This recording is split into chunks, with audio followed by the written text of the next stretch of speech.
themselves up, waiting for the green. Lights on, lights on, lights on, go away!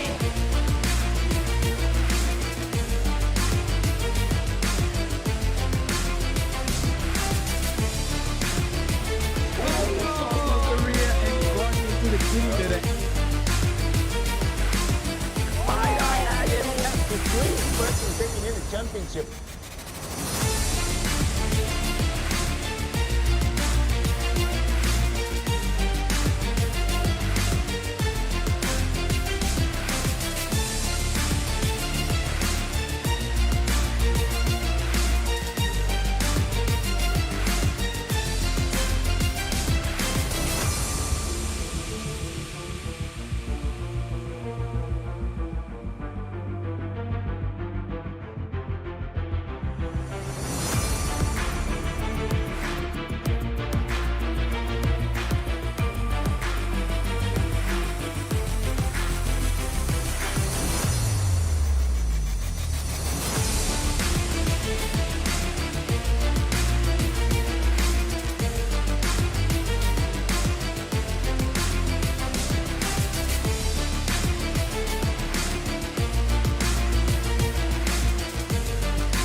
Welcome to Quebec, the beating heart of the Eastern Cape and host to round 2 of the South African Endurance Series. Formerly known as Port Elizabeth, this coastal city stretches along the shores of Angola Bay, offering some of the most beautiful beaches in the country.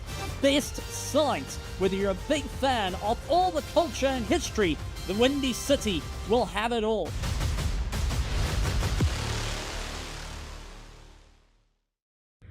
And just outside the city lies one of South Africa's most historic racing venues, the iconic ALDO Scrubante. Originally opened on 30th of November 1975, this short circuit that is 2.4 kilometers in length is tight but incredible. 8 corners in total, 5 right-handers and 3 lefts. Drivers will have to go through top-end speed down the main straight before hard braking into turn 1, where it's so easy to overcook it and run wide. Through turn 2 and the flowing section, drivers must carry momentum. This part is fast, committed, and punishes even the smallest of mistakes.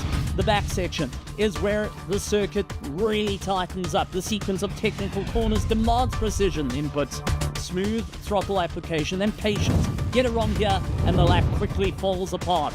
Watch as they dive through the final corner. They will have to really get themselves sorted, gunning down to the line. And who will walk out the champion? Who will walk away going and carrying out the points? And who is going to get the fastest lap out here at ALDO Scrubante, round 2 of the South African Endurance Series? Hello and welcome to the Southern African Endurance Series. My name is Nadine Wilkin. Today we are out at ALDO Scrubante out in PE, ready for round 2. So first up on the cards, we've got the GT Cup and Sports and GT. We've got the MRSSA, and then we've got our night race for the 5-hour Endurance Series, which will be starting at around 2:50 today. We also have the Rookie Cup joining us for round 2 out in PE today. This is a championship for our rising stars. Throughout the day, we'll be telling you a bit more about their championship, as well as introducing you to some of the young drivers who start at the young age of 15. You can grab your tickets at the gates for just 80 Rand. It gets you general access and a chance to get onto the grid to meet the drivers up close and personal. For 500 bucks, you get into VIP, and we offer over 65 and under 12 entrance for free. As usual, we have our fan zone with live music, food, activities, and shopping for the whole family. Or you can bring your gazebo and come camp trackside for the day with us. Otherwise, sit back and enjoy the show on our YouTube channel or Prime Media. I will see you later. For now, let's go racing.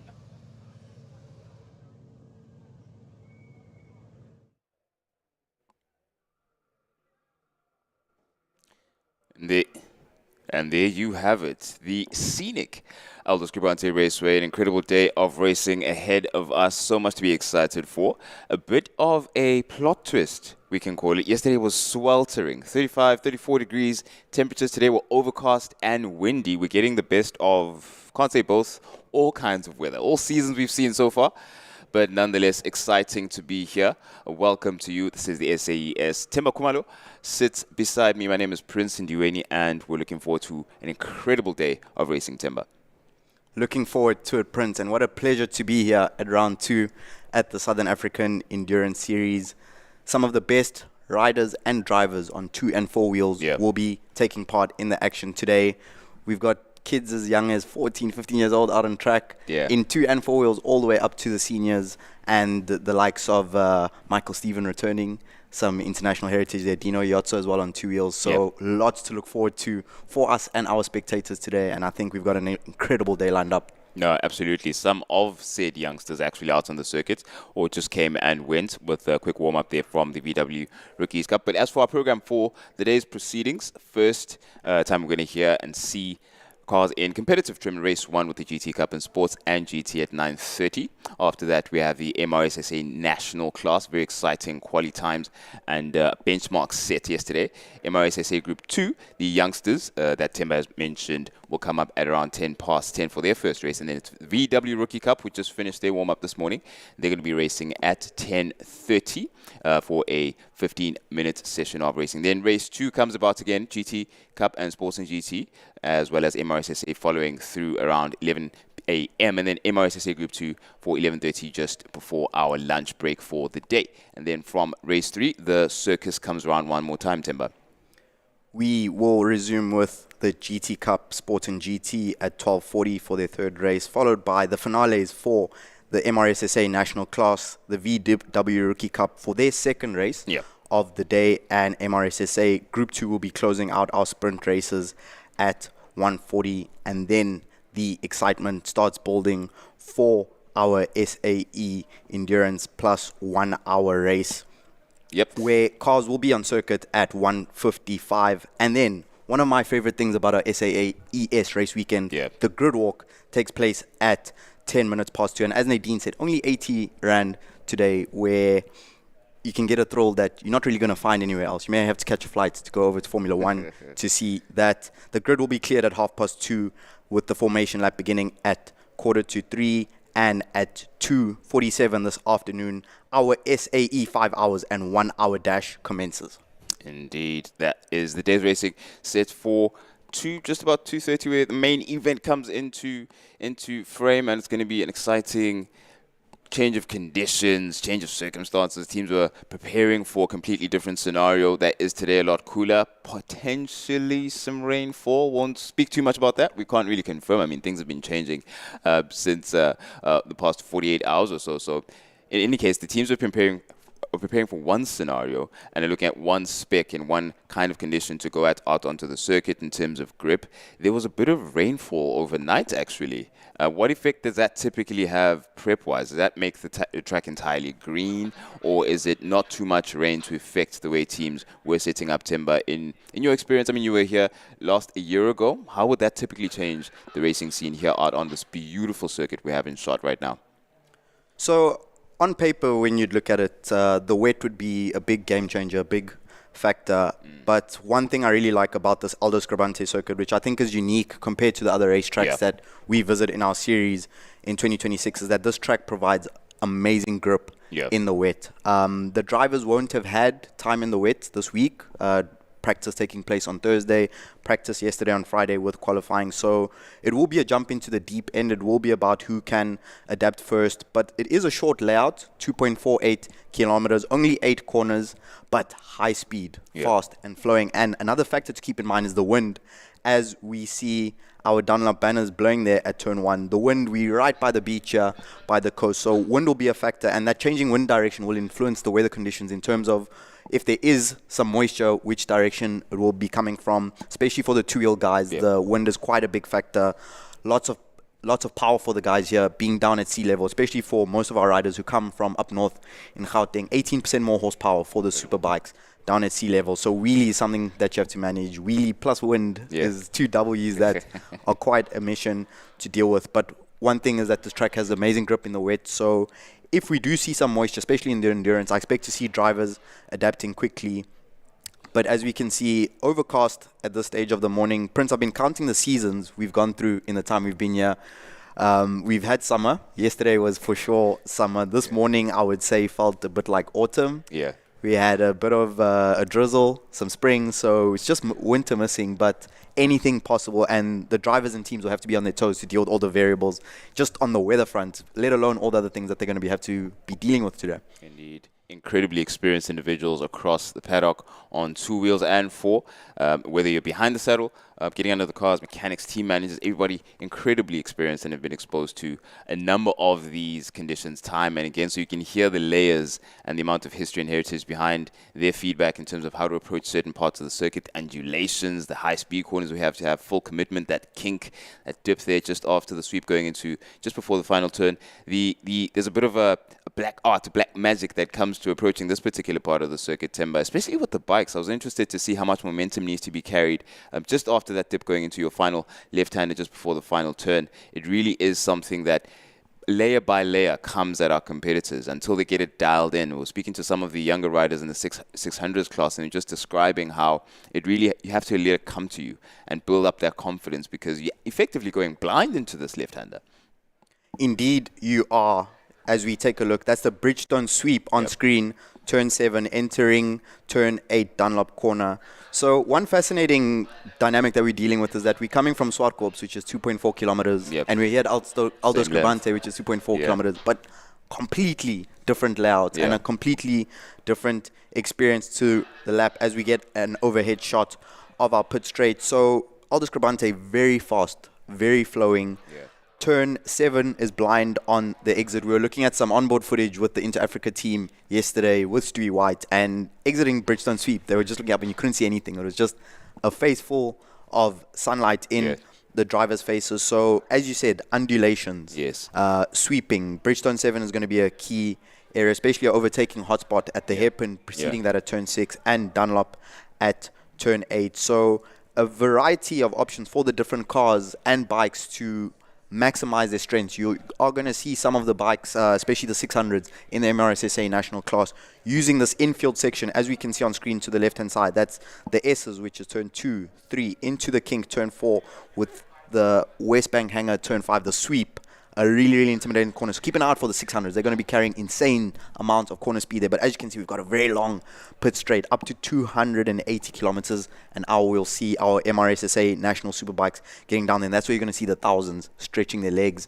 You're going to see the likes of Ruan Van Zyl and Simpio Mahlobo with a serious fight on their hands. And we're chatting with some of the drivers as well, speaking Sumlin Racing, giving us some insight into top speeds and how that's going to be influencing the lap. So we are going to be seeing different drivers and riders thriving in different parts of the circuit. Yep, we're seeing our GT3 competitors hitting the in and around the 240, 244 kilometers per hour top speed down that pit straight. Incredible to see the track from this view, get a sense of the surface change, the undulations, and that the S's in particular. It's quite a tricky one because you're coming out from a long right-hander and you have to find the best possible positioning going into the S's, and seeing how each of the competitors position their cars early on and have to decide before even approaching that particular part of circuit as well. Is very interesting. All of them have very unique approaches depending on, of course, the equipment and also their particular style of driving. Some like a car that's a bit more rear happy, some like it on its nose, some like a more aggressive approach going into corners, going deep and coming out as quick as possible, making that sort of U-shape, V-shape, I beg your pardon, coming out of a corner. So all of that is going to be asked questions of. And the main question, though, for spectators and our fans is, where are you if you haven't arrived at the circuit? Plenty of entertainment and fun to be had. As you can see, some entertainment for all of the family to enjoy. That jumping castle is certainly not built with Themba Khumalo and myself in mind. It's all about the kids. It's all about the family. So do join us. And some of the kids on the grid, kids in age, but certainly not in racing experience, the VW rookies, are lining up. And that's about 7 cars in total going to be getting out onto the grid. The happiest, let's say, the most confident of these youngsters would be Luke Hill, of course, coming fresh out of a win at round 1 in Killarney. This is round 2 for the VW Rookie Cup, and they're going to be cutting their teeth in this particular class throughout the year on a nationwide tour of our racing circuits, and it's for them to get familiar, get acquainted with motorsports, and in all of its aspects. It's not just the racing, it's the complete package, because ultimately they're going into an incredibly large, vast, and demanding world. It's not just about the athletic performance, it's about their technical understanding, it's about their engagement with media. So we're going to be hearing all of that a bit later on to get some insights as to what puts the VW Rookie Cup together, and learn also about our competitors that are joining us today.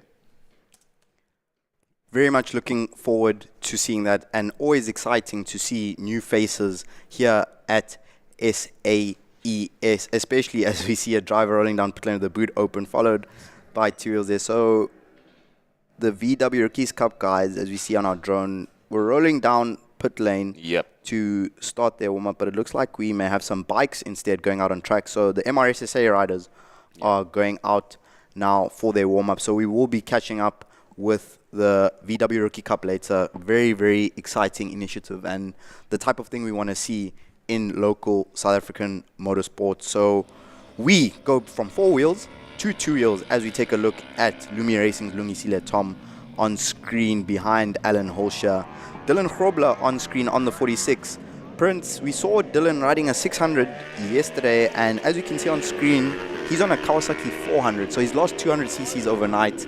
Can you give us some insight into what may have happened there for young Dylan? Yeah, a bit of an issue, is an issue with his 600. Unfortunately for him, he's had to now. Initially, we thought we wouldn't see him actually riding today, but fortunately, then he was able to switch up equipment and have extra 400 cc sitting somewhere on the paddock, and we're seeing him again now. He's going to be riding amongst Tom and the younger class. So it looked great that he actually is racing, but I do wonder then how that's going to affect his preparation. Yesterday he was preparing on 600 equipment, different approach altogether when it comes to how he attacks the corners and how he navigates the S's, for example. A lot of tricks and a technique approaches there that aren't quite familiar to some, especially when you were teaching me, Timber, about how, for example, a lot of short shifting is going on, for example, coming out of turn 1, going into the S's and out into 3. And I wonder then how he's recalibrating his mind into taking that particular corner part of the circuit with a 400 as opposed to 600, a lot less power.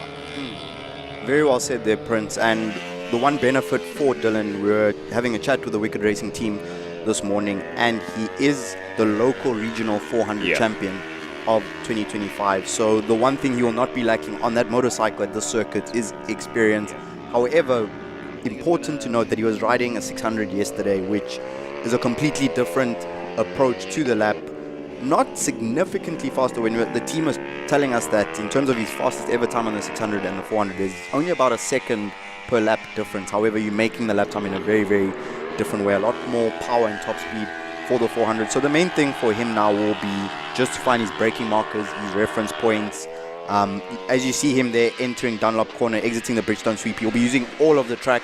The 400s not carrying as much power as the 600s and 1000s, so important for them to maximize their corner speed around the track. But another cool thing to see there is that Lungisile Tom is in his slipstream, one of our rookies here at MRSSA in 2026, and Lungisile yesterday didn't have another 400 to match himself up against here in MRSSA Group B, so you can immediately see him there getting into the wheel tracks there of Grobler. It's Tom's first time racing here at ALDO Scrubante, so for the young rookie coming in, I think it's a perfect scenario to have the reigning local champion out on track for him to pick up some pointers, learn some of the lines, and see exactly how the locals are doing it here at ALDO Scrubante, because I was watching some of those riders out on track yesterday, and there's definitely small details, certain line choices, certain brake points or turning points that the local riders are using, which they do have an advantage just in terms of experience and seat time on this track, as we see Alan Holscher doing the MotoGP leg dangle in to turn 8 there on his Ducati. So that will be an exciting one to see as we see some more of the bikes with Mick Landy, big wheelie there, exiting the kink. He's on a 2025 Ducati Panigale V4. Very, very special piece of kit there. So the riders we're watching on screen are in their 50s and 60s, and we're just looking at some teenagers in the form of Grobler and Tom. So just a reminder of the full breadth of the field here at South African Endurance Series and MRSSA. We have all types of bikes, riders, ages, experience levels, and it's going to be an interesting battle between Michelandi and Leon Horn late in the day today. And as we saw, Tom now ahead of Grobler on track. So those two seem to be doing a dress rehearsal for race one late in the day. Yeah, and the contrast in size was actually quite interesting because it looked like you could see Tom right in the perfect center of the silhouette of Grobler right behind him. So you really do get a picture of there it is again. That frame is going to repeat itself. You get a sense of the spectrum, wide spectrum of talent, ability. Ooh, experience. Tom goes a bit. Oh, he loses the rear there and allows it to run onto the grass. Tom lost it. But did not kill the momentum there. Great job there from Tom to keep that in control. So we saw that as he was entering turn 6, Grobler came up the inside using that local experience there on Tom. And it looks like you could definitely see the rear wheel lock up there for Tom. That's why the rear tire stepped out and snapped and kicked sideways. So to me, it looks like he might have gone down one gear too many. So I would guess there on the 400, he's going from 4th to 3rd, and it looks like he went 2nd gear. And then that rear wheel just locked up, but doing really, really well there to keep that bike upright, because a crash in warm-up just before the race is the worst way you'd want to start race day. Yeah, and then round 1, we saw a couple of early unfortunate incidents. I think Adolf was one of those. He had a bit of an incident there at the Swartkorps in round 1. We could see from the morning already working on his bike, giving an incident. So you don't want to start your day on that front. I think it was, if I'm not mistaken, Orapiri also had an issue with his brakes, but that was later on in the day. He was able to get things going early on at round 1. But yeah, fortunately for Tom, he's avoiding that particular start to his morning of racing here. Conditions still remain consistent, so whatever they deduce from warm-up here, they will hope will be a benchmark that they consistently attain to as the day proceeds.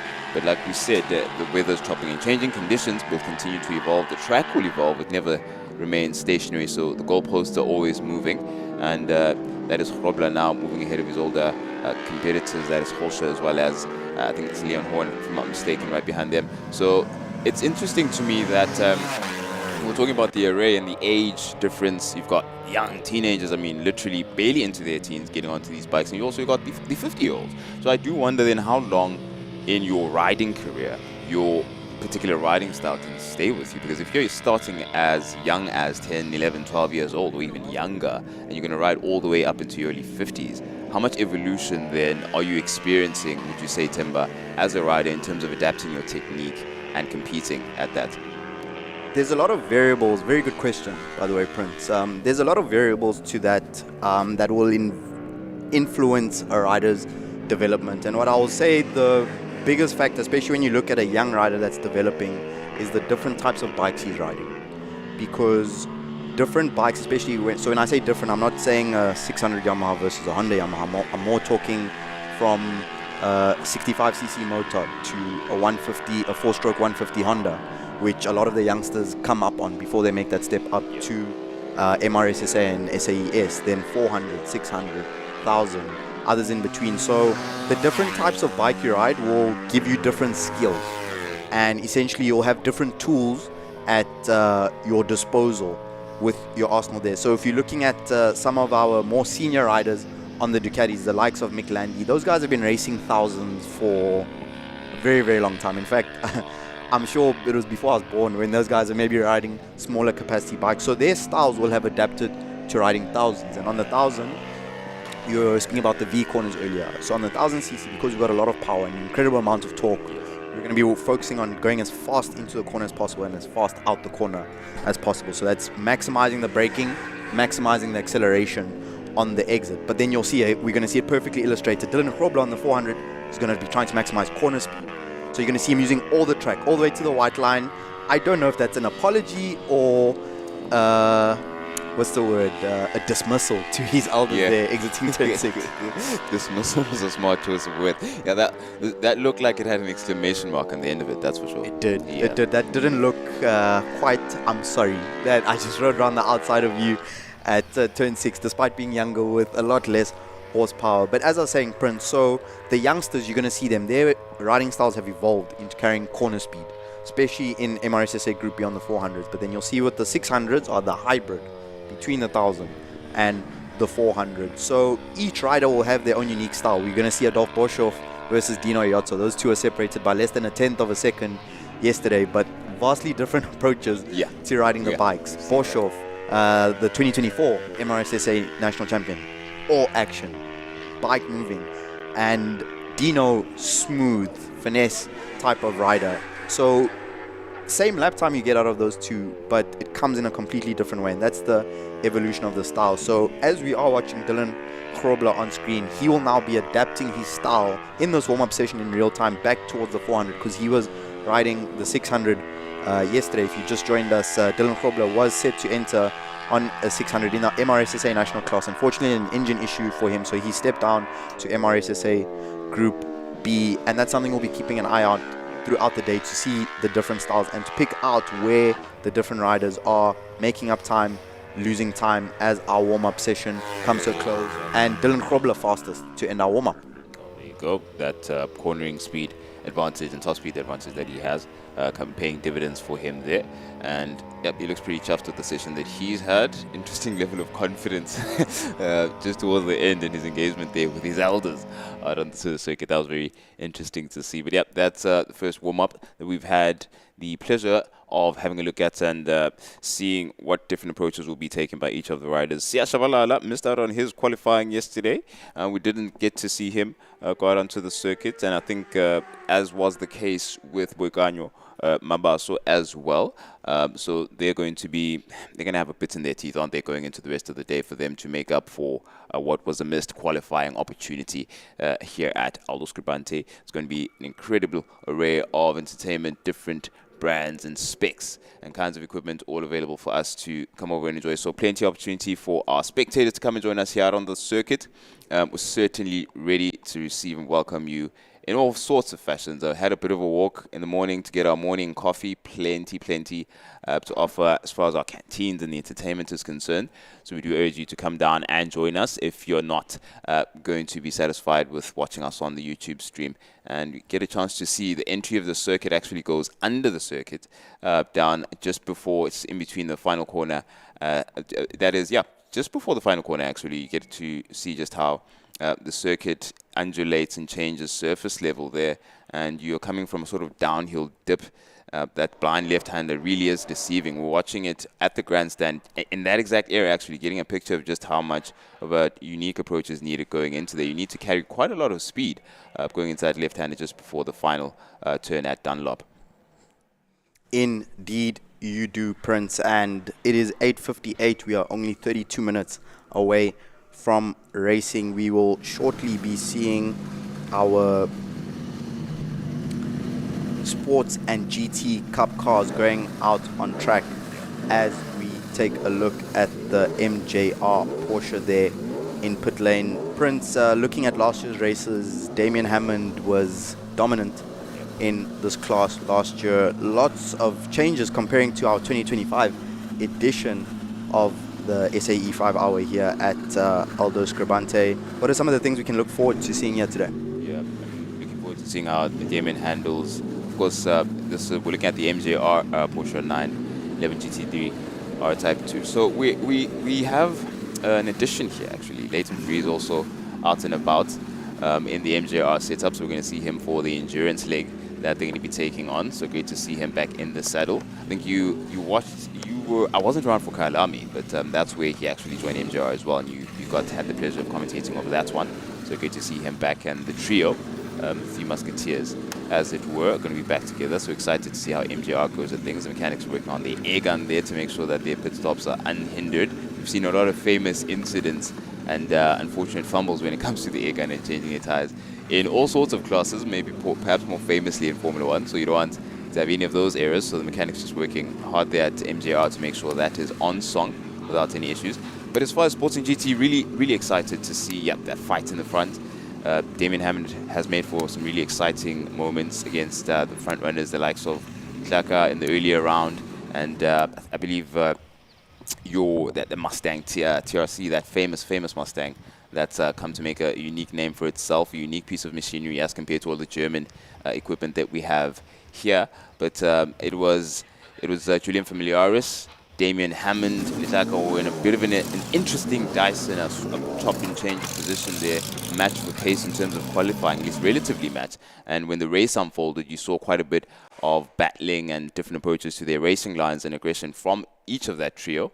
They each had a decent position in terms of podiums as well, so it was really hard to tell them apart when it came to the Sporting GT and GT Cup SA segment of the race. So I think Hammond will be carrying a lot of that momentum coming into this round. His first time out at this circuit in a GT3 car, so that is going to be a slight adjustment on his part in terms of how he approaches it. He was describing some of the dynamics, the different elements that his Mercedes-Benz AMG GT comes with, which he has to then accept and make strengths of it. For example, the weight of the car slightly heavier than his competitors is Charles Rangi's out of Stradali Motorsport getting his beautiful Porsche 911 GT3R. Also out, ready to compete and vie for its outing leveling in the car here. I see his helmet there. He's getting ready to get things underway, and beautiful car. One of the favorites already. I know Chloe and Nadine already biased to this one, especially Chloe. She absolutely glows when she gets to see this car. But always a pleasure to see the Stradali Motorsport stable out and about. A family with a lot of heritage in the South African motorsport circles. Then we have, of course, Inter Africa Racing. We benchmark a lot of the time when it comes to the fact that obviously Stewie White continues to rewrite history, a lot of beautiful records that he's gone and challenged and set, but he's also got a couple of youngsters out on the grid that have some questions to ask of him, especially when we come to the endurance segment of our racing. But as far as Sporting GT and GT Cup SA, it offers a really good, I'd say, feedback opportunity as well for Inter Africa, because they're taking part, of course, in both renditions of the race, these short formats as well as long format. There is Stewie White getting to grips with conditions as of this morning. Of course, we're looking at slightly cooler conditioning at the moment, so he might be trying to see what his ideal is, if that's shifted from yesterday. Had I won't say a chat with Stewie, but he dropped a couple of gems on us, and we learned that his ideal is looking at around the 57s in terms of lap times. That's the benchmark that he probably would have in mind as he gets out onto the circuit to warm the car up. And I wonder if that still sits the same then, considering the unique conditions that we're facing now in terms of temperatures and how that treats the tires and grip and all of things of that nature. That'll be something to keep an eye out as we join Arnie Nieuweling going into the Dunlop corner, turn 8. And Prince, there is a new car joining us this season in 2026, alla Scuderia Benoni. Scuderia Benoni. Scuderia Benoni. Shout out to Dr. Mike Ferrier. It's a new car in appearance, at least. Cosmetically, absolutely a new car. He'd argue it definitely is a new car in terms of handling and bodywork and the weight, stiffness of the new shell that he has on his Shelby Can-Am. It's a very, I'd say, humorous, charming homage to the Ferrari 333 car, very famous race car, beautiful looking. So livery is an homage to that car, but slight tweaks. If you look very closely, the prancing horse isn't quite the horse. Neither is the Scuderia quite Ferrari, but still is a beautiful race car to have on the circuit, an eye catcher. Dr. Mike Ferrier having a bit of fun there with that beautiful homage to the 333 Racing Ferrari. So he's going to be out there in the Shelby Can-Am getting to grips now with the circuit. He says handling characteristics of the car have shifted a bit. A bit of work has been done. Of course, overall, as would be the case as time progresses, and he hasn't raced in quite a bit, hasn't been in a car in quite a bit, so a lot of adaptation where he's concerned. As you get a picture on board now with Stewie White right now, he's approaching Dunlop at the moment. Final corner goes out wide and gets just past the 75-meter board, the most famous braking marker for a lot of the racing drivers, and steady on the throttle, can't be too aggressive coming out of the final corner, otherwise going to pay the price, especially if you have a more rear happy car. And down the home straight going into turn 1, again 75-meter mark, best reference at least. It's not entirely where, or most consistently where you're going to be braking. You want to be a bit later going out when you're trying to get ahead of your opponents. Now going out into the S's, incredible body roll experience there if your suspension isn't low and stiff, and making sure the car is all together, avoiding a lot of unnecessary movement. Going down now into approaching the sweep, you've got full commitment there. Some prefer a tap off a lot of the time, but some not. Again, back onto the anchors now at a hard right-hander, which again reintroduces us to some elevation changes. You see a bit of a quick tuck there, and there you have it, quick elevation change immediately on your nose and onto the anchors. A blind left-hander going out and approaching Dunlop now, and that's where possibly the most famous overtaking corner right here, where you know your opponent is not entirely aggressive on the throttle because they're trying to keep the rear stable. Could potentially be a bit of a moment for an oopsie there, but if you're an opportunist and you find a gap there, you can actually capitalize. Indeed you can, but it all starts from the hairpin. If you're going to make that move at turn 8, you've got to start setting it up earlier in the lap. Very, very important to carry that extra momentum exiting the Bridgestone sweep to set up. Ideally, you'd want to set up a block pass where you go for that inside line at turn 8 and you leave the other driver essentially no options on the outside. He's got to make a plan. And another thing we saw very clearly there on that onboard is how blind the exit of that last corner is.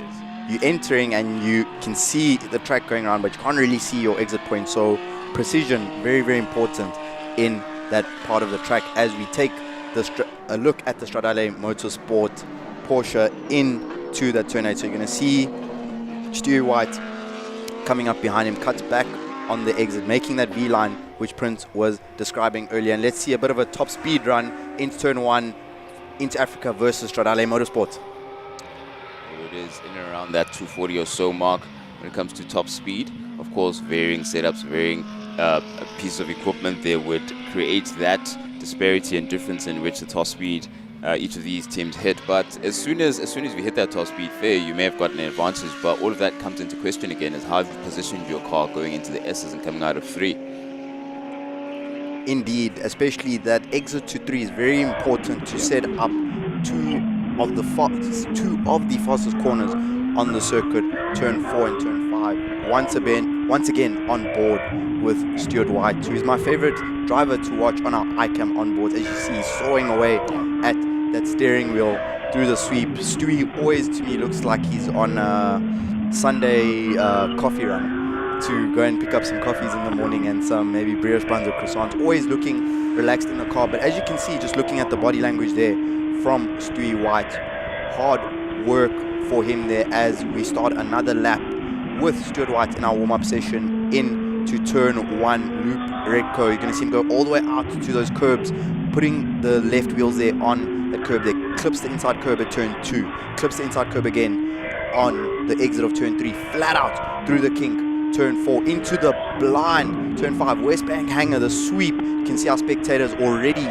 lining up, getting ready for our racing action, hard onto the brakes into turn 6, a late turn in, late apex there for Stewie White, hard on the gas. You're going to see him swing it back to the right to set up that sweep into the Bridgestone sweep. We saw him fighting oversteer there on the previous lap, and you can see it again, hard work there for Stewie White. 5 hours of that later in the day, Prince, is going to be quite an effort for him. Absolutely, and you described his body language in the cockpit.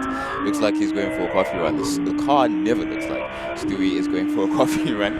It's quite the opposite, so I find that incredibly ironic. He just did his most recent 58.9 with that effort. We were on board with him, but of course, he did say that his benchmark is a lot lower. So getting to grips with the equipment and making sure that the car's on song and within the window that he wants. Interesting story with Hoffman. Of course, he's out onto the circuit after some time out. An unfortunate accident. Of course, he's going to be taking part in the 1 hour dash. He's also now in his morning shakedown to make sure he's happy with where the car's at. Going to have some feedback for the team, of course, as to whether or not I should dial it back or give me a bit more give going down into, for example, heavy braking zone there at turn 1, where he wants to carry as much momentum as possible going out into the S's. Now, when you look at the handling characteristics, we're talking about this particular part of the circuit, how certain cars have a bit more weight on them, so it does make a huge difference going to so many direction changes, the lateral forces that the cars are exposed to in this particular part of the circuit, and then you quickly have to decide correct amount of gearing, because then you're effectively deciding how much power you have coming out of that push coming out of 3. Indeed you are, and that's something that Wayne Hoffman will be adapting to as we take a look at him on screen. My insight will be on the 2-wheel side, and we were speaking about short shifting yesterday.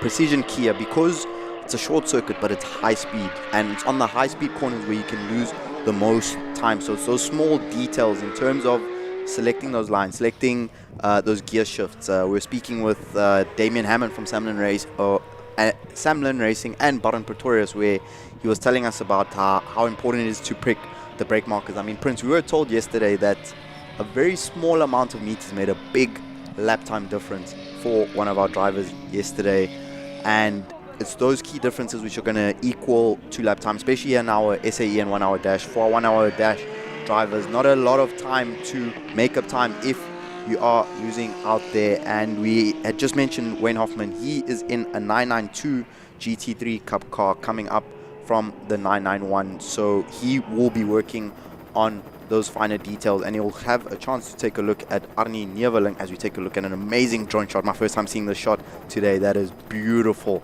into the Bridgestone sweep.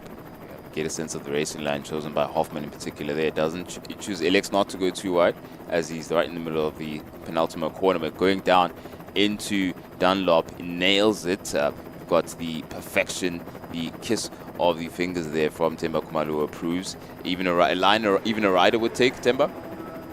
Yes, not a slight difference, but that was essentially a Superbike line. Yep. Where when you enter turn 8, you're going to go to the inside, but then in the middle of the corner, as we saw Hoffman doing there, you need to let it run out to the middle of the track. And that's so that on the exit, you can now turn, I was going to say the bike back, but turn the car back, or the vehicle, let's say. It's turn the vehicle back to then get that slingshot out of turn 8 onto the longest track on our straight, on the pit straight.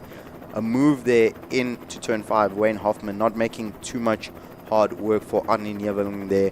And in terms of those gear changes, Prince, I think what the drivers are doing at the S's and the Kink are going to be critical, because I think we're going to be seeing a lot of overtakes there into the hangar there, turn 5, later in the day. So that's a detail to keep an eye out for, but I'm absolutely loving this drone footage. So there's that line. We're going to watch Arnie Neveling inside out to the middle of the track, and then back to the inside, and then using all the track on the exit down the pit straight, heading down to Luke Repco, turn 1, up to just shy of 250 kilometers an hour. Stewie White currently leads the session with the best time of a 58.889. Arnie Neveling, as we were riding with him and continue to do so with the drone shot, has just come through, said his quickest lap of the morning. 6 laps completed for him, a 103.582. Wayne Hoffman on a 6.0, and Mike Verrier in the Scuderia Benoni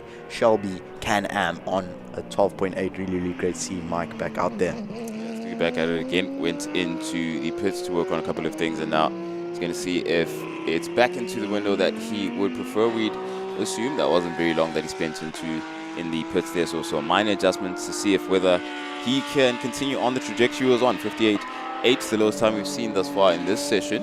Let's see if he improves on that, and I think that would be the perfect reflection of exactly what happened into the pits. If that dial goes down, oh, look at that, the rear coming out at the exit of Dunlop. That's always so fun to see, and it's not the first time I see Stewie doing that. I think that's a preferred approach there, because even on his penultimate lap, just before he went onto the pits, you could see the rear stepping out of Dunlop there. So definitely is inherent preference and driving style preference there, and that makes all the difference in terms of how then he completes the perfect lap. You see the changes, elevation, the undulating S's part of the circuit. We get to see Stewie's line now. We can compare it back to back, because Arnie Neveling is not too far from him as they clear the sweep going down now into 5, and we'll have, there's Arnie Neveling, he's just cleared it now, penultimate corner for him. Stewie right behind him, also using the maximum possible circuit. That's a signature Stewie thing. You just know Stewie's in the car based on how much Lamborghini's on the rumble strips a lot of the time. And let's see if that rear steps out again on the brakes at Dunlop, and a bit more stable this time around as we go on board with him. I think, Prince, one thing we can very clearly see following Stewie White on screen is, I heard a very, very cool saying with you this morning, and it's being illustrated on screen, and that saying was, if you're going fast in Stewie White, you don't need to change anything. That's exactly it. That was actually a beautiful one to see. I should put that on a t-shirt maybe. But yeah, it actually just puts it in frame in terms of the the talent that Stewie White is established his name across all ranks of South African motorsport on 4 wheels, and this is at the pinnacle in South African endurance racing. So he's kept that benchmark all through his career. It's an incredible feat to have as a young racing driver, still a young man, and still a long way to go where his career is concerned. And as he closes in, of course, on Ari Nibbling ahead of him, a significant pace difference, of course, with two cars are concerned, and different approaches overall where their racing is concerned. And there is Stewie now back out on Dunlop, so that lap would not have been as much as a push as we might have expected. So we don't see that dial changing as far as the benchmark is concerned.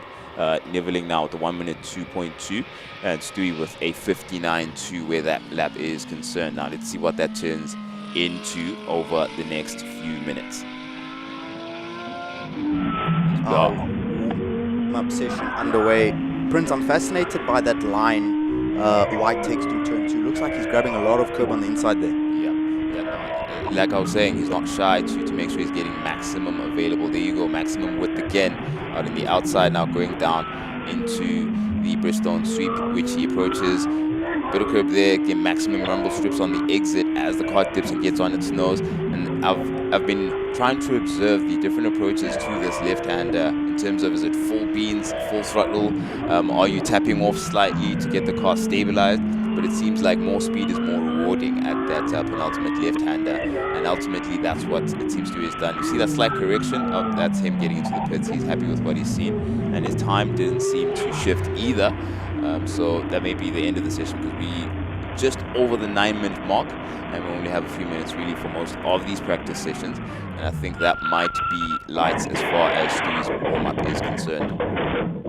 Stewie White in the Into Africa Lamborghini Huracan GT3 Evo 2 is ready to race. We'll see if he will make his way back out on circuit.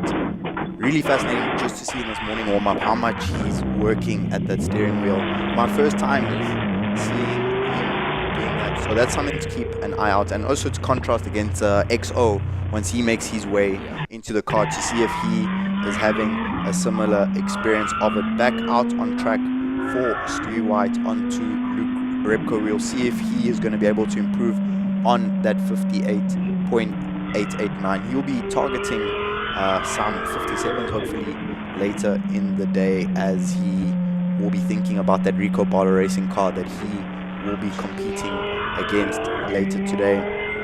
As we wind down our warm-up sessions, racing will be underway very, very shortly. As looked like you had spotted something there, Prince? Yeah, I was trying to see Stewie, of course. It looked like that was a pit stop practice from the team. So he went back out onto the circuit, still just under 10 minutes on the clock for this particular warm-up session. So still plenty of time for him to find some more information for the team to overlay and compare, working on to and work it into their racing program for the day. And that's him now clearing Dunlop once more. I'm still going to go gingerly. I've seen him do a couple of corrections for the 1 or 2 laps that he has completed in the past couple of minutes. Goes straight back into the pits again. What are you working on there, Stu? What's the story there? It looks like maybe also a race simulation. If you're going to include the pit stop as well, because by the looks of things, okay, let's see if another, yep. Practice for the previous lap there, and the Jacks immediately going at it. It's a race simulation. Pit stops is concerned. As you can see, he's keeping a keen eye to make sure that his reflexes and expectations, it becomes almost like not necessarily observing and reacting to what you're seeing, but it's just the rhythm that you feel. Because the amount of times that in South Africa Racing practices their pit stops is incredible. Looking very closely as would be Gerald team manager, not too far off, looking keenly and timing and making sure it's still within that same window that is the benchmark for their pit stops. Until it becomes a rhythm and very difficult to get wrong, only then is the team satisfied with their pit stops. Otherwise, it's just constant bang, bang, bang. And you can see Stewie White and sort of anticipating body language as to when to get released and back out onto the circuit again. The rhythm that builds into consistency. Yeah. One thing which is a mainstay at the Southern African Endurance Series, at any round that you attend on a Friday, you can be walking down pit lane and you'll randomly see the Inter Africa team practicing pit stops. You can look at all the other competitors and you'll find that other teams are working on other stuff, but they really, really labor and the effort is visible in terms of the output, in terms of performance. Stewie White qualifying yesterday on a 57.7. Just ahead of him yesterday was Michael Stephen on a 57.3 and Schalfest on a 57.068. So looking at how close those outright times are, Prince, just emphasizing how important pit stops are going to be today. Critical factor. We know that over some of their competitors in the endurance race that they do have that larger fuel tank in the Huracan. So there's no better illustration of how seriously the South Africa team is taking their pit stops. 3 laps, 3 pit stop practices in a row. 100%. Byron teams looking closely. All of those things are happening smooth as possible. We just saw chicken flag for this particular session, so Stewie and the team are going to be happy with what they've gotten as far as information is concerned. Back onto the jacks the car goes, and Stewie gets some relief from the cockpit as far as this morning's program is concerned. That is a beautiful shot overhead there of the Lamborghini Huracan GT3 Evo 2. Beautiful, beautiful car, and a beautiful day of racing ahead of us. So that was just an introduction, of course, as to some of our four-wheeled equipment. We haven't seen a full session from our other competitors. We'll have answers in circuit, in particular the VW Rookies Cup. I'm interested to see how they approach this circuit and where their preferred braking markers are. Of course, a slight drop in performance in terms of the equipment they're going with, but it's all in preparation for this particular level of racing for them to be a part of. So they're certainly looking ahead of them. In terms of their careers and the overall trajectory. It's great to see the notion that you can effectively rub shoulders for the youngsters, I'd imagine. I mean, these are 14 to 17 years old, particularly with the rookies. To be able to rub shoulders with the individuals you one day could be competing with is quite a surreal feeling, and it's only a handful of racing drivers can sort of have that privilege to be able to walk right into the pits of potentially a team in a garage that you might be a part of one day. It's a game changer for these youngsters. I was telling you yesterday how it was around about 20 years ago. I was watching Michael Stephen race on TV as a youngster, and I'm convinced that, not even convinced, I'm certain it is a fact that every VW Rookie Cup driver lining up on the grid today was not born yet. So I'm not gonna go Kevin Hart on you. Don't worry about that. You're safe. Gracias. Grazie. Thank you very much. Yeah. But it's amazing that these kids at some stage in their life will have been, well, not some stage, not that long ago, 5, 6, 7 years ago, they would have been looking and going, wow, oh my gosh, that's Stewie White. Yeah. In a Lamborghini into Africa, I'm racing Michael Steve, and now they're like, hey, I'm racing today, and so is Stewie White. So an amazing experience for those youngsters to be side by side with some of the best that the country has to offer. They get to see how it is done at the highest level, and especially for racers, once you can see that next step, that next goal, it becomes a lot easier to pursue it. If you are thinking, I want to ride at this certain level, but you don't even know what it looks like on the ground, then it's hard to get closer to that. But the moment it becomes tangible, where now there's small details that they're seeing, being around the drivers, being around the team. We were speaking yesterday about how much the teams are helping the drivers. They've got Brad Liebenberg looking after some of those youngsters there. There's a wealth of knowledge there for those VW Rookie Cup drivers. So something really, really special and extremely exciting for us to welcome the series here with us at round number 2. Keep an eye out for the likes of Jack Moore and Luke Hill, because all drivers bar one in the 116s, so some very close racing coming up for us there. Yeah, and how the class lends to the closeness of racing is always very interesting. So yeah, a lot more insights to be drawn, not only from speaking to our VW Rookie Cup community, but also watching the racing itself. But up next we have the GT Cup and Sports and GT Race 1 getting ready. You saw Damon Hammond has the nose out of his Mercedes AMG GT3 car, and he certainly announced himself in emphatic fashion. And let's see what he has to say on full competitive conditions in a car which he says he hasn't had a chance to go at yet on this particular circuit. So it's his first time out in GT3 equipment here at ALDO Scrubante. So let's see what he says for podium honors, because that's definitely going to be on his mind for him to secure that piece of silverware. Again, that frame, I just do not get tired of having beautiful, beautiful piece of tarmac. 2.48 kilometers worth of SA's finest racing right here at ALDO Scrubante, with the coast not too far off in view. We're literally on the coast. You can take a short walk and wet your feet a bit on the shores of Beja. Beautiful, beautiful weekend of racing ahead of us, and we're about to get it started with the first race of the day, the Sports in GT and GT Cup SA. Sports and GT Cup SA coming your way very shortly. Taking a look at the qualifying results yesterday for this class. Great to welcome back ALDO Scrubante, racing at ALDO Scrubante. Fun to say that he qualified on pole yesterday on a 59.5, and shout out to the Live X TV crew giving us that shot. Perfect timing to get him out on screen. You see him swerving from right to left, warming up those tires. Prince, for the viewers at home who have never heard of ALDO Scrubante and are wondering, ALDO Scrubante track, there's a driver called ALDO Scrubante. Tell us a bit more about that. Yep, the Scrubante family quite poetically cemented into South African racing history. There you go.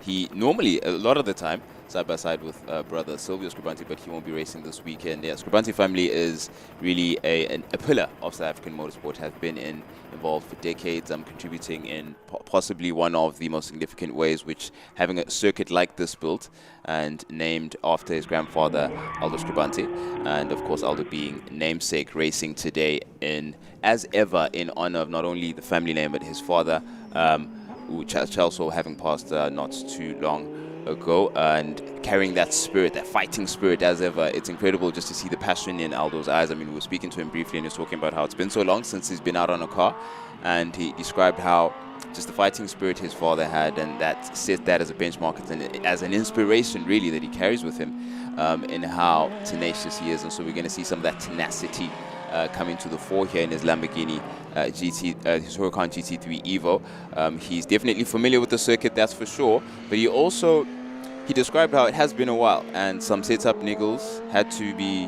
sort of adjusted. Nothing major, of course. I don't think it would change too much, having been so familiar with the circuit, of course, local.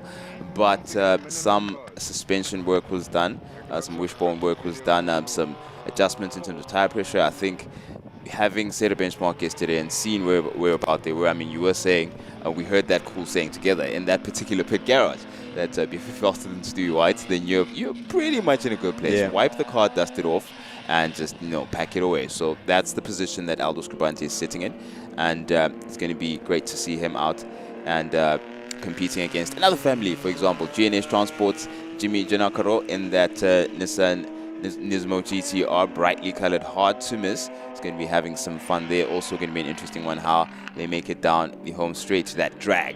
Let's see, the battle of the drags is going to be always exciting to see going down the straight. Charles Rangi's behind him in his Porsche 911, and of course Dr. Mike Verrier, who was warming up not too long from now in that Scuderia Benoni Shelby Can-Am. Really fun to see. It's going to be great to see some of the kids getting close to that car, getting up close and personal, takes some photos. Really memorable experience that car is going to produce at a lot of the racing circuits we see it racing at as the grid lines up.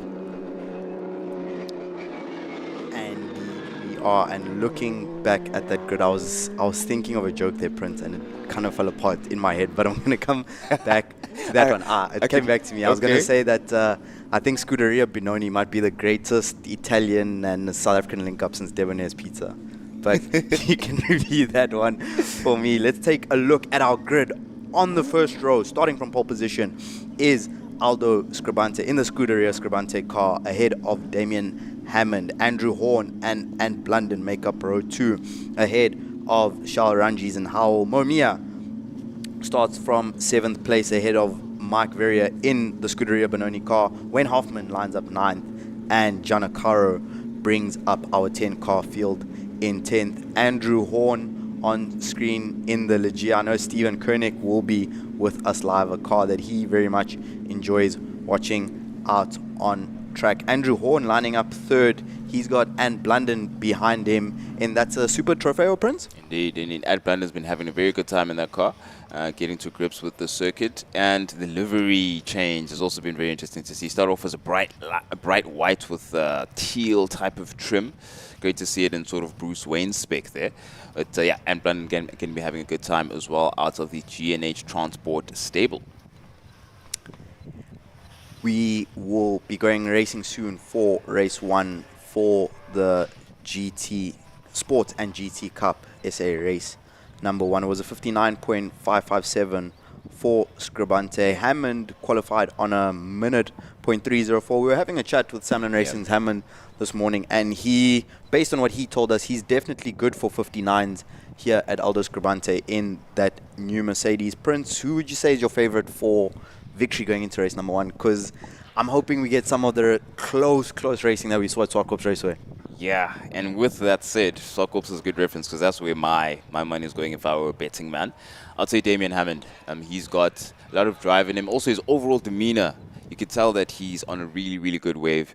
And that, I think, is going to bleed through and show in the competitive ability that he has here. But that being said, it's not going to be a mean feat. It's no easy feat, I beg your pardon, to go up against someone who's so familiar with the circuit. That is, of course, ALDO Scrubante, who's right next to him. He potentially looks really good for the whole shot, and that it will speak dividends and will make a huge difference going into the rest of the race and the momentum he carries going out of turn 1. So yeah, that's where my money's at. Where are you going? I'm going to go with Scrubante. I have to pick something that was different. the option. That was the only option left, to be fair. Yeah. I have to pick ALDO because ALDO himself looked very relaxed this morning.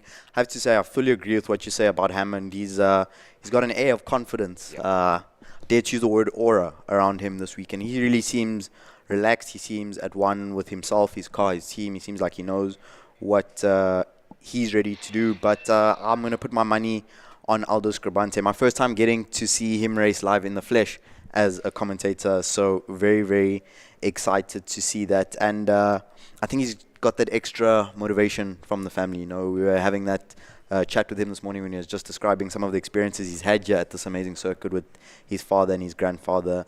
And Silvio not here, so he's carrying the Scrubante name on his own today. Yep. So I mean, his name is the circuit. I have to go for him as a favorite. And he's on the pole position. Come on, Prince. Fair enough. You know what? It's a hard one not to pick. That's why I immediately went for Hammond, because I was like, okay, let me see. Let me try have myself on the edge of the seat here in terms of how the result goes. But yeah, definitely going to make for some entertaining racing for the front, as far as the front pair is concerned. But right behind them, Andrew Horn, also no slouch, absolutely. And he's got an aero advantage, lower profile of the car, more compact, going into places like the S's. I think we're going to see quite a bit of an advantage where that's concerned, at least where the first couple of laps are concerned, as the cars get things going with their formation lap, for them to warm up their tires, get them up to temps, get their brakes up to temps, and by extension warm up their tires as well. So all of that is very crucial for them to get the optimum start. In the distance there we see the other of the Ligiers, that of John Standard. He's also going to be adding to the amalgamation of different kinds of racing equipment that we have out here on offer. Dr. Mike Vera, of course, the soon-to-be famous, I'm going to preempt it, the soon-to-be famous Scuderia Benoni prancing donkey, as Steve has called it, the prancing donkey. But yeah, team's getting underway now, just warming their cars up as much as possible, with ALDO Scrubante setting the pace and getting the grid as compressed as possible. What a shot.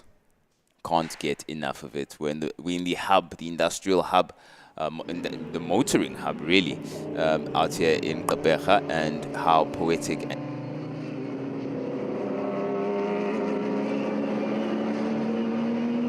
fits what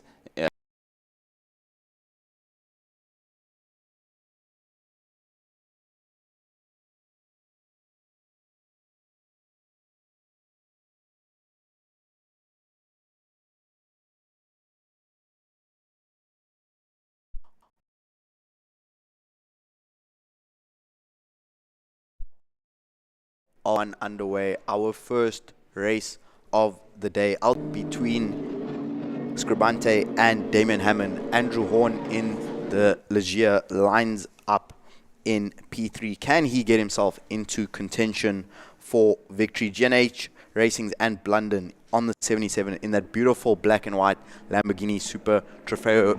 Keep an eye out for him.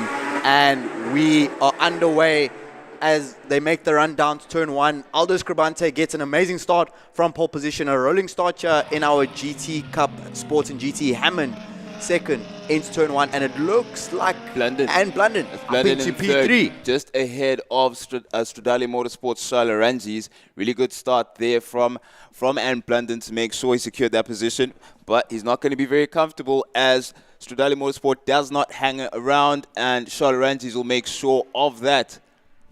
Side by side through turn 5, Andrew Horn up the inside of Mia into turn 6 at the hairpin. So Andrew Horn not getting the best start. He started in third. He has gone backwards down to P6, but now back into P5, and Blunden still holds onto that third position as he exits the Bridgestone sweep.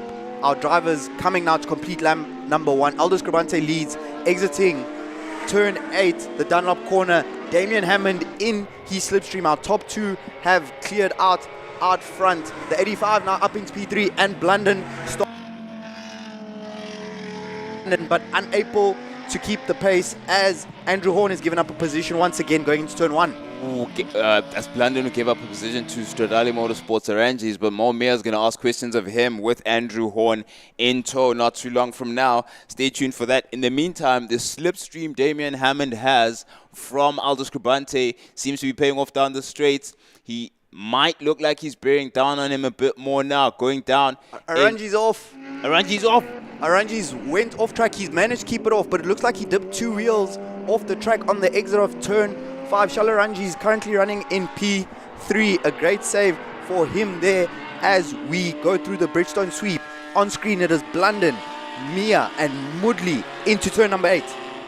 That is Mo Mia and Andrew Horn right behind Mia, waiting to capitalize on whatever materializes. Let's see. Look at Andrew Horn. He's right behind Mia. At any point now, he might be visible in his rearview mirrors. In the meantime, it is Scrubante leading the race for the 1 minute 0:35. Hammond not too far off on a very, very similar pace. And Aranji's in the distance. But this battle we're looking at in the mid-pack. At the head of the mid-pack right now is Mia having a look at the inside of Blunden, but it's not a place to commit too much going into the S's. Andrew Horn is just waiting for blood. He's waiting to capitalize. Nearly side by side there with Mia. Backs out of it. Ooh, at the exit of 3. Gets onto the rumble strip. Not very comfortable with the lower profile, stiffer suspension. Very, very much closer to the ground. There's Horn. Horn down the inside of Mia. Mia makes it fair and allows him around now as they approach the sweep. Fantastic move from Andrew Horn into the hairpin at turn 6. It looks like he's going for a 2-for-1 special on this lap. He's got the run on Ann Blunden entering turn 8. He goes up the inside late on the brakes. Andrew Horn is on the move. 2 perfectly executed outbraking maneuvers into the hairpin of turn 6 and turn 8 Dunlop corner. But you're going to see the Lamborghini Super Trofeo's got the legs. Blitzes past Horn on the pit straight. So we are probably going to be seeing that yo-yo effect between those 2 drivers.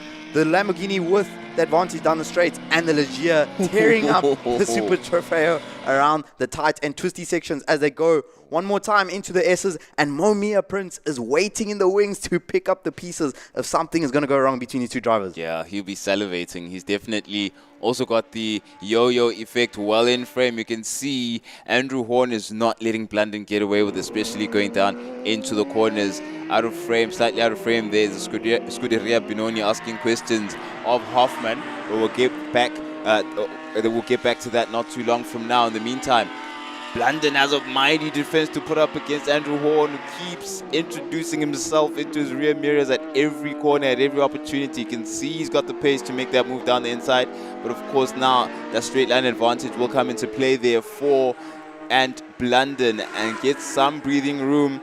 But it also brings Mo Mia into fray there, into the play. You can see on the brakes, it's Mo Mia down the inside of Horn.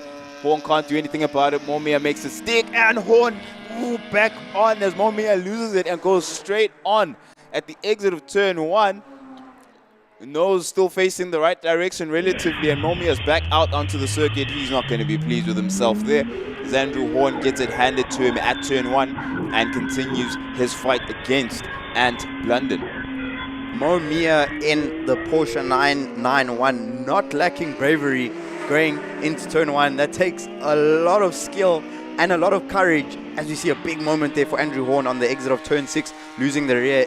He is cutting shapes in the Legia, trying to find his way through on N. Blunden. And the tough thing that we will be seeing here for Andrew Horn is that he can't do anything to defend against that Lamborghini on the straights. However, Blunden will now know that Horn is going to try and dive bomb me at turn 1. He's going to try and dive bomb me at turn 6. He's going to try and dive bomb me at turn number 8 if I allow him to get close enough. So you saw N. Blunden on the previous lap going defensive through turn 6. But Mo Mia, tough break for him there. He was just getting himself into that battle. But a spin for him at turn 1. It looked like Andrew Horn might have played a little bit of the dummy there for Mia, leaving the inside line open at turn 1, but not really enough room there for him to make that move and still stay on the track. Yep, 100%. Your wits really need to be about you here when it comes to optimizing opportunities. Look like Andrew Horn was having a look on the inside again, but he's just making himself known to N. Blunden as they approach the Bridgestone sweep.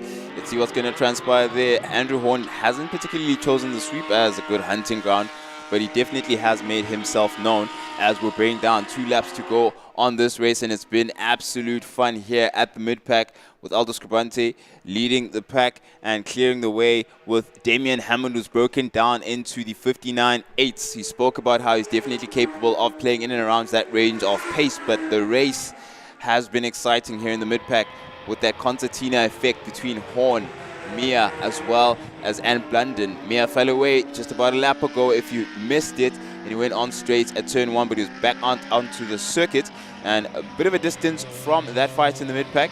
The Scuderia Benoni there chasing on Hoffman in that 992 Cup car, and a bit further afield is also Genocaro as well as Stander. They've come out of frame for a bit. Mia now going to be kicking himself and having to recover his race because that was not the view he had for as of a couple of laps ago, and his own mistake, unfortunately, has made the prize. McVeigh having a look down the inside. Hoffman doesn't make it stick, approaching Bridgestone sweep. Now, Mia down the inside. Oh, makes it stick. Oh, nicely done. Oh, Stander. We mentioned Stander just now, and he's lost his car. And I must beg your pardon. It is Mike Vera versus Howell. It is Vera who just took on Howell now, and Momia just took on Hoffman. So that's the place change there. Momia not hanging about, and it looks like there is Juan Stander getting his composure back again on the grass. Unfortunately for him, didn't see exactly where he went off, but he's back out onto the circuit. That was at 1. That was the one where Stander lost his leisure, but he's back out onto the circuit now, and back in action is Momia getting some places back. First of his victims was the 992 of Hoffman, and now he's chasing and bearing down on Dr. Mike Vera. In the meantime, it is Blunden, still Blunden, and that leisure of Andrew Horn. It is the final lap, exiting turn 6. Blunden versus Horn. This is for 4th position into the Bridgestone sweep, turn 7. You can see Andrew Horn carrying all the corner speed around the outside. Can he dive bomb Blunden on the inside into turn 8? Can he hold it to the line? Blunden goes defensive. Andrew Horn going to the outside. He's going to cut back and try and get a run to the finish line. Blunden, 4th, exits the final corner. Scrubante's won the race. Around his third. And, ooh, Blunden holds on to it. What a race between those two. Just behind them, Ian Howell holding off the Scuderia of Mike Verrier, and Mo Mia recovers to 8th place after that spin. What a race we've had. Congratulations to ALDO Scrubante and Damian Hammond out front. They were absolutely dominated, only separated by 0.222 across the line. Yeah. Damian Hammond, keep an eye out for him in race number 2 and race number 3. But what a battle between N. Blunden versus Andrew Horn. Blunden coming out on top for that P4. Yeah, Solorange is doing well to maintain or get that 3rd place, having come clear of the likes of Blunden and Horn from the start of the race. But it was Blunden and Horn all race long. Momia was a feature in that, unfortunately, coming off and losing places. But it is Rangers in 3rd, Blunden in 4th place, and Andrew Horn in 5th. Howell takes on 6th place, and Dr. Veria right behind him in the Scuderia Benoni. That beautiful Shelby Can-Am in the homage to the Triple D Ferrari livery there. Beautiful looking car. But yeah, absolutely anticipated win. So you take this one, Temba Kumalo, on calling the Scuderia Scrubante win. That is ALDO Scrubante, who just took the W ahead of Damian Hammond. The lap time difference between the two of them is very impressive. Hardly anything. Both of them literally on the same 10th of a second and on the same 100th of a second, really. So really, really close between the two of them. Hammond has definitely found something. If he is going to be toe-to-toe effectively with the home team, the homeboy, ALDO Scrubante, who we're on board with at the moment. So do watch out for race 2. They've certainly set a high benchmark for them to match going into the rest of the day's racing as things proceed here at ALDO Scrubante Raceway. When drivers find themselves that close to each other, sometimes I just prefer to say the gap was 0. nada, where it was absolutely nothing between them. And this is one of my favorite things about this class in particular, is that we just saw a 240 horsepower Ligier versus a 611 horsepower Lamborghini. 540 kilograms for the Ligier versus 1.2 tons on the Lamborghini. 456 kilowatts versus 179. And at the end of it all, it was point nada between them across the line. It makes no difference what's written on paper. It's all about, as opposed to being that sits behind the steering wheel in the cockpit and what they're able to make of the equipment they have. And Andrew Horan certainly swung and punched, and it landed. It landed a couple of times. But we have gone from four-wheeled action, and up next we have some two-wheeled action. Very, very much looking forward to that. MRSSA National Class. We are here at round number 2 of the Southern African Endurance Series for the 5 hours of ALDO Scrubante. We are at our sprint race segment of the day. We've just had GT Cup Sports and GT race number 1, where we saw ALDO Scrubante victorious ahead of Damian Hammond and Charles Arangis, all 3 names that our fans will be very, very familiar with.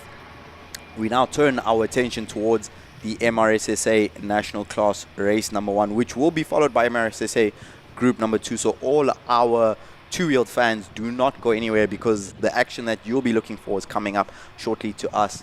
We have Adolf Boshoff, the 2024 MRSSA SPK champion, is starting in pole position. He did a 1 minute 0.9, or aka a 60.9 second lap here at ALDO Scrubante, which, for anyone who has been to the circuit or knows even a little bit about what makes for a fast lap time here, 60 seconds is incredibly fast on two wheels. However, he will have his handfuls today with Dino Iozzo on the number 13. Dino Iozzo returns to MRSSA. Last time we saw him racing the MRSSA was at this round a year ago, and he was dominant, Prince, lapping in the 59s, which is a bit ridiculous, in my opinion, to do on a Superbike here at PE. Troy Harvey Tonking on the KTM 8 RC8. See, a very, very special motorbike. Keep an eye out for him. Jaco Goos, Ron van Zyl, Graham van Breda, Jordan King, Dieter Huisaman, Dave Ringer, Clive Turnbull, Simpiwe Mahlobo, Connor Ben, and Boikanyo Mabaso will, that's Craig Ben. Craig Ben will be all taking part today. So, Prince, there's a couple of stories that we can unpack on the two-wheel front, but on screen is the local boy, Ron van Zyl. Great to see him getting his shot to go and compete against the best in the country on two wheels. Yep, he's a club champion, of course, in the 600cc class, so he knows his way around the circuit very, very well. And that particular part of the circuit, just after the sweep going down to penultimate corner, very, very deliberate approach needed here. He prefers a more aggressive style, likes the car a bit more rear happy. But he's definitely studied and tried to calibrate himself and get ready for this particular race. He was pleased to find, despite his more relaxed approach to yesterday's qualifying and practice, he wasn't trying to push too hard, and that resulted in actually a very, very decent qualifying for him. So it turned out he then was second of the 600cc class, which pays dividends, I guess, to have a more calm approach, be more methodical about the way in which you go about the circuit. Very calm young man, good head on his shoulders, 18 years old. He goes into this, so I think he seems to be a very level-headed and laconic, calm type of guy. So he's going to keep that same mentality, try to keep his head on his shoulders. He's right in the middle of all of the action, starting from 5th overall, but second for the 600s. So he's going to be biding his time to make a decent bid for honors going into the rest of the race. But that's the benchmark right now. We have in frame the lightning quick Adolf Boshoff. We've seen how his particular style, Tim Akumalu described it as he turns it into a bit of a skateboard at times. He really can dance on that bike if he wants. But we do have Nadine in the meantime in the pits to let us know what's going on. Alright, so I'm here with first and second place. In first place for the first race of the day, we had ALDO Scrubante, who's doing a cameo performance with us here at round 2. Nice to have you back. Nice to be back, Nadine. Always love supporting SAES, home track. Love it, organised, great event. The officials are great, it's very professional. Just love being back. We love having you. Also nice to be chased. Yeah, and the problem is he's a lot younger than me, so he's keeping me honest. And I just see this big Mercedes in my rearview mirrors the whole time. Yeah. So, yeah, I think it's going to be a long day. But we certainly get a try. Well done on your first place. And you, Damien, that was close, eh? Yeah, I know. We were thereabout, but we just missed out to the Lambo. I must say, I might be young, but he's definitely got the pace this weekend. But no, definitely race 2, we're gonna come back and we're gonna push and let's see what we can do. So this is that 1 second we were talking about yesterday. Yes, that's that 1 second. Now it's 0.1 what I need to ALDO. So that's a bit more difficult, but we'll get there. Well, awesome. Thanks for giving us some excitement and a great start to the races today. And we'll see you guys at race 2. Thank you. Perfect. Cool. Thank you. Otherwise, you will. I'm good, thanks. Always, man. Nice to see you. Loving it. Yeah, still loving it. Thank you to Nadine catching up with our podium finishers there in race number 1 of our Sports and GT Cup. Now, Prince, we need to get straight into it. Something very interesting is happening here on screen. As you and our viewers can see at home, there's only 3 bikes on track on the grid. That is, we do not have 3 entrants. We have 13 entrants in this class. But it seems to me, because this has happened to me before here, racing at ALDO Scrubante, it seems like some of our riders may have been late to get to the grid. So we are going to wait to see, but we could potentially have majority of the field starting from pit lane, because the 3 on the grid now, that is Craig Ben, Ruan van Zyl, and our poleman Adolf Boshoff, who are ready to race. They are now waiting. Their tires are getting cold. So one may ask, why don't they just restart the race? But those riders who are ready and on time will be penalized. So we are now on standby waiting to see what's going to happen. But we are looking for the likes of Yotso, Tonking, Gous, Van Breda, King, Huiseman, Veringa, Turnbull, Mahlobo, and Mabaso are all not on track. So we are going to keep you up to breast with the situation. We may possibly have a delayed start, but on screen on track. So as it stands, your front 3, as they line up on the grid, it's Adolf Boshoff ahead of Ruan van Zyl. And there they come. Aston Nesbitt now lining up at the end of pit lane. We are going to now wait to see, is that pit lane closed already? Will he be allowed on track? He's going to stop. Pit lane is closed. You can see there by that orange cone. The pit lane is closed. So on our right-hand side, Prince, this is quite the situation we've got here. On the right, under starter's orders, Aston Nesbitt will start from pit lane. Aston Nesbitt has to wait until the last bike on the grid enters turn number 1, and then he can pull off. Where's Dino Yotso? Where is the rest of the grid? Adolf Boshoff, lights off, takes the lead in turn 1. He's the only 1,000 on track at the moment, ahead of Van Zyl and Craig Ben. Aston Nesbitt will pull out from pit lane, so Aston Nesbitt leaves the pit lane 4th place. But where's the rest of our MRSSA Superbike field? You're as confused as I am, Tema Kumalo. This is incredibly ironic considering we had this exact conversation of what happened to you a couple of years ago. Adolf Boshoff, quick off the line, of course, the only 1,000 on the circuit, so he's definitely going to clear the scene. And we're going to get a chance to see now. We're just tracking the situation as it progresses, really. We don't know what happened to our other 7 competitors that were, is it? Yep, we have a total of 13. We only have 4 on the grid. So, pardon my math, there's 9 competitors that we need out onto the circuit. One of the 4 that we have on now started from the pit lane. We were expecting a lot more, but we'll update you about that situation as it progresses. And there we go. We got more competitors out onto the circuit. Okay. The rest of the circus joins the fray. One of them being Troy. Troy Tonking, I just saw him come in and out of frame there. And Adolf is going to be chuckling as his rear steps out a bit under braking at turn 1. He's going to be chuckling at how late these guys are. So this is now classic Adolf Boshoff. He has essentially got this race win sealed up already. After 2 laps, he has a 3.4 second gap. But it's Adolf Boshoff we're talking about. He's still going to send it. Yep. He's still going to be cutting shapes. Now, the interesting thing to see here is how quickly the other riders, who are now 2 laps down already, get up to speed. There's Troy Tonking, who originally had lined up 3rd on the grid. He is now 2 laps behind our race leader. So, and Adolf with a big slide exiting turn 6. He is going flat tap. So we're going to keep an eye on the live timing to see what this lap time is for Boshoff across the strip. We are still yet to see Dino Yotso. Oh, these riders don't know that the race has begun. They think it's a sighting lap. Adolf Boshoff is racing. So Boshoff comes through at full racing speed. This is a bit concerning. Red flag. That is not a surprise there. Yeah. A red flag because red flag. And that is safety first, Prince. Boshoff is not aware of this. Izzy still looks kind of aggressive there. He will be aware now. Okay. So quite an unusual scenario there.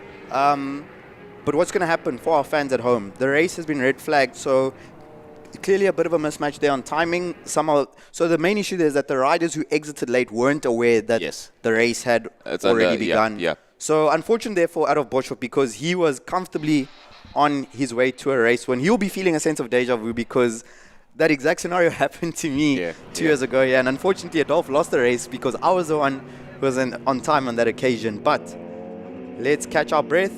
Let's relax. There is Dino Yotso on the 13. He is out on track. I can tell you for sure that Adolf will not be impressed with that, because he was out on time. He was ready. But the COC, they're making the right decision, I think, Prince, because some riders were racing and the others weren't racing. And in that scenario, that's the speed difference is what causes incidents. So the correct decision being made there. Adolf Boshoff now peels into pit lane. Other riders are going to the grid, so the drama continues to unfold. Okay, we'll stand by for that and updates. All of the riders seem to be getting into...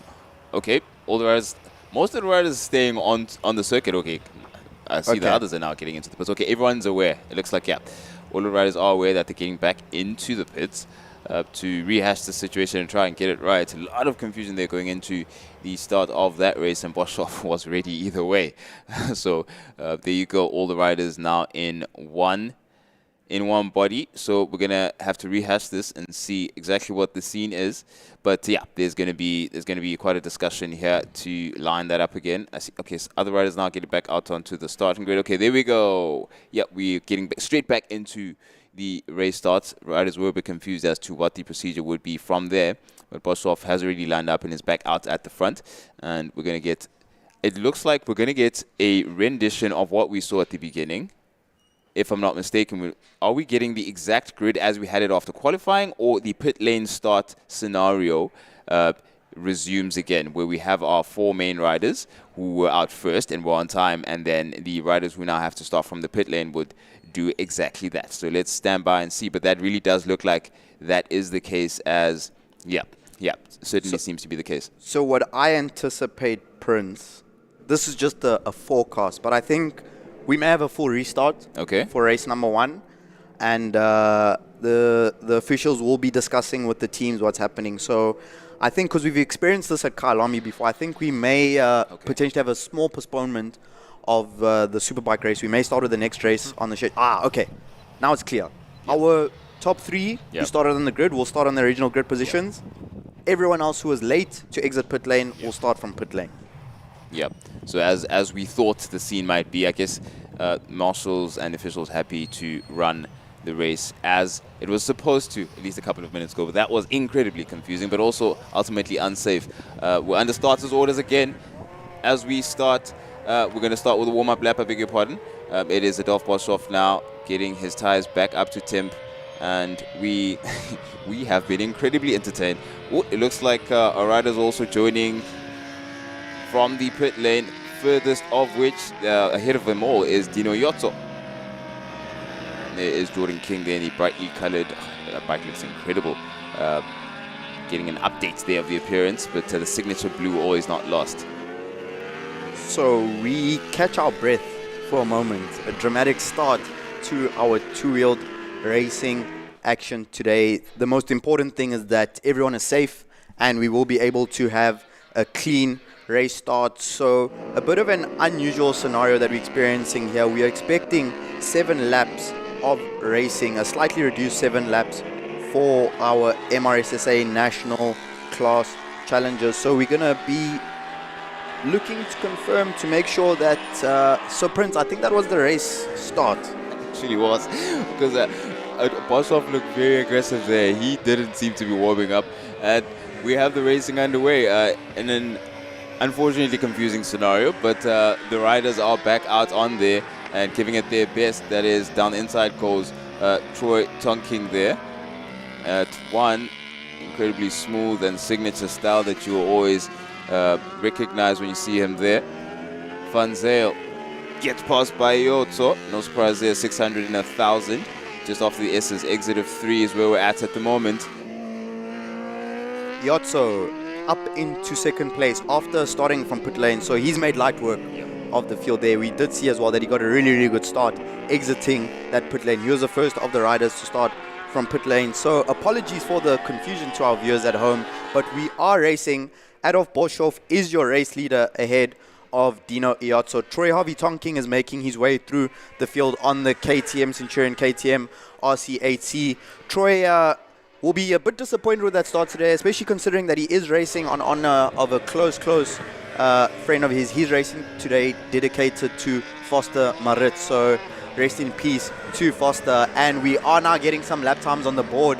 Prince 1 minute .535. Dino Iotso has 6 laps to close, 5 seconds on Adolf Boshoff. Do you think he can do it? Oh gosh, that is a tough task, but Dino Iotso certainly is fast, so we stand by for that. In the meantime, Van Zyl, the first of the 600s with a 1 minute 4.9, is going to want to get in his rhythm, which was interrupted. He was one of the early riders who was on time for his start, so he wants to get back into groove as quick as possible. But someone with a bit in his teeth also, Troy Tonking, also in the 600s. Of course, he was initially the pole-sitting 600 in this particular class, so he will want to get things caught up and back into where he'd like. In the meantime, in frame, Adolf Boshoff getting back to where he was, out in the lead and undisturbed. He must be thinking to himself, I don't know what you guys were thinking. Iotso closing and bearing down on Boshoff. Lightning quick times, lightning. It is the closest I've seen to a 1 minute dead, a clean 60 seconds ever, I think. 1 minute 004 there from Iotso. And oh no! Aston Nesbitt makes contact with Craig Ben. Aston, how did he stay on that bike?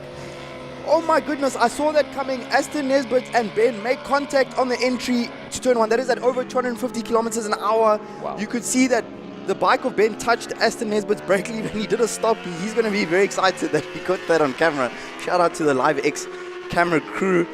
There's a lot going on at the moment. Jam-packed action. We hope you are entertained at home. But what we saw there was a 4-way battle for 5th position between Aston Nesbitt, Craig Ben, Dieter Heiseman, and Jordan King. Currently leading that group is Dieter Heiseman on the Ducati Panigale V4. Aston Nesbitt on the all-pink Yamaha R6 ahead of Ben, and that's Jordan King on screen in the blue, running in 8th position, trying to find his way through on Ben, which he does. Ben will need to respond, but he is on a 600, and just behind them is Mabaso going up the inside of Graham van Breda. The gap out front is down to 3.2 seconds.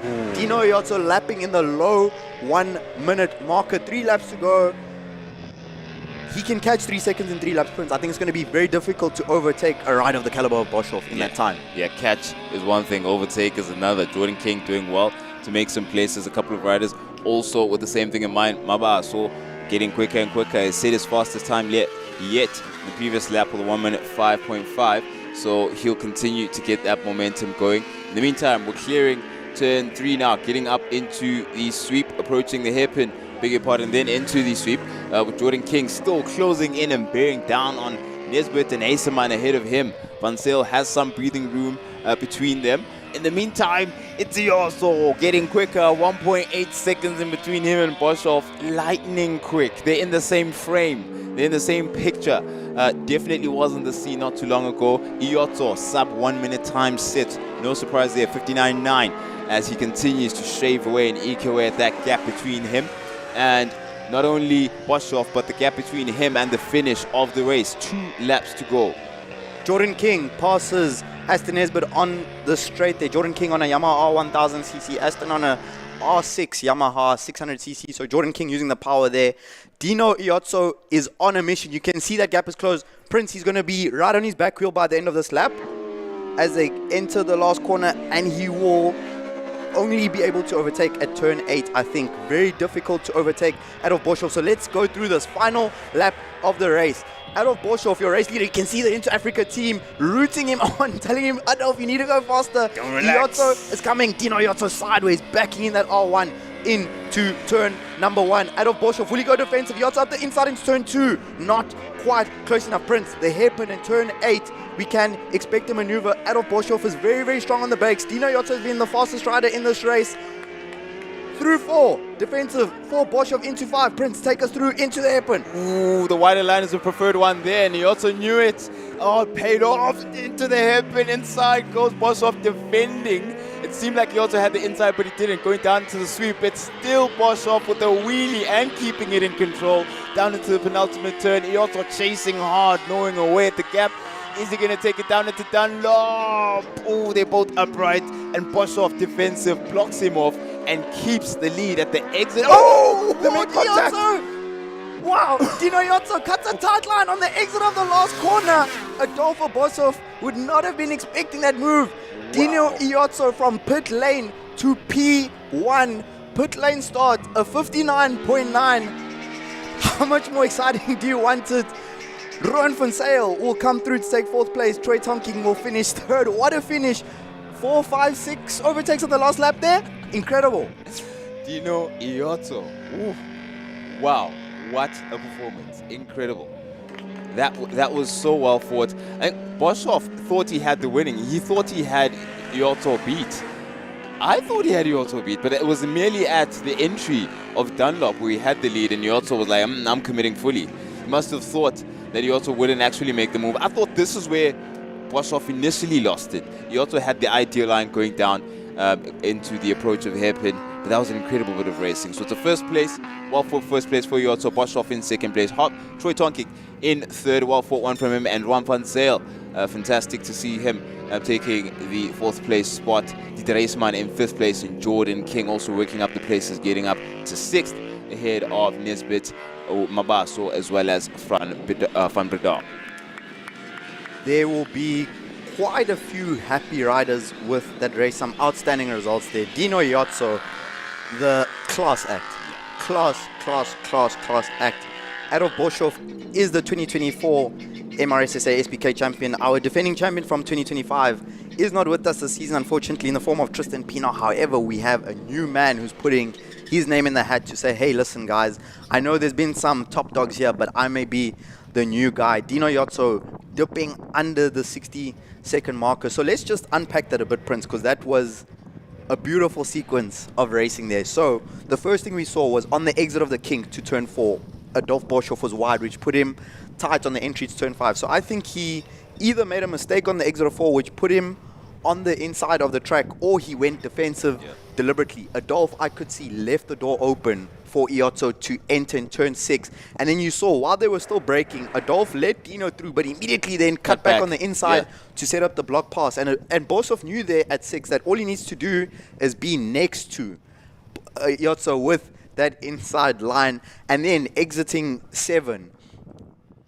Iotso didn't really have the run to beat Adolf in terms of on the brakes, and you saw Adolf braking really late. You saw the front chattering on the front entry of the last corner. We are going to catch up with Nadine, Dino Iotso race winner, down in pit lane with Nadine Wilken. Let's catch up with them.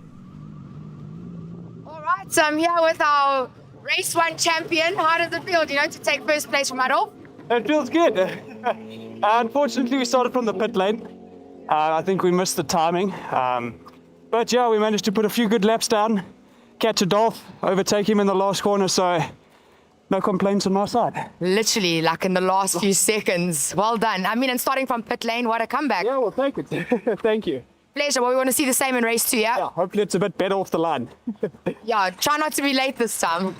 Thanks. Let's go back to the commentators.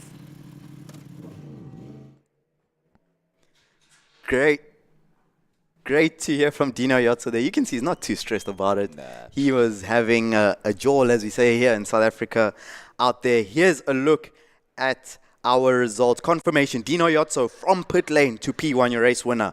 Adolf Boshoff second. Troy Tonking completes the podium. First time ever into the 101s for Troy Tonking. He will have done that for Foster Maritz RIP Foster. Ruan van Sale, a 4.3 for him, takes 4th place. Dieter Heiseman up in the top 5, almost in the 104s on that Ducati. Jordan King 6th, ahead of Nesbit, who nearly had a horrible day at turn number 1, clashing with another rider. Boikanyo Mabaso breaks into the 104s for the first time. He's got a new sponsor running with him this weekend, Ascari Records. That's a music label that has an interest in motorsport that is supporting some of our youngsters up there. Amazing to see.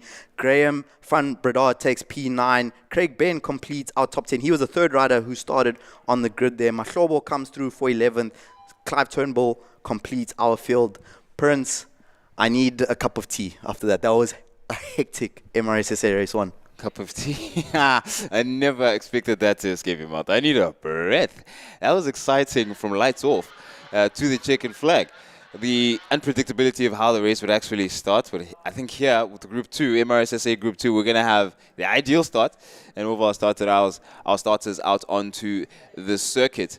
Man, that was exciting. A high benchmark set here for the second group of MRSSA riders. A couple of them already out onto the circuit. I saw Sia Shabalala already out onto the circuit now, getting things ready for their race and their say on things. And we've had consistent conditions so far. No changes, no...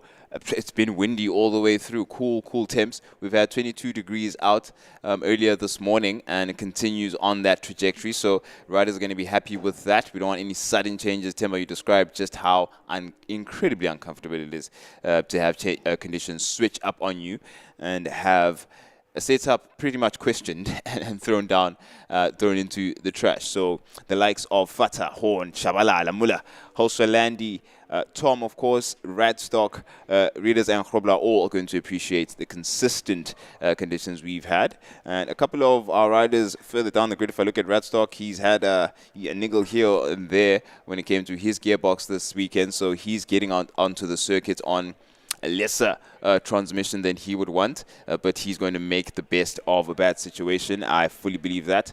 Great energy coming out of his side of the garage. We've got the youngsters out in MRSSA Group 2. Lungisile Tom lining up on the grid alongside Sia Shabalala. Good to have Shabalala back with us here. His first appearance of the 2026 season. Keep an eye out for Bikers Warehouse's Brad Radstock, who is only participating with 3 gears today. He had some serious gearbox issues yesterday. We will be catching up quickly with Adolf Boshoff, starting from pole P2 in race number 1 for our MRSSA national class. Down to Nadine in pit lane. I'm here with Adolf Boshoff. So that was not the ending we expected or the start. Yeah, very strange race. So 3 guys on the grid, and then we started the race, did into 3 laps, a red flag the race, and then we had to start over. Some of the guys started in the pit lane, and yeah, tires went hot cold, so it was a difficult race for me, especially trying to manage the tires. Well done to my competitors. It was a hard race. Well done to Dino. The second race will come out fighting harder, and yeah, we've got some things to do with the team. Yeah, rubbing is racing. It's not for crybabies, so yeah, well done to Dino, and then yeah, see you in the second race. Yeah, I think he's going to bring the heat in the second race. But I mean, you were miles ahead. Then what happens? The tires? Yeah, so basically, yeah, the tires that we're running, they can't get hot and cold. They must stay at a certain temp. And then obviously with the stopping and going and for us waiting on the grid so long, messed around a bit. But yeah, no excuses. Got some work to do. We'll see you guys in the second race. I'd just like to thank all my sponsors, Into Africa, Marius Lloyd Racing, Pemdrill, my team, Futter, Quibus, everybody. Thank you so much. Really appreciate it. Thank you. Okay, well, let's go back to commentary. We are underway with race number 1, MRSSA Group 2, and Sia Shabalala takes the whole shot into turn 1 ahead of Ryan Futter. Huge wheelies there for Ryan Futter off of the line. Prince, we were just catching up with Adolf Boshoff there, our runner-up in MRSSA National Race number 1. He doesn't seem to be quite that happy with how things went there. Oh, not at all. When you have the middle spot of the podium firmly in your grip and it's suddenly taken away from you, I wouldn't be happy either. In the meantime, someone who's absolutely chuffed, Sia Shabalala with his start. Down the inside goes Horn at the hairpin, getting down now into the sweep. We're going to have a clear picture of how things stand as our transponders reset not too long from now. A lot of chopping and changing a bit further afield, but a really, really good and strong start from Shabalala, who is going to try and keep that momentum going as long as possible. As we can see, a midfield battle there. We just saw Lungisile Tom going up the inside of one of our thousands there. That was Brad Radstock getting dive bombed by one of the youngsters there at turn number 8. Mick Landy up the inside into turn 1 on Muller. That is a very, very tight line. Mick Alamomia, he managed to keep that in one piece. Mick going to have to try again to find his way through there on Muller. Out front, Shabalala leads. Futter second. Holscher, a.k.a. Bundy, in third. Leon Horn on the 1299 Panigale Ducati. And Mick Landy finally gets that move completed into turn number 4. Yep, Muller will have to answer back not too long from now. Shabalala can't quite relax with Futter right behind him. You can see Futter's closing that gap as quick as possible. Landy looking steady now ahead of Muller. There's Shabalala, knees down to penultimate corner. Futter not quite as deep as Shabalala going into that. Let's see if it pays off. Good run for Futter. Look at him closing in on Shabalala on the brakes into Dunlop. Bit by bit and inch by inch goes Futter to make sure Shabalala doesn't escape his grip. Shabalala leads onto the pit straight to complete another lap. It is the Tuning Forks Yamaha versus the Kawasaki ZX10. That Ryan Futter's ZX10 has got legs. He goes round the outside turn 1. That's late for Futter. Oh, he very late. outbraked himself. Yeah. You saw him. Ryan Futter is a former off-road rider, or let me not say former. He's a motocross rider. That is his background. You saw him standing on the rear brakes there, backing it in, but doing extremely well. Prince, it looks like he got a bit of an overrun there in the slipstream. He pulled out, found himself on the outside. Shabalala defended his line on the inside. Futter runs off the track.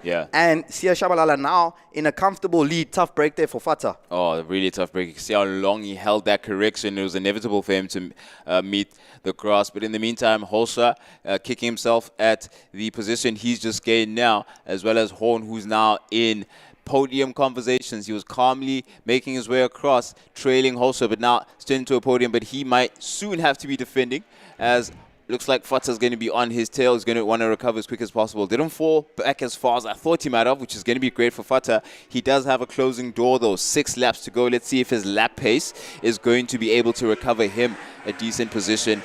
If not a second, maybe something in the podiums. Will be fascinating to see. Alan Holscher currently is the fastest rider on circuit. He is closing down that gap to Sia Shabalala. He was 0.3 quicker than him. However, behind them, Leon Horn now into the 106. So as they completed lap number 3 there, Leon Horn was the fastest rider. Leon Horn, we saw him miss out on racing action at Swartkorps round 1 because he had that unfortunate crash on the Friday practice where he was not able to participate. Great to see Leon Horn back, and he's on a different bike, so he is a big fan of Ducati. There is Horn on screen on the number 45. He's got that Ducati with the white number plate front there.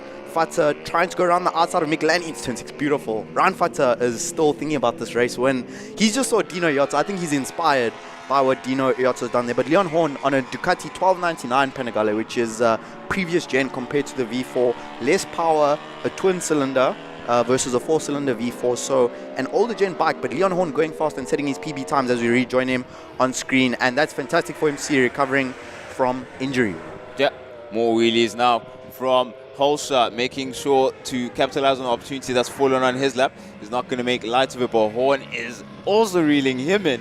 So we'll see a nice little scrap there going to the end of the race for that 2nd and 3rd place. Holscher will be aware by now to hear Horn changing gears right behind him. Shabalala has some breathing room from those two. So in the meantime, he's just focused on the next apex.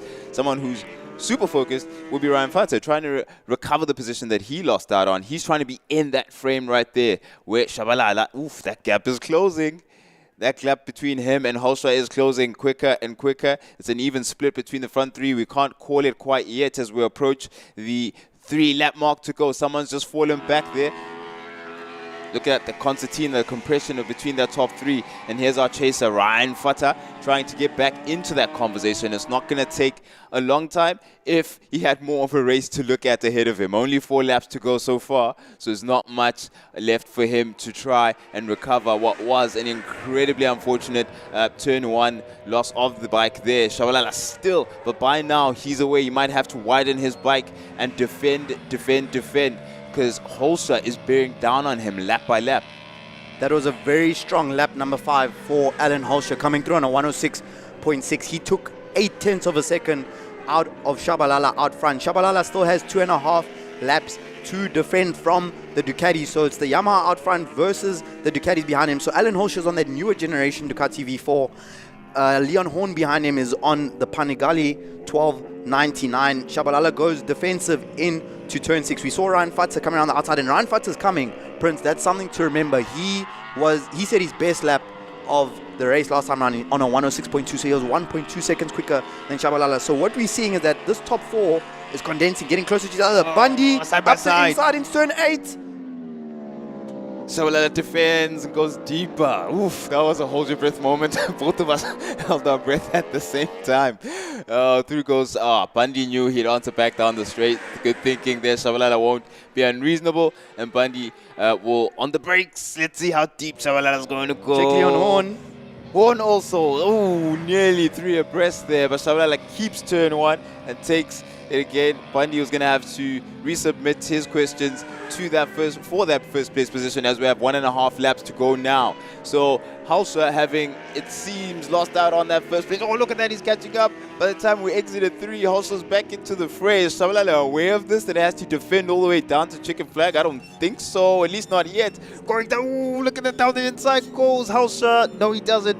Backs Leon out of it, but Horn. Horn capitalizes. Incredible opportunism there. Incredible opportunism. Well said there, Prince. Leon Horn caught Alan Holscher napping. Yeah. Because Shabalala made a mistake on the exit of 5. He ran wide and lost drive. Holscher was too busy watching what was going on with Shabalala there. And Leon Horn opportunistically made his way up into second position. And now the fastest man on track. Fastest lap of the race last time round for Ryan Futter. 1 lap to go. We have a 4-way fight for the race victory here in MRSSA Group 2. Shabalala leads. Check Ryan Futter. He's going up the inside. He needs to get that brake marker spot on. So Ryan Futter, after running off at turn 1, you see that? Standing on the back brake. Sideways Ryan Futter. Oh, he keeps it in one piece. Ryan Futter up into P2. 3/4 of a lap for Shabalala to defend, to hold on to his race victory. Oh my goodness, incredible from Futter. They're staying composed, and he's now in second again. Let's see what he makes of it. He knows there's nothing in between. Oh, look at that. Look how much time he's made just before exit of 3 there. Shabalala, is he aware he needs the widest bike on the planet right now? Because Ryan Futter is going to take the place, laid on the brakes, down the inside of Shabalala, and makes it stick at the hairpin, going down into the sweep now. Oh, brilliant racing from Futter there. Well-placed bike. Can you believe this man lost all those places? 5 places lost all in one turn. Shabalala, can you answer back going down? It's Dunlop. Oh, I think not. It looks like Futter has pulled off an incredible comeback. Aladino Iotso, pretty much from nowhere, coming back to recover an incredible win here from MRSSA Group 2. A wheelie down for the chicken flag. Incredible stuff there from Ryan Futter. That is how you celebrate a race win, and that's how you go and win a race, Prince. Wow. Incredible. Ryan Futter, wheelies, stoppies, backing it in, sideways, all action. But what a ride from him. Ryan Futter comes through. He was in second place, took the lead for a moment, went off the track, dropped to P4, made his way all the way back up to the victory, saved it for the last lap. Huge shout out to our race winners, Ryan Futter and Dino Yotso, because thankfully we don't have a ride of the day category, because it would be very, very difficult so far with how the day's gone. Ryan Futter visibly very, very happy with that. Shabalala will be disappointed with that. He led the whole race bar 1 corner. He would have thought when he saw Ryan Futter running wide at turn 1, because of how fast turn 1 is, he would have thought, okay, I'm sealed, I'm settled there. But he would have been able to hear the Ducatis and the Kawasaki running up behind him. Leon Horn, I think, will be a bit disappointed, because he clearly had pace to fight for the victory there. Just unfortunate with his overtaking. And the last thing I'll say from this little monologue is that block pass from Ryan Futter, using the back brakes, because you saw Shabalala tried to do the cutback like Boshoff did on Iotso, but the door was firmly shut. in his face. And Ryan Futter using that motocross experience, but a four-way white fight for the win. What a show we have had from our MRSSA riders. Wow, incredible two-wheeled action and impressive to see. We saw the start-stop nature of the MRSSA national class where Boshoff paid the price in terms of temperature changes for his tires. Now, I have a question here because Futter went clean off the circuit. Of course, he was still running, so I'd assume, though, but because of the correction and the lockup that he had, he would have maybe flat spotted or damaged the condition of his tires. But it seemed like he had them intact. Yes, indeed. So, thankfully on the Superbike, you'd have to do something quite extreme to flat spot a rear tire. And what he will have been experiencing there, even though you're standing hard on the back brakes and backing it in, that rear tire would have still been rotating, create that snap of oversteer he experienced. But one critical thing that he did there, which really helped him, was that he didn't panic. He didn't panic because you could, if you go rewind on our stream and go watch that moment again, you'll see that he realized he was running off, braked extremely hard with front and rear brake, which caused the bike to snap sideways. And then just as he arrived at the grass, he released the brakes. Yeah. Which, because on two wheels, when you brake with front brake on grass, it's not going to work. Trust me. Yeah. Not recommended at all. Fantastic effort from him there. So those tires will be good. I think he may put on a new rear tire for race number 2 just to be safe. Yeah. Because he knows he's got stiff competition. But fantastic effort from him there. And we've still got 4 more races to go in MRSSA. So, Prince, good luck to us in our voices because we've still got 5 hours coming up later this afternoon. What a start to the day. Incredibly exciting racing we've seen so far from our two-wheeled action. And we're going to move on to our youngsters, VW Rookie Cup, coming to have their say on the first bit of racing on offer for you, our lovely spectators and our guests that are going to be joining us here on the circuit. We're going to extend our invitation one more time and ad infinitum, actually, all day long. You do have an opportunity to join us if you're down with us here in Kapecha. And we're going to hear from Nadine in the pits to update us on how our winners' circle is going for MRSSA Group 2. Thanks, Prince. So I'm here with Aston Ness, but before we get to the MRSSA round 2 winners, we all were wondering, how did you stay on the bike when you had a bit of a kiss there with one of the other riders? To be honest, it was a lot of luck and just praying while I was riding. So I managed to keep it on the track, which I was happy with. I had to try and avoid him. And I was just happy to stay on the track. And then once I finished my little lovey-dovey session there, I could grab the brake. So luckily I had a brake protector because that's within the rules. So that thing did its job. So I'm very grateful for that. Shoo. It's a different setup for you today. Usually you helping Brad with his bike. Today you're on a bike yourself. Yeah, so still helping Brad as much as I can in between me riding. But yeah, very fortunate to get a chance to ride at this beautiful track and this awesome event. So just happy to be here, really. And for you, little one, do you want to say, go dad, woohoo? Say go dad. Say go dad, number 1. Maybe not number 1 yet, but we're getting there, hopefully. Something to work towards. Yeah. Okay, cool. Well, let's go back to commentary while I go find the race winner for round 2.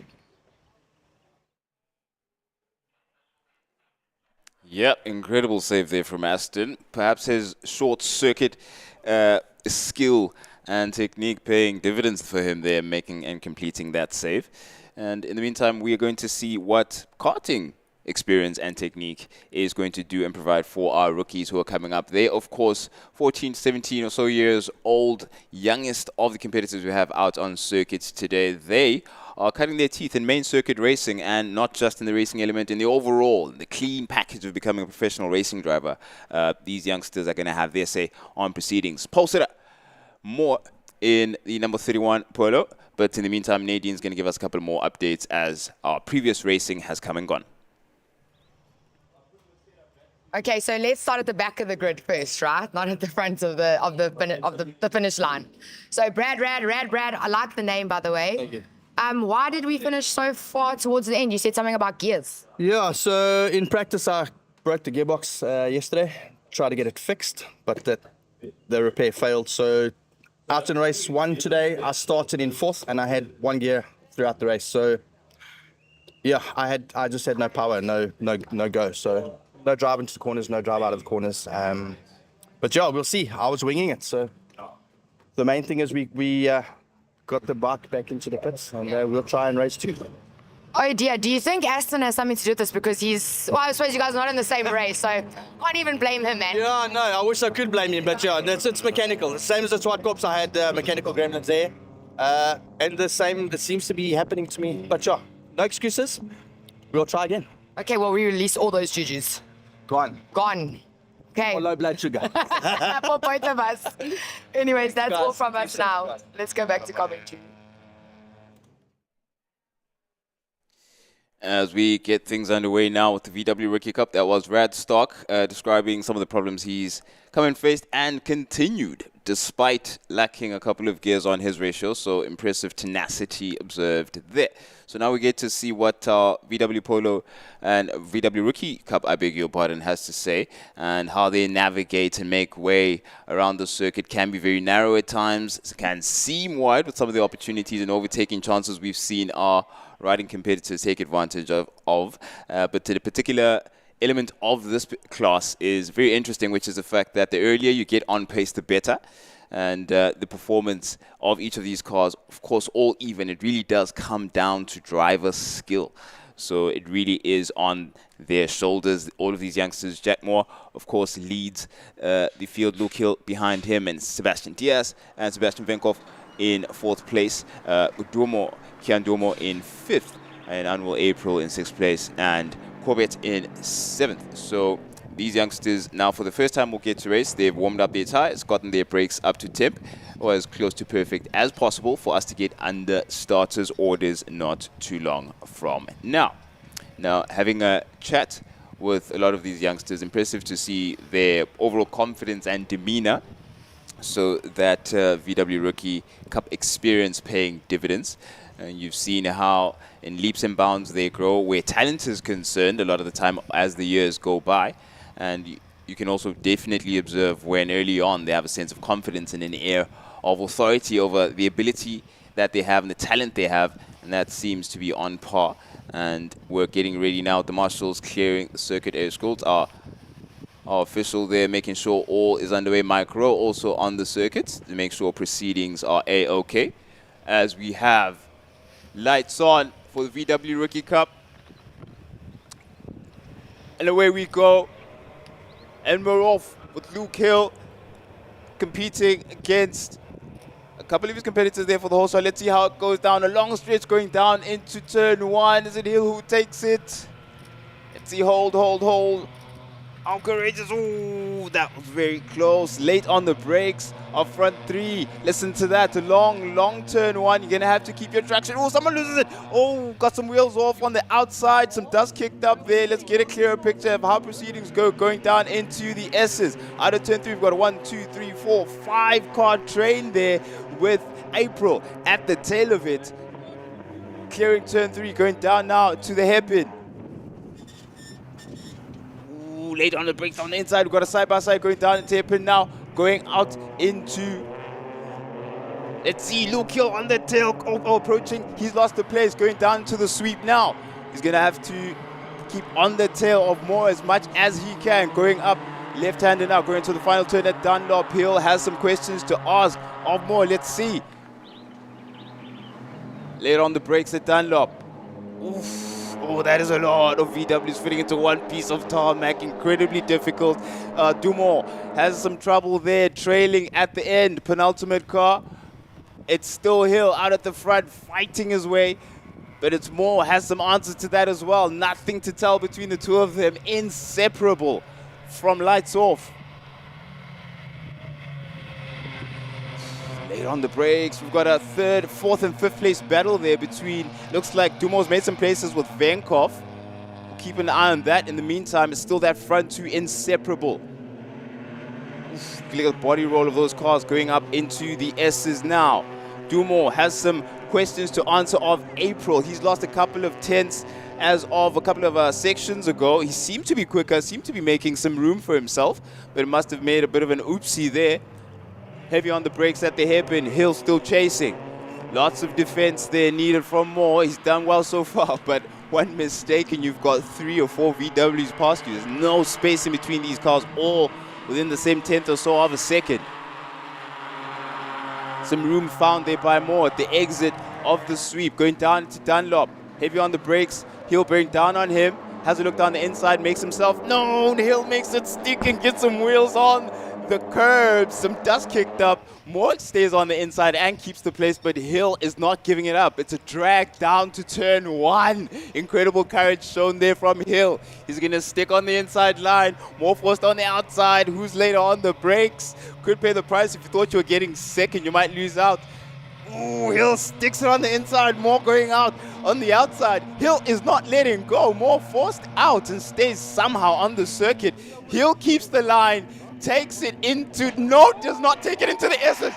Moore flipped on his side. Oh no. Oh my word. Luke Hill, Jack Moore came together at the entry of the S's. Moore is fine. Moore immediately steps out of the car with his hands in the air. He is fine. He is okay. Hands on his helmet. Moore is okay. That is great to hear. That was incredibly close. If you just caught that, Moore is fine. He's all right. And we have Luke Hill still out in the lead. That was really, really close. And thankfully, he is okay. We'll have an upset, but it is a red flagged race. That was incredibly close.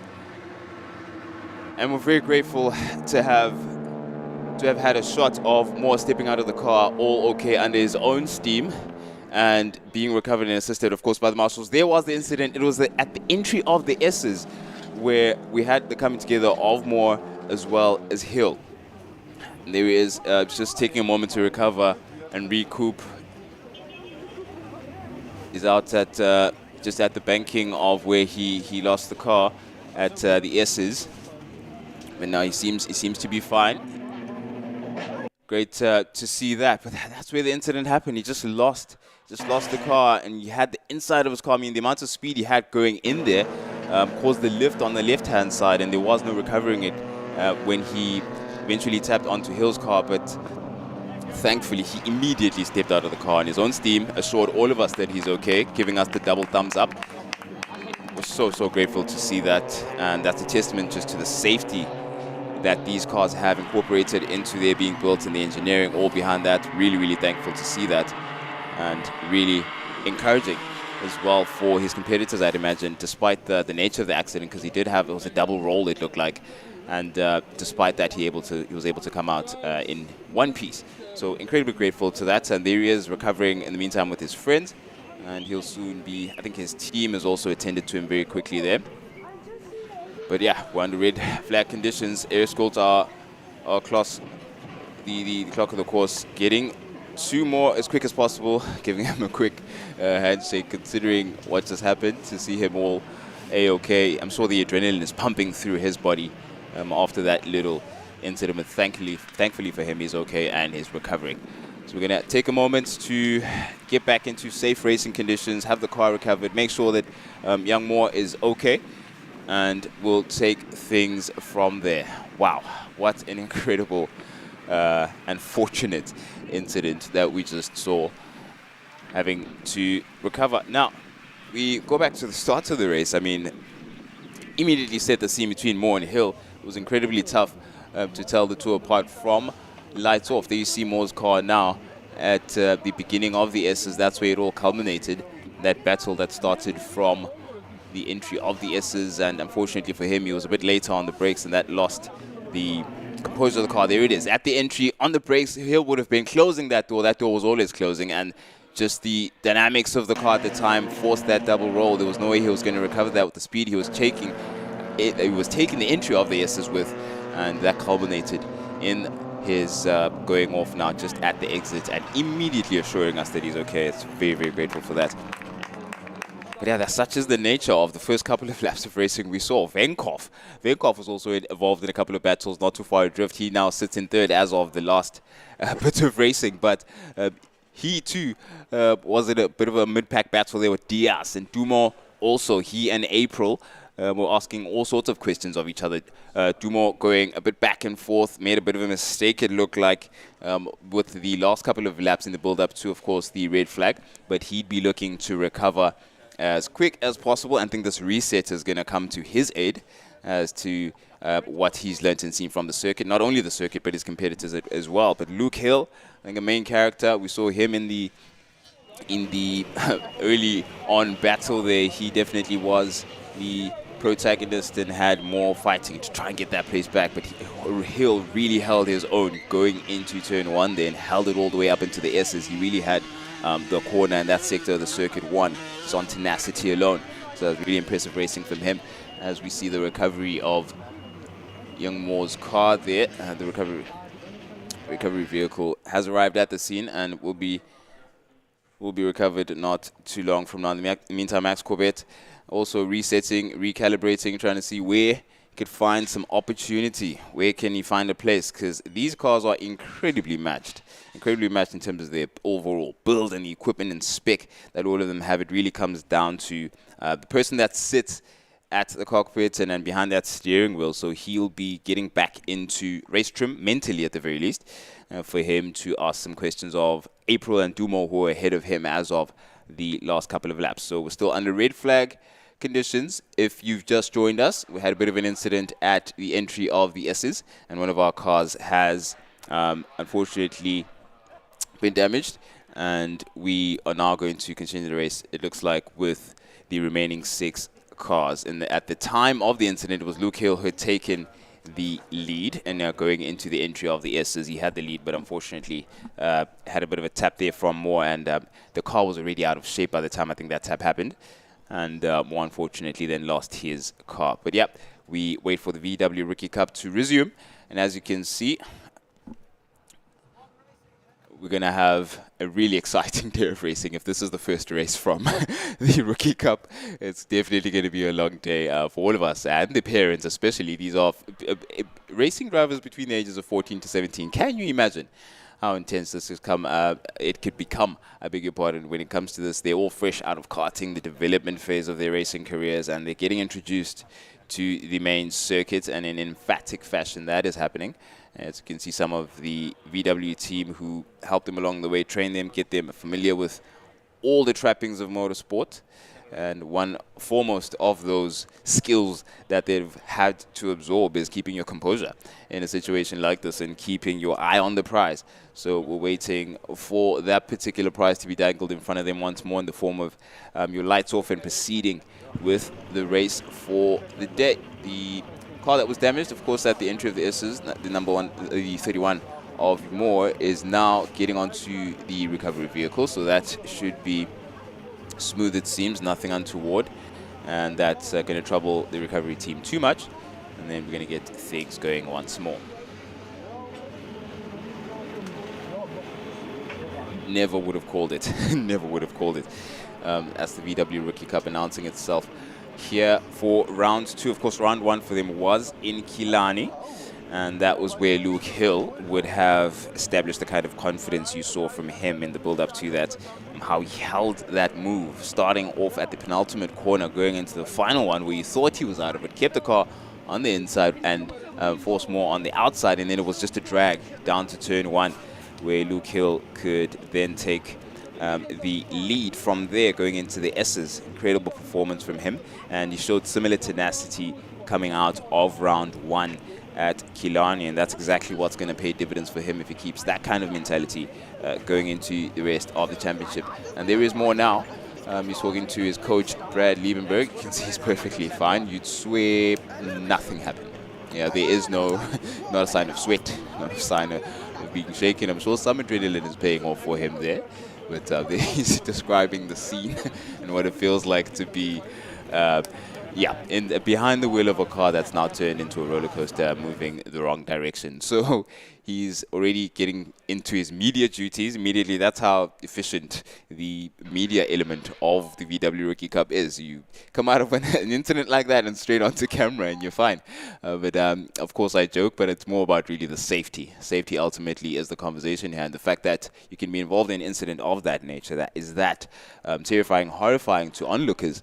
But he comes out A-OK and unscathed. So just the standard of safety is absolutely at a premium here. And it really is great to see and cannot be overstated. So I think once the car's being cleared, it's already on the recovery vehicle and it's almost done. And we're going to see the AA car get off the circuit, and then we get things back underway. We're just looking at back to round one. This is round two, of course, for this championship, the Rookie Cup, that is. And round one saw Luke Hill performing quite impressively, coming from second and working his way up to close it off with the race 2 win.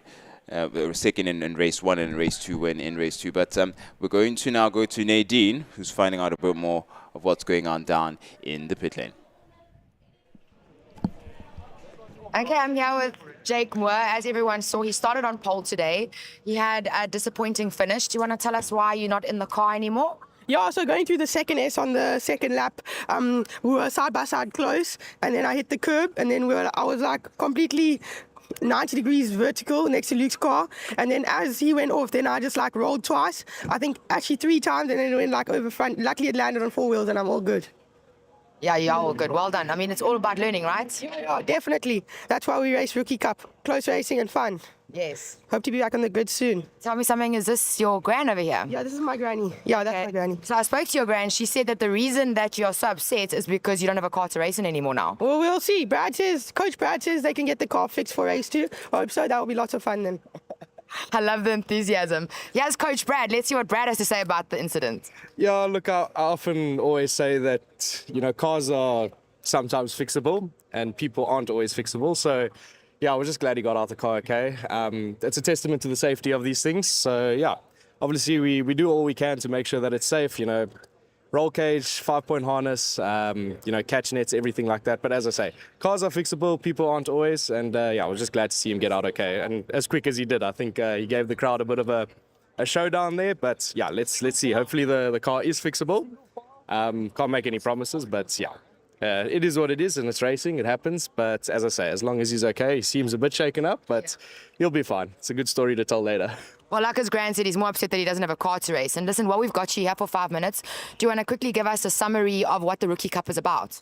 Yeah, obviously, Rookie Cup is for rookies. The idea of it is to, coach them on multiple things, media, racing, all the sorts for a racing driver. Obviously, these days, it's not just about how fast you can go on a racetrack as a racing driver. There's a lot of other aspects. You've got the media side, as I said, to it, the sponsor side. So, yeah, Rookie Cup is there for the younger generation to get into a car that's not too fast but not too slow, give them the experience. The winner of Rookie Cup ultimately wins a free Polo Cup drive the next year with Volkswagen Motorsports. So yeah, we've got a good chain of progression here with VW. Obviously, this German program that we're looking at doing, not that we're looking at doing, that we are doing. We've sold, I think, 20 plus cars. And then on top of it, we've got another order for, I think, 30 cars. So yeah, I'm doing that series myself in Germany this year. I really look forward to it. I go away in 2 weeks' time for my first race. It's a bit busy now, but yeah. Ultimately, this is the start of a big program for VW, and I look forward to carrying on being a part of it and imparting a little bit of my knowledge onto the younger generation. So, yeah. Well, there you have it from one of our own rising stars, involved with developing all of our future rising stars. So anyways, we're going to get back to racing now, back to Rookie Cup. So I need to get off the grid. Let's go back to commentary.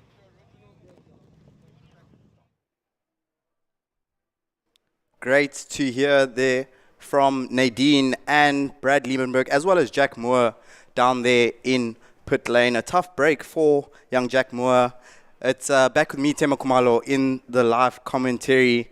It's been an action-packed morning, rejoining Rookies Cup race number 1. So I'm just catching up to speed. I was down doing an interview with ALDO FM, who have joined us here at round number 2 of the Southern African Endurance Series. We are waiting for race number 1 to be restarted in the Rookie Cup. If you are just joining us, we did have a red flag due to a crash for young Jack Moore, who was in second position at turn number 2 going through the S's. He made contact with another car going through turn 2 and unfortunately rolling over 3 times. Brad Liebenberg, they're just getting us up to date with the situation that they are going to try and get his car ready to go racing. And really, really cool there just to see a modern day living legend in the form of Bradley Liebenberg, and someone that these Rookie Cup drivers will very much be looking up to there in terms of an inspiration and a role model. We heard Jack Moore correcting himself. They're saying Brad, and he goes, no, Coach Brad said that we're going to try and get the car ready. So fantastic to see the green flag waving. We are not racing yet. The drivers will now have a sighting lap to get themselves back up to speed, to get some heat in those tires. We are now down to a 6-car field. Fingers crossed that that car of Jack Moore can be repaired and ready for race number 2. A quick turnover for the VW team there to get that youngster ready. But as we were informed there by Mr. Liebenberg, they are going to do everything to get us back up to speed. Prince, it's been an action-packed morning. What are you expecting to see in the restarted race number 1 in the Rookie Cup? If anything, more of the same action. Considering just, again, these cars lend to the competitive aspect of this class of racing. They lend to the responsibility falling squarely on the driver's hands and their skill set. And you can see how evenly matched they are where qualifying is concerned and the overall race pace that they have available to them. So it's really more of the same. There's nothing that's going to change. I don't anticipate anything different, apart from the fact that Luke Hill, of course, he's going to have a lot more determination to keep the place that he's got now. He'd already earned that first place by the time we got to the entry and exit of the S's, unfortunately, where the incident happened. So he's going to want to keep more of the same and put on a really, really strong defense as much as possible from the likes of Venkov, Diaz, Dumo, April, as well as Corbett, because really any one of them could actually, pace-wise, raw pace-wise, where the car's concerned, actually make a challenge for the lead. So for now, though, I think it's going to be a strong defense from Hill more than anything, as quick as possible going down to turn 1, and for him then to maintain the lead from there. Indeed, and I've just got a quick little snippet from a little birdie that we know by the name of Stephen Koenig. We have world-class racing here at SAES, and you have world-class commentary because our virtual pit lane reporter, that's just for jokes, Stephen Koenig is tuned in watching with us, and he's reminding us that the Polo Vivo road car has a 4-star safety rating. So if you're in the market for VWs, there's just a reminder of how strong and sturdy these cars are built, and a reminder for us, as always, the importance of safety in racing. A huge shout out to our teams and the officials for getting the situation under control, and we are ready to go racing again. 100%. Luke Hill's going to want to defend profusely going into this one. We've got lights on and lights off when we go racing now. Luke Hill's going to want to take the narrow line as quick as possible to the defense. Yep, he squeezes and everyone's going to have to tuck in behind him. A bit of a correction there. We'll get a picture of who exactly that is not too long from now. In the meantime, Hill taking the whole shot once more. Something that'll be music to his ears. And late and deep into turn 1 he goes. Fantastically done there. As I said, anyone can have a chance to recover. Dumo, the first of which to improve on the places that he's had. He's sitting, it looks like, in 3rd. We'll get a clearer picture just now as we clear our transponders. That is Dumo trailing. It looks like he's trailing April, if I'm not mistaken. Let's look a bit closer now. Hill already 3 car lengths between Hill and the closest competitor, so he's already found some pace. He's going to be pleased with himself there. Going down into the hairpin now. There goes. It looks like that is Diaz. Diaz is sitting in 3rd place already. It's paying off for him to have had that reset, and it's Venkov ahead of him that he's chasing down, bearing down on him. So it's Dumo now trying to upset that little battle. And then at the back, the rear battle there is between April as well as Corbett. Max Corbett and April are going to fight it out to the end. Dumo has already fallen away, going down into the penultimate corner. He lost a bit of pace there, it looks like, at the left-hander, but he'll want to regain that not too long from now. Luke Hill going down on the outside. He's got the whole shot again, and Venkov will ask questions of that, but it's too far back for him to be later on the brakes. He's going to have to build that campaign up later into the race. 5 laps overall that we're going to be looking at remaining. We're continuing as we left off. We completed 2 laps also with that early battle we saw, and which of course culminated in the restart. Luke Hill finding even more breathing room now as Venkov, Diaz, Dumo all trail behind him. Fantastic battle shaping up there for 2nd position. What a restart there from Luke Hill. A near perfect first lap, and the key thing there is that he's been able to break that group slightly, as we see Venkov and Diaz, the battle of the Sebastians, side by side on the exit of the hairpin into the Bridgestone Super turn number 7. Through they go. You're going to see Venkov will probably go a little bit defensive then to 8. You can see it slightly, but he does then go out to outside. Let's see if Diaz can set up a run on the exit. Duomo just behind them, and that battle between April and Corbett continues to go on, and Corbett has made his way through as he runs wide on the exit of the last corner. Those two are going at it hammer and tongs. Yeah, Luke Hill must be watching in his reviews thinking, what are they doing? Not again, guys. Please just keep it clean. I'm just trying to collect a win. Venkov is trying to collect and secure himself a second place, at least as far as things stand. But Diaz will be asking questions of him with Dumo there to capitalize on anything that materialized. But this battle is heating up between April as well as Corbett. Corbett right now is in the lead and April's on the trailing end, but he's going to try and correct that. And just to show you, it's 4/10.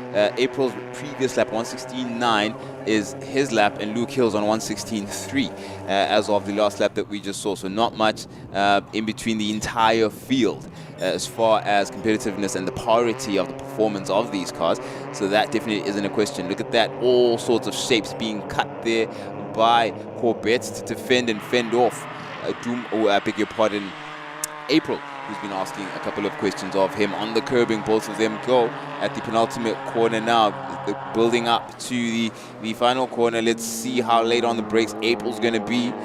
Ooh, down the inside goes April, super late on the brakes. It's as if he was listening. Corbett answers back with a bit of a love tap then in retaliation, but nothing comes of it. April makes it stick on Corbett, and by the time our screens reset, we've got the lead, at least for the rear battle there between those two, which is far from over. It's still April and Corbett going down into turn 1. Oh, who can be later on the brakes, almost side by side, but Corbett loses out there, having lost out from the final corner. So it's for now in that rear battle between April and Corbett. April comes up top. April and Corbett side by side into turn 1. I was just thinking moments before April went up the inside into the down-up corner, turn 8, that Max Corbett would be very frustrated with that mistake he made 2 laps ago on the exit of turn 8, because what we're seeing at that moment is that the group seemed to be having a concertina effect, where the distance between second place and sixth place was just starting to condense and come close. And you can see in the last lap and a half how much time that battle between April and Corbett has cost them. So those two will be hoping in race number 2 that they can get more involved with the others and less with each other, because looking at the lap times, as was mentioned a moment ago, the pace is very, very evenly matched in this group, which also means that you cannot allow gaps to form, because everyone essentially is lapping in the lap 16. So if you let that second gap go, you'll have to drop into the 15s to close up that gap, and the lap record pace so far this weekend has been in the 16s. So that's something for Corbett and April to look to, as we have cars once again going side by side in turn 1. Yeah, Venkov as well as Diaz battling for the same patch of tarmac. In the meantime, Venkov is the man coming up on top, but Dumo's going to appreciate a battle that forms between the two of them, because he's not too far off, about a half second or so adrift of that battle. So he's going to be biding his time, but we are looking at 1.5 or so laps remaining of this race. So all of those factors of limited resources to work with are culminating, and it's going to be a hot one going into the battle for that second place spot, as Venkov now goes super defensive on Diaz, and Diaz can't necessarily answer any questions now. Looks he's trying to find a gap, trying to form some sort of space, and all that battle is doing is drawing in Dumo, who might find an opportunity for him to dive down inside of Diaz. But in the meantime, it's still Diaz and Venkov for the focal points of that battle for second place and honors on the podium. Luke Hill continues to lead out front. Duomo waiting to get himself up into those podium positions. Looks like he's going to have to get active in this battle here for second, third and fourth position. It's been the battle of Sebastians up to this stage, with Duomo as a spectator, as Corbett and April continue to do battle just behind them. April and Corbett have come through for their PB laps of the race. So April 16.6, which was actually faster than our race leader, which highlights how evenly matched this field is. He was actually the fastest driver on track last time around, which just goes to show that if him and Corbett can get a bit more involved with the others and less with each other, they can be up there fighting for victory. But incredible strategy here from Luke Hill. He was aware of the situation, but we are focused on that battle. Look how defensive Vengos goes into turn 2. Diaz has been watching out of Boschhoff. He's going to try and do that block pass into 6. Not quite panning out there. He is running out of opportunities, and Duomo continues to close. Yeah, Dumont is waiting. He can smell it. It's right in front of him. We're about to start the final lap of the race, and we'll see. Look at the gap that battle has brought Luke Hill. He has no headaches whatsoever, as Venkov, Diaz, and possibly Domo are now in a battle, a three-way potentially. There is Diaz still asking questions of Venkov. He's getting closer and closer, and there it is. It's the checkered flag for Hill, Venkov, and Diaz. No, it is Venkov who takes the win, and Diaz and Domo trailing behind him in April, as well as Max Corbett were in a battle of their own. And ultimately, April came up tops there. Exciting stuff all the way through the grid. Really, really incredible stuff. You can still see the battle scars on the car of Luke Hill from our original race number 1 prior to that red flag. Luke Hill's very, very happy with that, giving his thanks to our outstanding crowd that have come out here at ALDO Scrubante to support our drivers. Congratulations there to Venkov with that, coming out on top in the Battle of the Sebastians. I'm trying to make that a thing. If you haven't noticed, Prince, the Battle of the Sebastians, they put on a great show for us there. Who is your driver of the race there? Driver of the race, I will say Dumo. I'll say Dumo because he got his nose clean very quickly in the recovery phase of this race. Of course, the obvious one is Luke Hill. I mean, performed incredibly brilliant, but I like the fact that Dumo got his nose clean, stepped out of the trouble, and gave himself a consistent race, which I think makes the biggest difference because in my mind, this mimics whatever Hill was doing, just only further afield. I mean, tense and then in terms of pace, and there's not daylight in terms of the pace differential in each of these cars. It's really how you position yourself and whether you stay out of trouble and whether you build a consistent campaign going into the course of the race. And I think Dumo did exactly that to get a decent result. I think race 2 will have a solid base for him to build on. So I'm going to be watching out for him. Who's your favorite? My favorite there was April. Okay. April. I really enjoyed that battle between Corbett and April. And moments before Max Corbett went off track, I actually thought that he had settled that battle there. So for April to respond, and I mean, incredible wheel-to-wheel racing from him, and to then convert that into the pace where we saw at the end they were starting to close up back to that podium group battling, and at stages being the fastest driver on track at the late stages. So I think I'm curious to see what he can deliver in race number 2, and we all collectively will be hoping that Jack Moore can join us again in race number 2, because the show is going to be even better with him involved, as we saw earlier. Yep, indeed. Brad Liebenberg there suggesting that the fixability of the cars, but the fixability of a person being more valuable. And it really is great to see the Jack Moore's running around, considering the prospect of racing again today, and despite the fact that he had his car roll 3 times. So we are continuing on this roller coaster of a racing day, and we've seen the long and the short of what our racing program looks like, because we effectively have 4 classes on offer right now in terms of the acts we've seen come and gone as far as race 1 is concerned. So now we're going to get into race 2 segments, starting with the GT Cup and Sports and GT Day of Racing. And there you have it, the winner of the race 1, ALDO Scrubante, getting things underway. Andrew Horn had a couple of moments with the likes of Momia, the likes of Hoffman. So that is going to be an exciting one to watch out for as we continue on the scene that was set from race 1. Aranjis also was a name to be looked out for, formidable indeed. So he's going to be looking for a clean start as well as he gets things underway for race 2. Oh hi indeed. Charles Aranjis on the 85 is ready to go racing. Curious to see if he can match the pace that we saw from the likes of Hammond and Scrubante fighting for victory out front. A solid, comfortable and a little bit lonely 3rd place for Aranjis in race number 1. I think at stages he may have been looking in his rearview mirrors. Just keep an eye on that battle, that hot battle behind him between Ant Blunden and Andrew Horn. Definitely the battle of race 1. We saw the great start from Blunden. He has that extra horsepower in the Lamborghini, quite a significant amount of horsepower, more than Andrew Horn in that Ligier. Do you think Horn can possibly maybe try and get himself in front at the start and try and pull away from Blunden? Because we saw that in that head-to-head battle, very, very difficult position for Andrew, because he's essentially faster in the wrong parts of the track in terms of coming out in front, especially onto that long pit straight exiting the Dunlop corner. Yeah. The ultimate position, which is, as you said, the pit straight, doesn't lend to the strength of his car. If we were coming out of a more technical section, then maybe if we had the start finish immediately after the S's, for example, he would love that. So he definitely will want to maximize then on the position opportunities that he gets early on, because if he gets a position or two, it means there's more traffic then for Blunden to deal with and try and get his nose clean. And while he's doing that, Horn is getting off into the distance, or at least as far as he can, into the distance without any interruption. So clean air it comes at a premium for both of those racing drivers, and Horn will definitely want to swing at Blunden. Definitely want to keep an eye out for Mo Mia.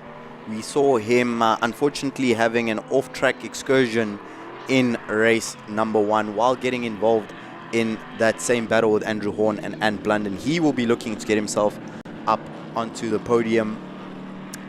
Mike Verrier in the Scuderia Benoni Shelby Can-Am GT is another one to look out for. He was in an amazing battle there in that MJR Motorsport sandwich with Ian Howell and Wayne Hoffman in the Porsches. Do you think the Can-Am can come out on top ahead of the Porsches there? Because Mike was keeping the boys busy.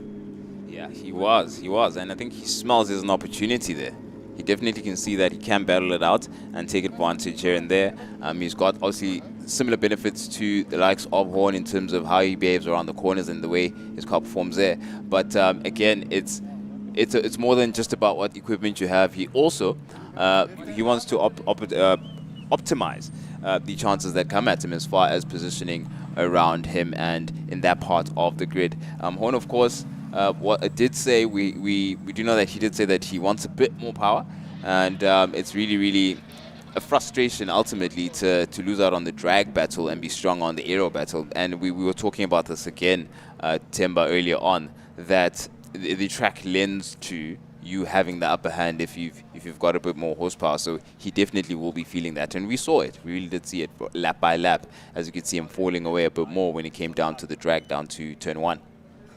Indeed. I think Horn would have much preferred to have that battle at Swartkops. Yeah. Because up the hill, he would have had a much better chance in terms of defending that position. But we will see what his team can come up with for him. Let's see how he is on the start, because we can see as we ride on board with the ICAM in front of us, we have Charles Oranges on our left, Mo Mia directly ahead, and Andrew Horn to the left of him, and Blunden lining up. We saw him get an incredible start in race 1, so keep an eye out for him. Bit of a tight squeeze there. I'm surprised. The angle there doesn't show exactly how apparently wide that section of track is to the right of Hoffman, but apparently it is, and Blunden was able to get in no problem. It is a compact car, that Super Trofeo, so we'll see what Blunden makes of the new opportunity, the reset opportunity, and what he's learned from race 1 as we continue the day's proceedings. Right, race 2, we've got a pit lane starter, that is Hoffman. Is going to be peeling in his 992 from the pit lane. The MJR car must have had an issue there, and we're on board with ALDO Scrubante getting ready to get things underway. From the lead, he's going to be trying to defend from Damian Hammond, who managed to match and compete with his lap times in the last time around, so there wasn't too much of a difference where that type of performance was concerned, but ultimately it is where your 4 wheels are placed on the tarmac as compared to your competitor, and he came up tops there. We can see out the commentary booth the pace car going out to start its sighting lap, and our drivers pull away from the grid, preparing for our rolling start to Sports and GT Cup race number 2. ALDO Scrubante leads at ALDO Scrubante as our drivers begin their sighting lap. You can see the drivers weaving from side to side as our drone footage. Shout out to our Live X team giving us some incredible aerial footage there, just showing you the scenery, really beautiful part of the country that we find ourselves in here in Gqeberha, Eastern Cape. Ian Howell, we ride on board with. Prince, can you tell us a little bit more about that Ian Howell MJR connection? Yep, Ian Howell basically representing and showing, I guess, a sample size of what could be done with the MJR setup, giving a customer a go in the vehicle. It is as close as possible to the typical arrive and drive type of setup we see in our international benchmark of racing, and Ian Howell, they're taking advantage of that structure at MJR. So it really is significant in the sense that you could see it's not as difficult access as you think to actually get yourself behind a racing car, a decent racing car that has friendlier characteristics to someone who isn't entirely professional, of course, wants to do it on an amateur level and have themselves some fun on a racing weekend or every other racing weekend. That's exactly what Ian Howe is doing and taking advantage of that at the MJR stable. So Themba Khumalo, we still have a chance. We do still have a chance. I know you're going to go back straight onto two wheels as soon as you get an opportunity, but I might be taking advantage of such opportunities if they were to present themselves to me. I would love to see that. And we would love to see our spectators getting involved. Yeah. You look at a driver like Wayne Hoffman, who will be starting from pit lane. I was catching up with Wayne yesterday, and he was explaining to me how his interest in racing spontaneously developed last year. And he just went to a track, asked, how do I get involved? Less than a year later, here he is racing at the Southern African Endurance Series, racing alongside legends. So the opportunities are there to get involved. If you are spectating within province, come and join us here. Only 60 Rand per person at the gate. As we exit the Dunlop corner, under starters orders, and we will be going for GT Cup Sports and GT Race number 2. Prince, take us down to turn number 1. It's lights on, hold, steady on the throttle, not too excited. You need to keep a calm head. We still have lights on, hold, and away we go. Full throttle with Hammond and Scrubante side by side. Who takes the whole shot? It is Scrubante, already looking to claim turn 1 honors as Hammond cedes that position. Later, more conservative on the brakes. Mia tucks in. Horn behind him immediately has the jump on and Blunden. Charlotte Ranji is there to take advantage of whatever comes his way. Blunden still heavy on, Blunden, I beg your pardon, heavy on the brakes as Horn is ahead of him with Mia. In the meantime, it looks like Damien Hammond has gained a car length or two between him and ALDO Scrubante, and in the meantime, that was Aranji's having a look down the inside there of Blunden and thought better of it. Blunden keeping it wide and very tight and defensive going into hairpin, now coming out, going down the sweep. You're looking at the battle between Mia and Horn, as well as Blunden and Aranji's very early on, getting things underway. Hammond not letting Scrubante get away from him. He's going to look at that. It's Mo Mia's gotten the beating of Andrew Horn. They're still asking questions of him. Horn won't let him go that easily. Coming out at exit of Dunlop. Horn tucks in, of course. That corner advantage might dissipate down the straight. It's a lot of pairs of battles, the front of which is that between Scrubante and Hammond. Over 240 kilometers an hour going into turn number 1. Horn up the inside of Blunden, successfully defends the position. That may be a strategy that can work for him, defending that inside line down the pit straight, and Blunden will have the horsepower advantage and the top speed advantage, but it's not easy to go the long way around. Luke Repco corner there at turn 1. Meanwhile, Hammond, Scrubante, shadow boxing out front. Those two are only separated by 0.222 of a second. Race number 1. Andrew Horn was going for a move as we catch up with the drone shot. Momia closes the door firmly in front of him. We've seen Horn set up this move into turn 8 with the run through 7. Blunden and Aranji's right behind him, ready to pick up the pieces. Can he find his way through? Will Mia go defensive? He goes very defensive. Horn opts for the outside to maximize the drive onto the pit straight, and Charles Aranji's now through on and Blunden. Oh, and Blunden on the inside, Aranji's around the outside. He says, I'll take it on the inside or the outside. It makes a stick. It's a drag down to turn 1 with Mia and Horn on the horizon for those two. It's a 4-car battle that is culminating and is in the works. And who's later on the brakes? It is Aranji's around the outside of that long right-hander that you described, Themba Khumalo, as Blunden now tucks back in and uses that toe and tries not to lose too much momentum behind Aranji's. In the meantime, benchmark of times, it is 1 minute 019 from ALDO Scrubante with someone so close to him. You could smell the exhaust fumes. Damien Hammond not too far off Scrubante, not letting him get away as he did last time around. He's going to make it early. Momia very defensive on Horn. Horn forced around the outside. He's going to make a stick. No, he won't as they clear the hairpin. It is Mo taking the sweep, and Charlotte Ranji is now asking questions of, it looks like Horn, but Horn clears it out the corners as always. Has a bit of an advantage there. But Aranji's not giving it up as he's going to try and be late on the brakes at the final corner at Dunlop. Yes, he does make it stick. Aranji's on the inside of Horn. Horn is stuck on the outside thanks to Momia being behind him. Now to drag between Aranji's and Horn down to the home straight. Of course, Aranji is going to claim that, and Blunden is going to use the toe from Aranji's later on the brakes and takes advantage with Horn losing 2 places in a couple of corners. A tough break there for Andrew Horn in the horsepower shootout from turn 8 on the long run down to turn 1. Charles Aranji's just slyly, quietly weaseling his way through this group. He's made his way through Blunden, he's made his way through Horn. Next on the road is Momia, and what Charles Aranji is about to find out is that Momia is driving the widest Porsche 911 in the African continent at the moment. Andrew Horn and Ant Blunden know all about it. Let's see, Porsche versus Porsche.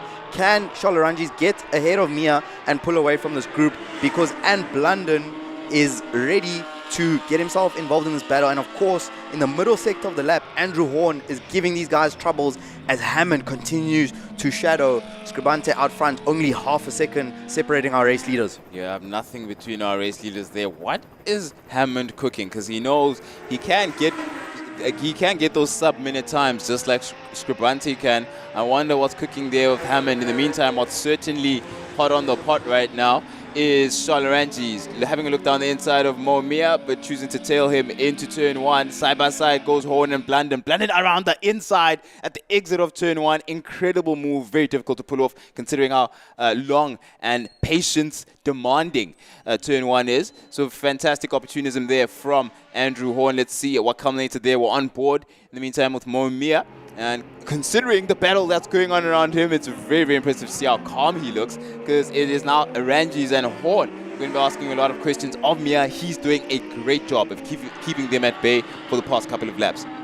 2 laps to go in the battle for the final podium position in the GT Cup Sports and GT race number 2. Andrew Horn has responded. It looked like he was falling out of the battle. He is back in it. Charles Aranji is yet to find a way through on Momia. Andrew Horn running slightly wide on the exit of turn 8 as Hammond continues to close on Scrubante. Can he set up an overtake here at turn number 6? Shadows feints towards the inside. Scrubante closes the door. 2 laps to go for our race leaders. It's Mia versus Aranji versus Horn versus Blunden. Horn was the quickest rider in that train last time round. Side by side through turn 4 through the kink. Momia closed the door on Aranji's. Horn picking inside, outside, cannot find a way through into turn 6. Will they be 3 abreast? Momia once again goes defensive. Andrew Horn looking for the 2-for-1 special round the outside. They stay line astern. Intense battle here for P3. It's Porsche versus Legia versus Lamborghini in the battle for P3. Yeah, the 2-for-1 special, a couple of horsepower, too expensive apparently. But Andrew Horn is going to keep trying to budget and make sure he can capitalize as we bear down 1.5 laps of racing remaining. In the meantime, another battle that's culminating. Apart from our leaders, our race leaders, Scrubante and Hammond going toe for toe there. Hammond is definitely cooking something as he's less than half a second, 0.4 of a second to be exact, behind Scrubante. Another battle, 7th, 8th, and 9th. Howell has just set his fastest lap with 1 minute 4.4, 1 minute 4.5 for Veria, and Gianni Giannacoro not too far behind them. So they are taking advantage. That is the trailing cars behind Howell. But in the meantime, it's still Momia with the defense of a lifetime, with Aranji still behind him, Horn still in tow, and Blunden waiting, salivating at an opportunity. Horn looking down the inside. Mia defensive as ever. Aranji's around the outside of the hairpin. He's on the dirty side. Kicks up. No, a bit of dust kicked up. I expected that. He was fully on the rumble strips. More defensive.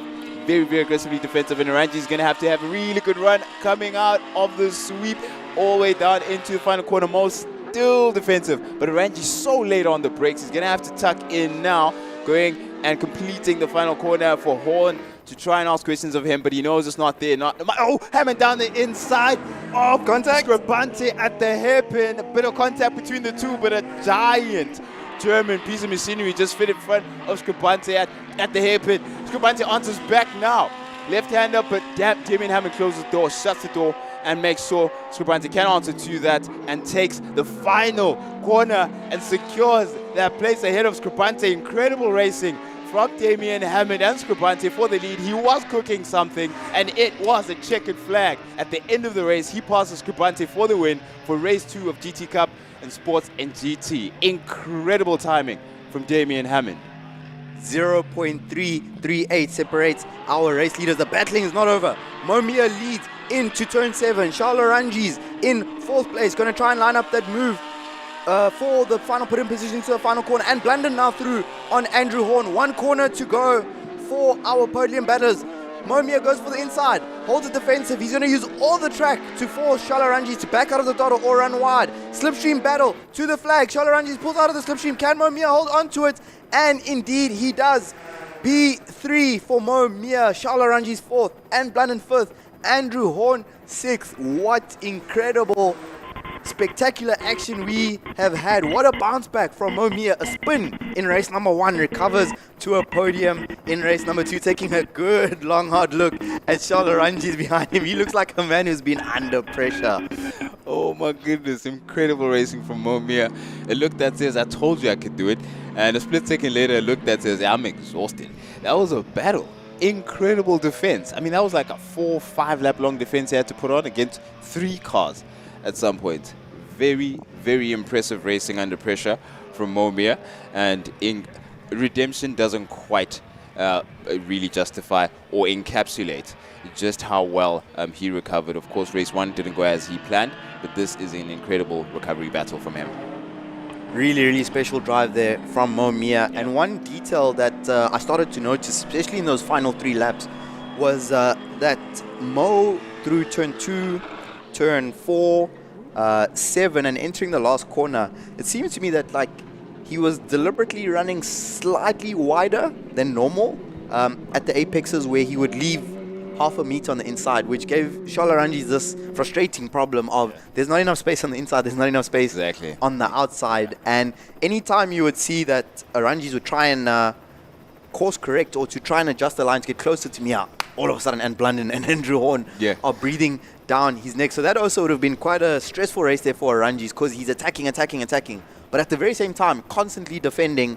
And on top of that, not just defending from one car, he's defending from 2 very different types of cars. So as he's going down that pit straight, he's got to keep an eye out for and Blandon in the Lamborghini, trying to blitz him down the straight into turn 1. Once he's dealt with his Ant Blandon problem, then he's going through the King, turn 4, into 5, and then he's got an Andrew Horn problem all of a sudden. Where he's stronger. Exactly, where Andrew Horn's trying to rail it around the outside of everyone. You know, so amazing action. I really, really enjoyed that. We've got some Superbike racing coming up your way next, but well done to Damien Hammer. I mean, we've not even really spoken about that. What a patient drive there from him to wait until the very last lap, leaving ALDO Scrubante with minimal opportunities to respond. Yeah, you could see Hammond was cooking something, because he knows he has the pace to match Scrubante, and he really kept it within that window. Made sure the Scrubante didn't run away with the race at the start. Even though he could take the whole shot, he was not going to let him have a sort of dominant position or stretch his legs and keep him within half a second or so. I mean, that gap was at about 0.6, 0.7 very early on, and then he made sure to gnaw away and shave away that gap until it was about 0.4 of a second. And then towards the end, and that's where he'd probably studied also all of the opportunities where he could line up Scrubante and capitalize on the opportunity, and he did so incredibly well at the hairpin. Incredible racing there from Damien Hammond. But of course, we continue proceedings now on two-wheeled side of things. Thankfully, Prince, first things first, everyone, it seems, has made it out of pit lane at around about the right time, as we take a look at Aston Nesbitt rolling through turn number 1, where he had a very, very scary moment in race number 1. It is time for the redemption arc for Adolf Boshoff. The 2024 MRSSA SBK champion was beaten narrowly at the final corner by Dino Iotso. Let me just think back, Prince. We saw 1, 2, 3, 4 overtakes between our race leaders on the final lap alone. Dino Iotso started from pit lane, came through the entire field to take race victory. Troy Harvey Tonking racing in honor of Foster Maritz got into the 101s. Can he get into those 100s and challenge the 1000cc riders out front on his KTM RC8C? Jordan King on screen on the 110. We saw him fighting up inside the top 10. Ruan van Sail was your first 600 across the line in race number 1. He's competing with the likes of Craig Ben and Simpiwe Mahlobo on the 600s. So plenty action for us to enjoy and look forward to, as we will be getting under starters orders shortly for a 8-lap race number 2. For our two-wheeled fans, straight after this race, we'll have MRSSA Group 2, which, trust me, if you're with us for race number 1, is not one you're going to want to miss, followed up by the Rookies Cup. So we are ready to go racing. Yep, looking forward to it. And we're just about approaching our lunchtime as well. I'm sure all of these riders and racers are going to be looking forward to exactly that. It's not going to be a long one, though. It's always the shortest lunch in the world when it comes to motorsport. The quickest lunch in the world, I beg your pardon. So you got to make sure to get refueled, re-energized as quick as possible. But yeah, MRSSA was certainly an interesting start, the national class, that is for the first one. So now we've got ideal conditions, pristine conditions for that man right there who's pulling up to the lead. That is Adolf Boshoff, who had to cede position and give it, not give it away. Really, he had to, the better man won, really, in that moment. He also had cooked up an incredible recovery from pit lane. Incredible pace shown, lap after lap after lap, just getting quicker and quicker into the sub 1 minute, and ultimately took it at the last corner. So what would be running through Boshoff's mind, having now overcome the tire situation that he had in terms of the start-stop? He's got ideal conditions now. What's the best approach against a fast Dino Yotso? If I were in Adolf's shoes, I would firstly try and get a whole shot lead on lap number 1. And then I would bring a Momia special and go defensive. Just keep him behind him, because it seems that if Yotso hits the front, he is going to check out. He closed a 5-second gap in 6 laps. As we are under starters orders, lights go off. Adolf Boshoff versus Dino Yotso versus Troy Tonkins, turn 1. It looks like Troy Tonkins leading. However, the extra displacement on the 1000 cc's as Yotso leads, but Adolf Boshoff passes him in turn 1. Will Dino Yotso run wide? He has been set up there by Adolf Boshoff, aggressive from the 2024 champion in lap number 1, race number 1. Great start for Graham van Breda into 4th place ahead of Jordan King. Oh, Van Breda optimizing there, but Jordan King's not going to let him get away. It looks like Van Sale also has a bit of work to do ahead of him. In the meantime, it's a brilliant start there from Adolf Boshoff, forcing Yotso around the outside, but Yotso's not going to let him get away. Troy Tonking looks like at turn 4 as well, beg your pardon, at the hairpin. He's closing down on Yotso, so he's seen some opportunities there. He's not going to let them run away with it, but of course, the performance differential will be seen not too long from now between those 3 riders, as Troy Tonking will be competing, of course, leading the 600 class. Leading out front, Boshoff from Yotso, from Tonking, Van Breda ahead of King. Mabaso with the great start to get himself up into 7th place ahead of Hoysaman. Dino Yotso up the inside in turn 1. Ooh, late braking from our 2 race leaders. Prince, can you see that white sticker there on the front of Adolf Boshoff tires? So Adolf Boshoff at least has a new front tire there, I would guess. You can see it very clearly there. So that little white on his front tire is not a problem. That's the sticker on the new tire. If you're wondering why don't they take the sticker off, it just comes off while he's riding because of how fast he's going. Some line differences there. We noticed that watching yesterday, Prince, the different lines there from Yotso and Boshoff. Yotso up the inside, late on the brakes. P1, does he run wide? Wide on the exit, Boshoff responds. Head to head between our race leaders into 7. Boshoff continues to lead. Oh, Boshoff was never going to open the door there into 7. I was wondering why he was so patient going into the hairpin. He knew he'd cut back at Yotso and left the door open on purpose, knowing Yotso would try and dive in there. Look how close Dino Yotso is on the back wheel of Adolf Boshoff. It's Honda versus Yamaha out front. Troy Tonking shadowing our race leaders on the KTM RC80, a 101.6 for Troy Tonking. That's a new PB for him. Yotso up the inside once again at turn 1. Can he hold on to it, or does Boshoff respond? Boshoff responds. It's yin and yang. Yo-yo between these two. Yotso goes up the inside, runs wide. Boshoff responds. 6 laps to go. Boshoff is inventing new racing lines. Every time he has to answer back and cut back at Yotso, he just finds this extra traction and blocks that move on Yotso. Let's see if he does it again this time. He knows it. Oh, there you go. He tried to do it earlier this time around. Didn't pay off. Had to correct. And Yotso takes it this time around. He broke that flow that Boshoff wanted to get into to block him at the hairpin. Now Yotso's going to try and stretch his legs as quick as possible because Boshoff really knows how to put on a defense. If you give an opportunity down the inside, Boshoff, that was close. He really had to come out of that one. He was fully committed, but he had to pull back for Yotso to keep the place there. You could see he was a lot more upright and decided better of the move on the inside of Yotso at the final turn. That was very, very close there. What we just saw is that Boshoff, I could see he was lining up that move at 8 from the exit of 6 after Iotso had overtaken him. Adolf committed to overtake at the final corner. He'd actually decided to overtake. However, what he found was that Dino had decided, I'm turning in, and he didn't back out of it. Dino would have been able to hear and sense the presence of the Inter Africa Racing Honda of Boshoff there, but he just continued leaning. Now, here's the big challenge for Adolf. Can he respond to Iotso? Iotso is now going to go on the charge, try to get himself down into those 59s. Troy Tonking, meanwhile, continues to go faster and faster on the KTM. He's now down on a 101.4. Amazing effort there from young Troy Tonking. Behind them is Graham van Breda on the Kawasaki. Jordan King, Huiseman, Van Sale, Turnbull. Mabaso has gone backwards. He was running in P6. He's now down to 9. Meanwhile, Van Sale on the 600, leading out the 600 versus the Ducati of Huiseman. It is 1000 versus 600 there. You're going to see the horsepower differential. And just behind them, Mabaso, Nesbitt, and Turnbull do battle. Van Sale in a bit of a battle there. Let's see how he comes out of it. Mabaso also navigating a different bike than he would want, of course, making the best of what he has. There he goes now, having a look down the inside. Mabaso passes through on his RR, going down to turn 1. Oof, that was an effective clear down the straight, but it wasn't Mabaso on Turnbull. He's going to have to try and cook it up a bit later into the lap, but he's definitely not letting Turnbull get ahead of him. In the meantime, Nesbitt watching closely and making use of that short circuit experience that he has to optimize on the opportunities that fall his way. It's still Van Sale now, the latest of which to change proceedings, having taken a place from Huiseman, but Huiseman won't be letting him go that easily. As you can see, the battle's not quite over. Huiseman around the outside of the hairpin still keeps that place ahead of Van Sale. Van Sale not letting him go. What an interesting battle, 600 and 1000. Let's see if Van Sale can punch above his weight and make one land.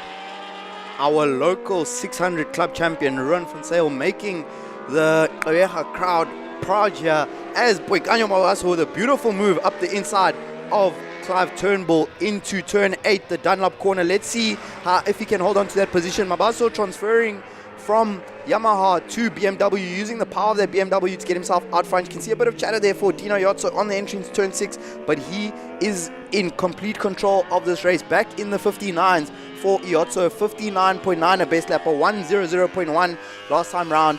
It is clear for us that while Adolf Boshoff can lap consistently in the 1 minute deads, he cannot cross that threshold into the 59s, which is what Dino Iotso is doing, which is giving him the advantage at this stage of the race. A lonely race for Jordan King in P5. Ruan Van Sale, Prince, Ruan will be quite frustrated with the situation he finds himself in because he is battling with 1000cc motorbikes. Last time around he did a 106.2. Yesterday he qualified on a 103.8. So on this entire infield section, Van Sale on the CBR 600, he's got 1000 in front of him and 1000 behind him. They are blitzing past him down the pit straight, which you're likely going to see Mabaso do to him now. And then he's being held up in the infield section. So Van Sale has got pace to get himself with the likes of King and Van Breda, but he has got to get ahead of those 1000s, which will be very difficult as Iotso every lap sideways into turn 6. Sideways turns into 59.9s apparently, so he's going to keep doing that. Pretty chuffed with himself, I'd imagine, having a fair battle this time around with Boshoff and coming out tops. Boshoff, despite having to recover and have a new set of tires, it hasn't quite culminated for him this time around, with a 2.3 second gap between him as well as Iotso. Iotso looking, cutting some shapes there coming out of the exit, as we see now the 1000s asserting their authority out of the S's and down at turn 4 against Van Sale. Van Sale now has to watch and at best really copy their lines and use their toe, if at all that can pay off. But Mabaso now will go on and ask questions of Huiseman, given the opportunities that may be, but it looks like Iotso has the finish. He definitely did work hard enough to get that whole shot and keep it from Boshoff, despite an incredible defense and deep corners, and a late break in there by Boshoff could not stop Iotso from calculating and cooking a move that came together and culminated in the fastest lap we've seen of this race, a 59.9, and ultimately for him to take the checkered flag. Dino Iotso with the leg off, signaling to the fans that he is having a good time out there. Dominant start to the day for Dino Iotso. One more corner for him to go, one more race for him to go after this. He looks behind him, he sees no one, and knows that he is on top. Another 59.9 for Dino Yotso in this race. Adolf Boshoff comes through for second position. You can see from his body language. Oh no, Mabaso down. A big crash for Boikanyo Mabaso on the final lap. That is on the exit of turn 5. Prince, that looks like a high side. Yeah. Good to see the rider up on his feet, but a tough break for young Boikanyo Mabaso on the final lap of the race. He had just come across to set his PB lap of the entire weekend on a 4.8, and it is now Huiseman versus Van Zyl for P6 across the line. Who comes out on top? Huiseman on the Ducati comes out on top ahead of Rohan Van Zyl. An unfortunate end to the race for young Boikanyo Mabaso there. Oh, that is disappointing to see. That is so disappointing. Thankfully for him, let's have a look now quickly at the replay exactly what happened. Thankfully he came out okay. Still have to, oh, he was already sideways. Wow. Oh, he lost that early. no. He lost that early. Prince, on a superbike, you're doing in the region of 150, 160 kilometers an hour going through turn 5 there. So a bit of a bizarre one, not quite rare, let me say, to see a superbike crash through turn 5. Given where he ended up on the track and what was clearly a fast crash, I thought initially that he had high-sided, but having a look at that replay, he lost the front very, very early into turn 5. Turn 5 is uphill off camber, so if you hit, there's some bumps there on the exit if you run wide. So potentially I estimate that Boikanyo might have run a bit wide there, hit those bumps and lost the front. Hopefully we can see him get that bike ready and back out for race number 3, but Dino Yotso out front. Fantastic effort from him. Troy Tonking down to a 101.4. He is less than a second a lap off of Adolf Boshoff. So we could potentially see Tonking, if he can find another half a second a lap, up fighting with the 1000s. But Troy Tonking winner in the 600s ahead of Van Zyl and Nesbitt, while our 1000 top 3 was Yotso ahead of Boshoff and Van Bredal. Yeah. But we're going down to Nadine with Damien Hammond. Okay, I'm here with Damien Hammond from Samden Racing. So you finally found that second and you took the win. Congratulations. Thank you. I must say it was a very tough race sitting behind ALDO. It definitely made me work for it. I saw at least just on the last lap, we got close enough just to do it in the hairpin. Left the door open, so we decided why not take the lunge and we get past. We got a couple of small little scratches and stuff, but by the end of the day, a bit of rubbing is racing, so yeah. Okay, well, so tell us about the rubbing part then. Yeah, no, so it was going into the hairpin. So as he left the door open, I threw my car in. He was just not expecting it, so we had a small little touch. And then as we exited going into Chevy, there was a bit of just small little rubbing where I could just feel he was there on my bumper. But luckily, into the last corner, we managed to keep him at bay and take the win. Well, congratulations again, and actually big congratulations. I mean, because Aldo is really familiar with this track because it's his home track. So yeah, well done. Super proud of you. Perfect. Thank you very much. Cool. See you later. Let's go back to commentary. Fantastic effort there from Damien Hammond. Prince, we've been spending some time with Hammond this weekend. He's got a different aura about him, and it seems to be showing out on track. Yep. There's that confidence, quiet confidence, and a lot of the time that's what you want to see. Oh, a lot of the time that's a signature demeanor when it comes to your competitors, especially at the front of the pack. And you know what? It's no surprise to see him securing a win. And the way in which he built up the win as well, I think it's signature Damien Hammond. You've seen him do the same, where he knows it's outright pace-wise and I suppose familiarity with the car. I mean, he is racing this GT3 car for the first time at this circuit.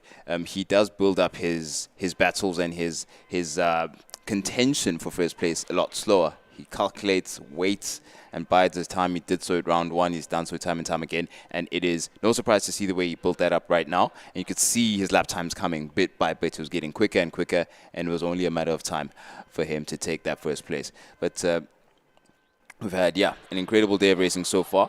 And we've seen the MRSSA national class come and go now, and Group 2 is getting ready to come in and have their say for their race 2 of the day's proceedings. And they've already excited us with a decent baseline of racing from race 1.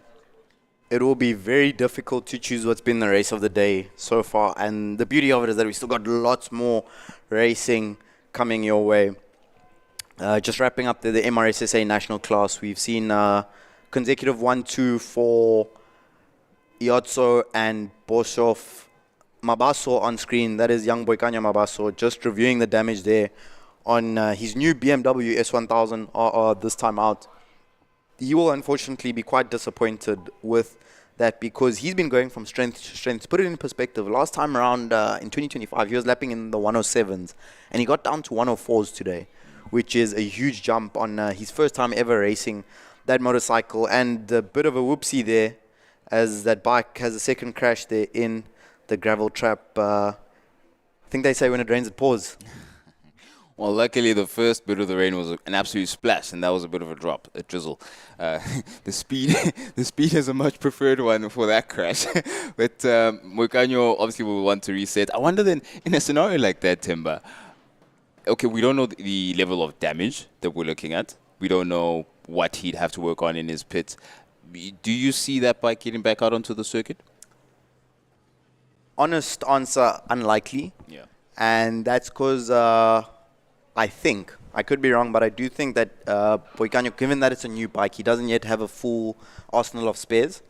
So we can't say for certain, but it will depend on what parts he have and how quickly they can rebuild it. As we continue with that theme of quick repairs, we are joining the Rookie Cup car of young Jack Moore. If you're just joining us and wondering what happened to this car, it rolled more than once while battling for the race lead. There is Brad Liebenberg, coach to our VW Rookie Cup drivers, supervising the repairs there.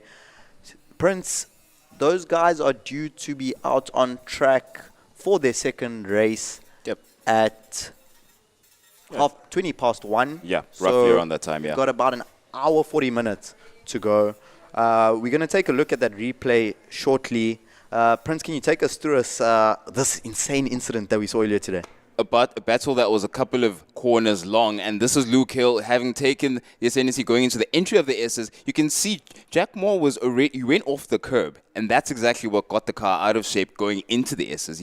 He wouldn't have committed to such a move ordinarily, having all fours on the tarmac. So you could see he had lost control of the car at that point, and there was no recovering it. He immediately steps out of the car to make sure that we know that he was okay, both thumbs up, despite rolling 3 times a couple of seconds ago. That is an incredible testament to the safety of these cars. But the battle between Jack Moore and Luke Hill was so intense for a couple of laps, and ultimately culminated in that Luke Hill had put on an incredible fight going into the previous couple of laps, and he certainly earned that shot. So it wasn't you could see that Jack Moore really just had lost shape of the car because of the curb. It wasn't an unfortunate sort of dive in and unreasonable ask of Luke Hill for him to attack him there going into the S's. So that was the situation, and that's what got us to this position here, where we have now a testament of just how much work firstly goes on to putting these cars together. Your 1-liter turbocharged 3-cylinder cars that you've got over here, which these youngsters have to marshal all season long.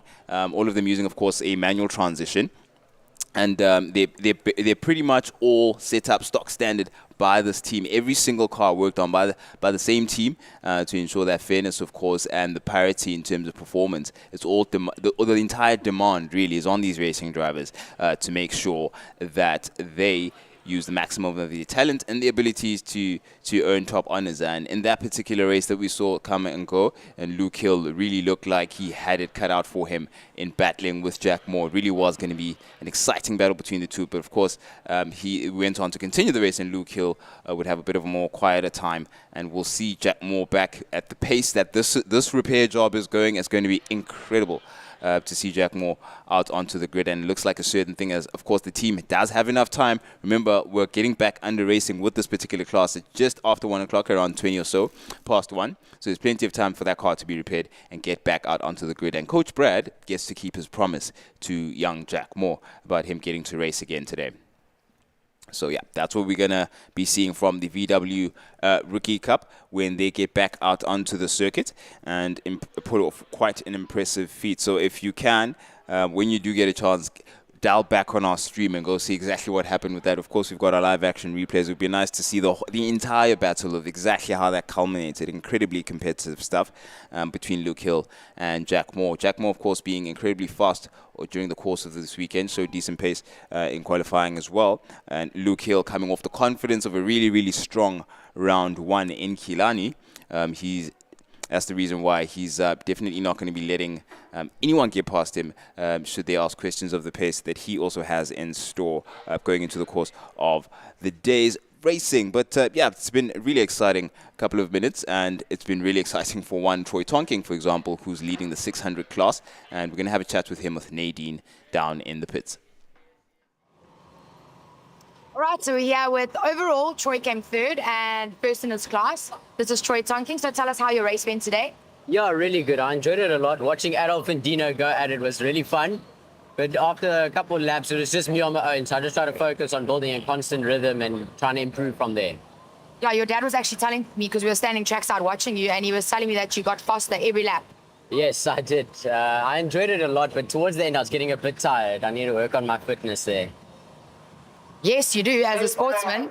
Anyway, so who I know Aura's not here today, so who's next in line for your biggest competitor this weekend?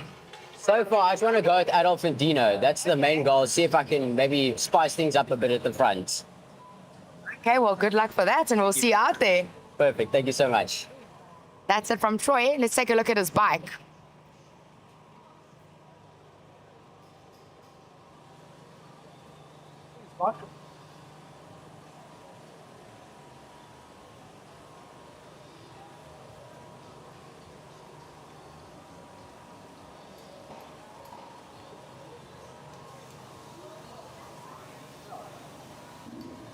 It is his bike.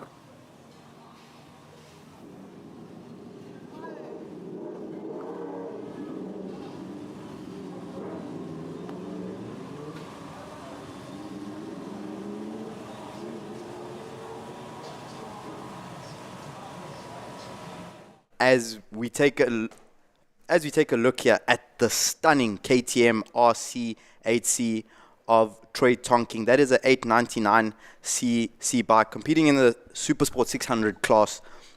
This bike is been prepared by Troy's father from KTM Centurion, imported from Kramer overseas, a very, very special piece of equipment. And what makes this bike unique compared to the others is that this is a purpose-built race bike. You can see every little inch detail of this bike has been measured. It is very, very light. It's an 899cc, but when you sit on it, it feels like you're sitting on top of a 400. And Troy Tonking giving the 1000 something to think about. He's shadowing, and we've seen round by round on this bike, because him and the KTM Centurion team are developing it race by race, that they're getting closer and closer. So if you are with us here at the circuit or listening to our stream, go and have a look at that bike, because it's something really, really special. And boy, Prince, the sound that thing makes, insane. So is it the type of hot-in-mouth type of moment, I'd imagine, for Troy Tonking, the experience of being able to ride something like that, and also the fact it's very unique. Is it the only bike in the country of the spec, if I'm not mistaken? If I'm not mistaken, Thomas will correct me, but there's 4 of them, but Troy's the only one racing in the continent. Oh, okay, in the whole continent of Africa. He's the only one racing on a KTM RC8C. All right. I can imagine how excited he is then to make a name for himself with one of the most unique pieces of racing equipment that we have on the continent. He certainly has put down some impressive lap times and asked questions of the thousands ahead of him. And the fact that he can find that performance purely on the skill and setup side is a very impressive feat, considering the capacity limit that particular bike has as compared to the thousands. But we do have Nadine down in the pits with our winner's circle. Right, I'm here with Dino and Adolf, our first and second place. Things have switched up a bit this weekend. How does it feel to be the leader of the pack? Yeah, it feels good. Had a good race too there. We were battling a little bit better this time around. So super fun race. Can't be upset with another win. So we'll try again in the next one. I'm sure he's going to make it a bit more challenging, but it's the name of the game. Let's make it good. Yeah, I'm sure it's also nice for it to be more interesting for you, right, Adolf? Because previous round you were just miles ahead of everyone racing your own race bike, basically. No, for sure. Look, Dino is a world-class rider, and I've got my hands full this weekend. Credits to him. He's really on pace. Good race. I tried my best in the beginning. The first 3-4 laps, I was fighting to stay in front of him. He's a bit faster than me this weekend, so need to try and stay in front and defend the P1. But yeah, I'd just like to thank all my sponsors. Overall, a good race too. Bagged some points for the championship. And yeah, thanks to Into Africa, Marius Lloyd Racing. Without you guys, this wouldn't be possible. Thank you. Yes, thank you to all the sponsors. Do you also want to give a shout out to some sponsors? A huge shout out to the #1 mechanic in town, AS Racing. He's a machine on the bike. So I owe it up to all of him that I can run sub ones. And yeah, thanks, Uncle. Thanks, Uncle. And yeah, thank you to all of our viewers and all the sponsors that sponsor the SAES. Let's go back to the commentary. Awesome. Thank you so much. There is the beautiful Alpha Insure Yamaha R1 of Dino Iotso. Adolf Boshoff has his hands full dealing with that, man. They've still got one more race to go, so Adolf still has an opportunity to respond there. Another man who's going to have his hand full is Ryan Futter. He's got that field of Leon Horn, Sia Shabalala, and it was Alan Holscher, Bundy, on the Ducati chasing him. MRSSA Group 2, race number 2, under starters orders, we are about to go racing. And the lights go out. A great start from Ryan Futter, a bad start from Leon Horn on the Ducati, but an even better start for Sia Shabalala. It looks like as we go on the drone, round the outside, takes the whole shot into turn 1. Sia Shabalala has been working on those starts. Alan Holscher comes through in 3rd place ahead of Leon Horn on the previous gen Ducati, and behind them is Muller, Grobler, Landy, and Tom on the 400 going around the outside of the big Ducati. Impressive effort from the youngest competitor in all classes today. So great effort there from Lungisile Tom. And Sia Shabalala out front is trying to pull a gap to get away from Ryan Futter. Yep, Sia Shabalala learned a lesson from race 1. In the meantime, later on the brakes, goes Horn on the inside of Holscher. At the hip, and does it stick? Yes, it does. Can Holscher answer back around the outside of 7? No, he does not. Oh, what a move there from Holscher, making it stick in. He's going to have to open his stride up there, because Holscher is not quite done with him going into the final turn. Looks like he's going around the outside now, but it's not quite there. He's going to have to put it up again over the next lap or so. In the meantime, Sia Shabalala seems to have learned his lesson from Futter. You do not give that man a chance, because he will take it and grab it with both hands. So Shabalala making sure to open that gap as much as possible. Later on the brakes goes Horn now on the inside of Futter. Does he make it stick? Futter late on the brakes down the outside. Wow. That is commitment. Leon Horn riding with a world of confidence at this stage of the race. Leon Horn, he had a big crash at Swartkorps in round 1. Got badly injured. He had, I think it was a fractured pelvis, a couple of fractured ribs. He's not even at full 100% physical condition, but he is clearly enjoying that Ducati Panigale 1299. That's a twin cylinder 1299cc versus 1000cc 4-cylinder bikes that surround him in the form of Alan Holscher, who's on a V4 Ducati behind him. Inline 4 for Ryan Futter, and a big bang there for Shabalala leading out front. But this is a surprise, Prince, given what we saw in race number 1. Ryan Futter was immediately on the back wheel of Shabalala, but it seems that Shabalala has found something in race 2. They're about to complete lap number 2. We're going to keep an eye on those lap times as Leon Horn slots into the slipstream of Ryan Futter. But you can see there, Prince. Oh, problem for Futter. Futter's lost something. Yeah, I was about to say, it's either Shabalala has found something or Futter has lost a lot. And it seems he's got the 3-for-1 special there in terms of places that he's lost.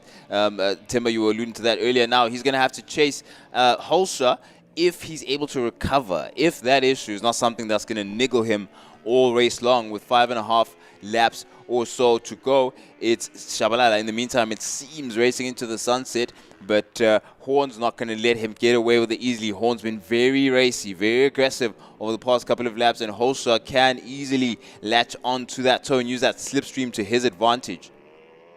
It would be very, very cool to have. I mean, there's a couple of comeback stories that are unfolding here, and take your pick in terms of which one you want to see, because Leon Horn is on the comeback injury to get himself here at round number 6, fighting for victory. Sia Shabalala, we saw him in the Into Africa racing team in 2025. He's now rolling as a privateer with some of his backers, but he is now showing that I am back, because we missed Shabalala at round 1, but he's showing that I am back with a bang. But Prince, I think Ryan Futter has a technical problem because look at the time he's hemorrhaging. Muller now goes up the inside to him. And it's fascinating, Prince there. When we saw him lose that position when we were above him at the drone shot, you saw he exited and he was matching the speed of the others, and then halfway down the straight, it seemed like something went wrong. So possibly a gearbox issue there, maybe in 4th, 5th, 6th for him there. Because if you recall, we saw Tristan Pienaar have that similar problem last year. He lost 4th gear.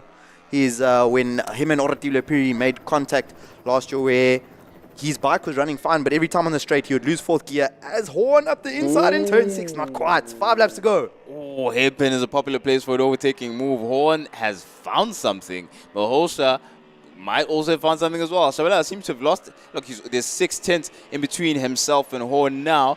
So Shabalala is being reeled in by the couple of races behind him. Horn laid on the brakes, having to defend from Holsha, was asking questions, but went fair on the outside with Horn taken down. Inside now is the drag down to turn 1, where Shabalala will forever be wary of what's going on behind him, because it's Holsha now down the inside. How late on the brakes can he go on Horn? He seems too far adrift, and he won't. It is still Horn in 2nd place, and Shabalala, hearing him change gears and changing down right behind him, is going to be wary of that all race long, or at least all 3.5 laps long, as Horn continues to reel him in going into the S's. Leon Horn is amazing on the brakes. On corner entry, you can see in the battles he's having with Futter, with Holsha, with Shabalala, and you're going to see it perfectly on this drone shot as we go to our camera there. Turn 6, up the inside, Leon Horn. Going for that block pass on Shabalala, not close enough. He's got to get better exit out of 5. He needs to try and at least be alongside or have his front wheel alongside the rear wheel of Shabalala before they break into turn 6, because we saw in the MRSSA national class some block passes between our race leaders pulling that off. But it seems at this stage, big head shake there for Shia Shabalala. It seems like he got a bit of a wheelie, and as that front wheel landed, he got a big tank slapper. So Shabalala clearly feeling the pressure from Horn and Holsha behind him. It's Yamaha versus a Ducati Panigale 1299 versus a V4. Shia Shabalala's bike has got good legs down that straight versus the Ducatis. Yep, and it's given him some breathing room all race long so far. But Horn says he's not going to let him get away with it that easily. His years of experience are going to be paying off from him. And again, you did say he's got that comeback story as a fuel of his fire. So he's not letting it burn out too soon. We're still at race 2. We're not even done with today's racing. We're still going to get a 3rd rendition of this. In the meantime, Tom making his way up the grid. Oh, look at it, asking a question of Robla there, but pulling back out at the exit of 1. And Shabalala and Horn still at it in deep conversation about which piece of tarmac belongs to who. And so far, Shabalala has taken all of it from the beginning of the race up until this very point. Leon Horn is trying the same move every time at lap 6, and it appears that lap by lap he's getting closer. The one thing Leon Horn cannot afford to do with 2 laps to go for our race leaders is make a mistake in attempting that overtake, because we can see how close Bundy is there. Bundy being Alan Holsha on the 46, how close he is to them. Shabalala is lapping at PB pace, a 107.5 for him, a 107.4 for Horn, and a 7.7 for Holsha. There's Horn up the inside of turn 1. Oh, it makes it stick. Horn up the inside of turn 1. Does he run wide? He holds it. Leon Horn takes the lead. Leon Horn on the comeback charge on his return from injury leads the race on the previous gen Ducati. Leon Horn, rider number 45, leads out front. Shia Shabalala has a lap and a half to respond. Problems for Tom. Tom has lost a lot of time there. We saw him and Grobler side by side, but Tom has now dropped to 9th position at the back of the field, 2nd in the 400 class, which features some of our junior riders. Shabalala now for the first time gets to see the back wheel of Leon Horn going into turn number 6. So Shabalala will be seeing now live in front of him how strong Leon Horn is on the brakes. And Leon Horn is pulling the pin here in this final stage of the race. Let's see if this is a PB lap for him. He's visibly extended a lead over Shabalala and Holsha behind him as we catch up with Ryan Futter, who we are convinced has technical problems, currently holding off Muller and Landy behind them. Back with our leaders with our drone footage.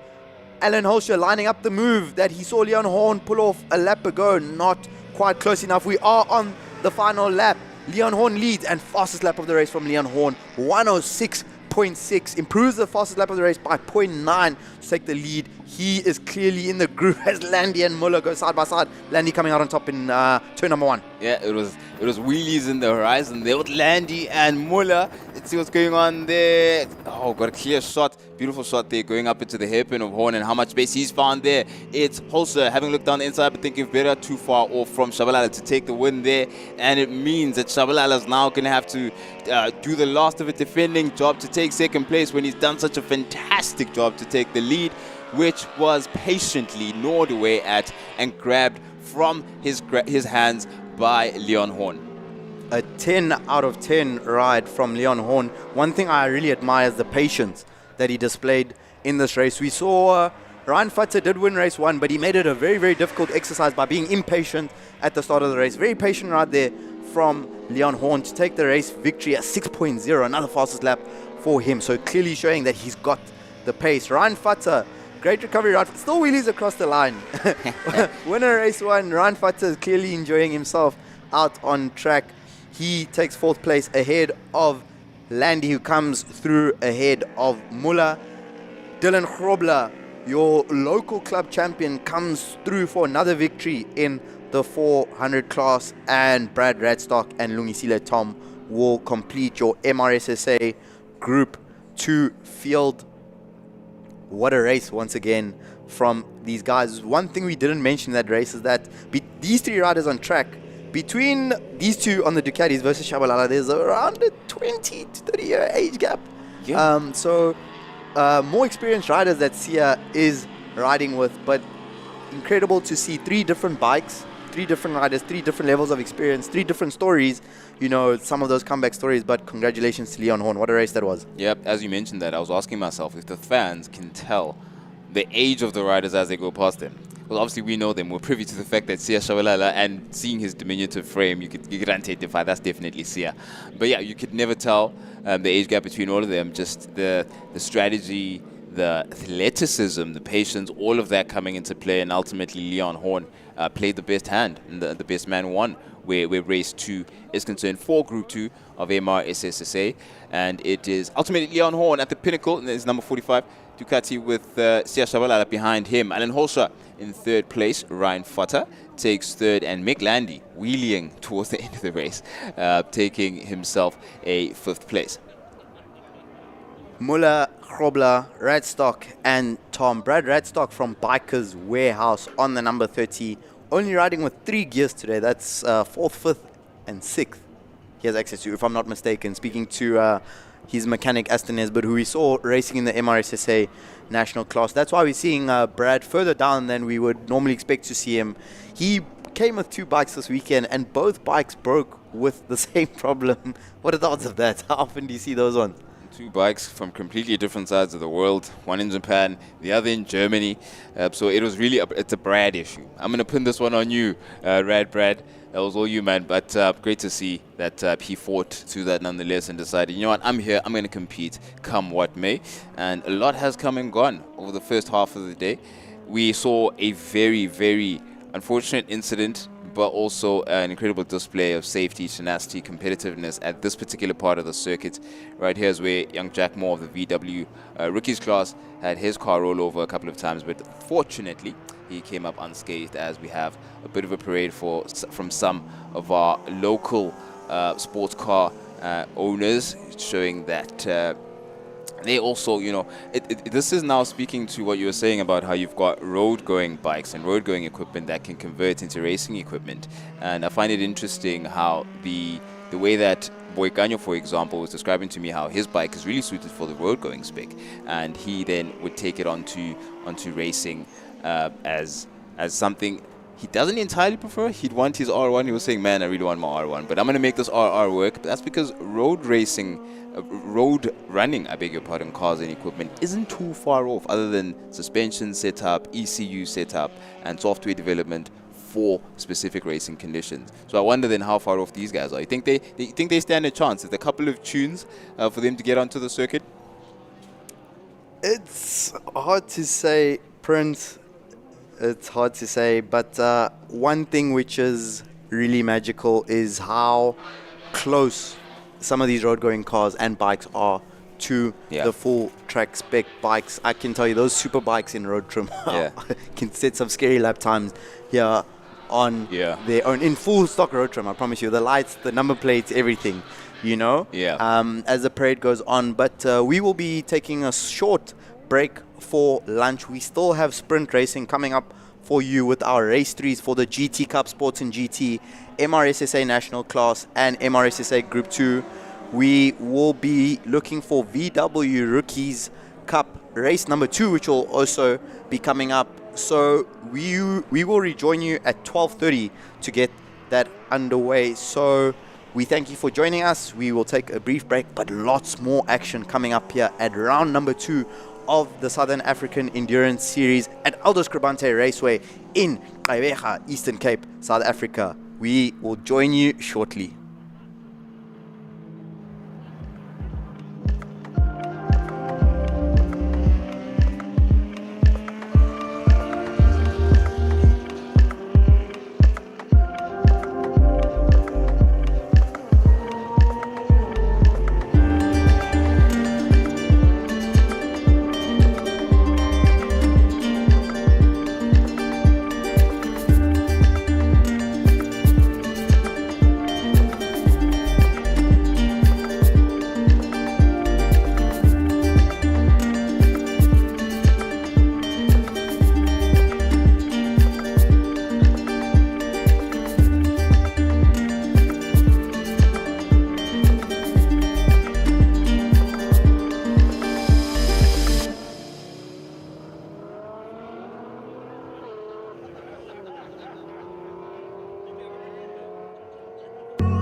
love the chase and the hunt, and I set the pace when I'm running. I always take what I want and I always give it 100. Don't need a bank, no I'm funded. Play the game like it's nothing. I'm always thankful for something. Don't take for granted, stay humble. Now wake up! It's time to look at the enemy. Look in the mirror if he is no friend to me. It's not working out, maybe it's the chemistry. It's time to break up so I can make a better me. Better believe in your mind, cause it's everything. You can mold, shape, find almost anything. All it takes is some time and some clarity to find your identity. It's mind over everything.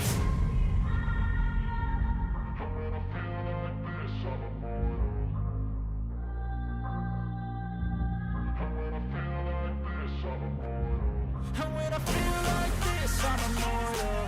When I feel like this, I'm immortal. When I feel like this, I'm immortal. When I feel like this, I'm immortal. Don't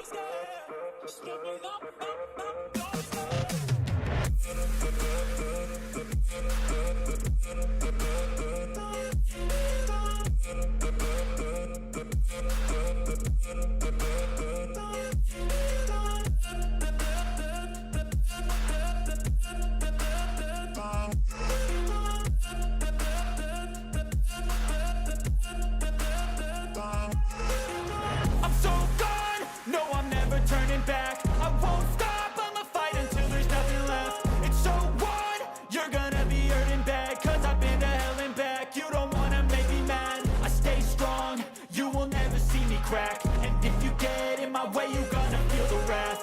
Gotta say it to my face while he's looking back. Mirror breaks after math, when I hate I attack.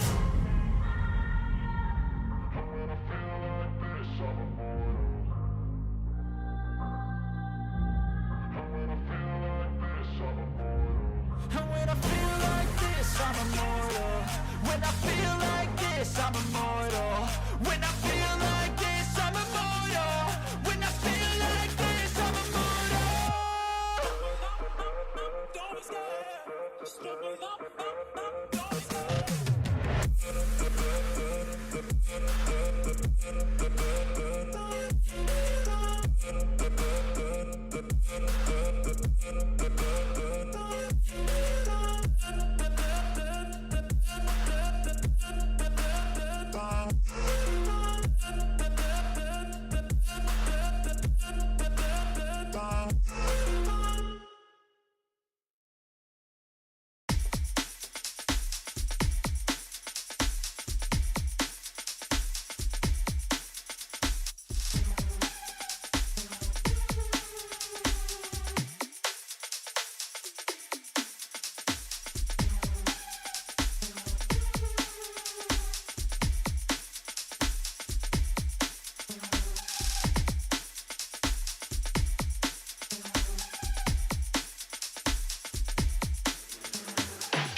Good afternoon and welcome back to Gqeberha in the Eastern Cape. You are here with us at round 2 of the Southern African Endurance Series, where we have the 5 hours of ALDO Scrubante coming up later this afternoon.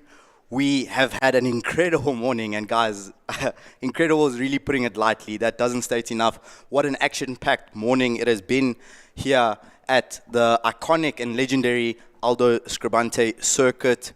We've seen some Superbike racing in the MRSSA national class and Group 2, some insane racing there. We've also had the VW Rookie Cup, where it all was popping off in race number 1 for those guys. They have race 2 coming up. We've had the Sports and GT Cup races where ALDO Scrubante was victorious in race number 1 and Damian Hammond came through to take the victory in race number 2. And we will be rejoining you with the GT Cup Sports and GT race number 3. Who will come out on top? It will be Hammond versus Scrubante.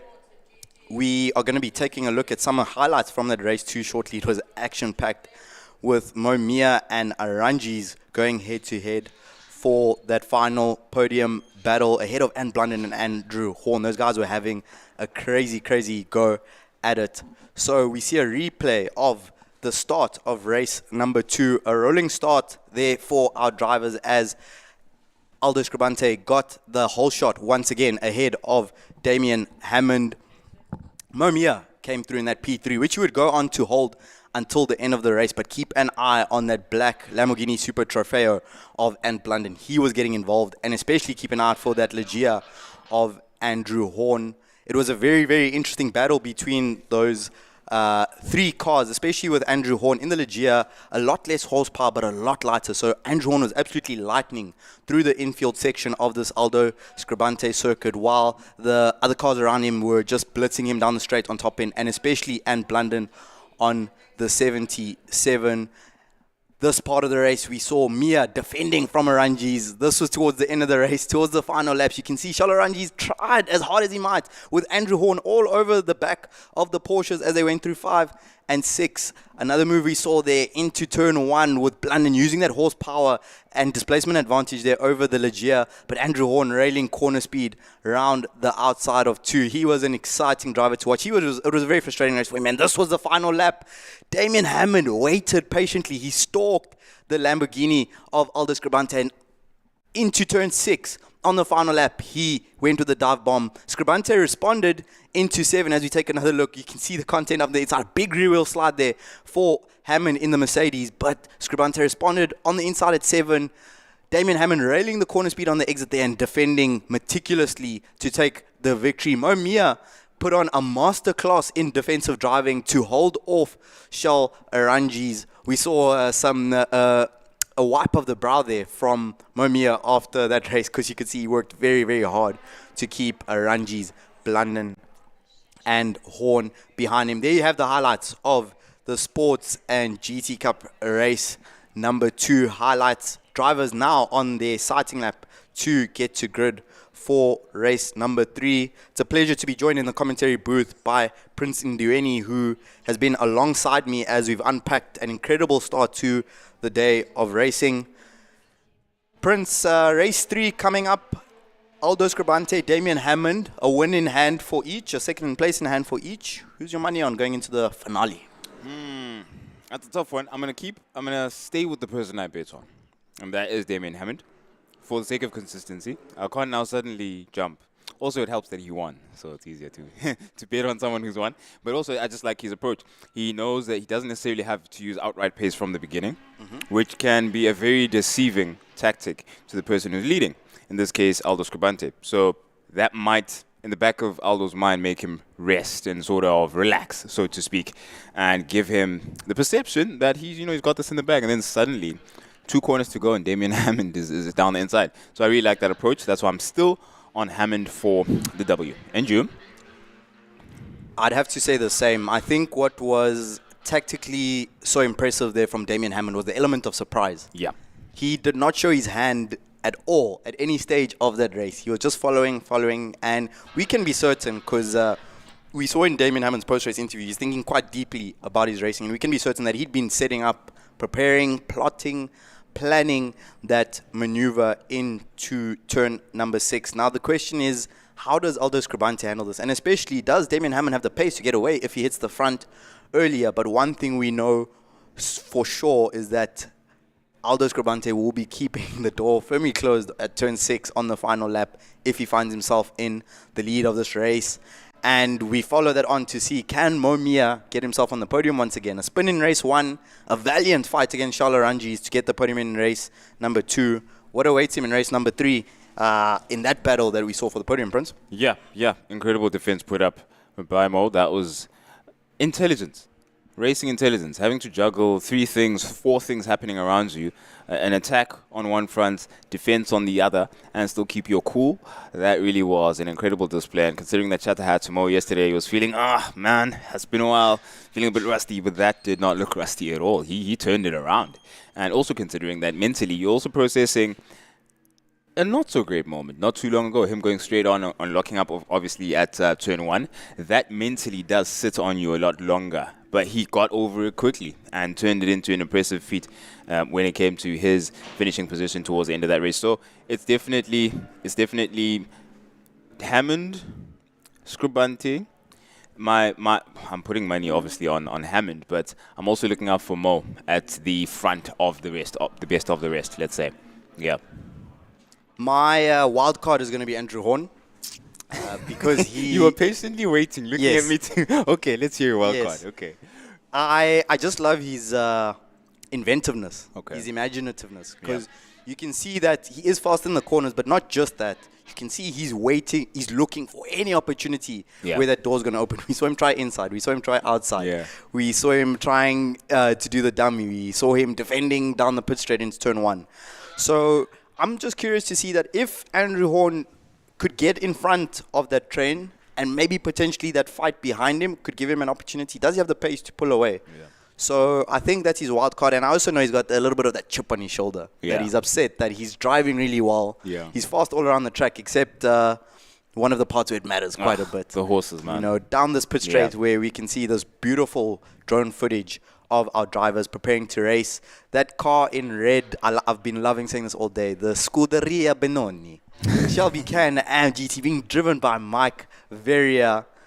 He had a great battle there with the MJR Porsches. He's another one to keep an eye out for.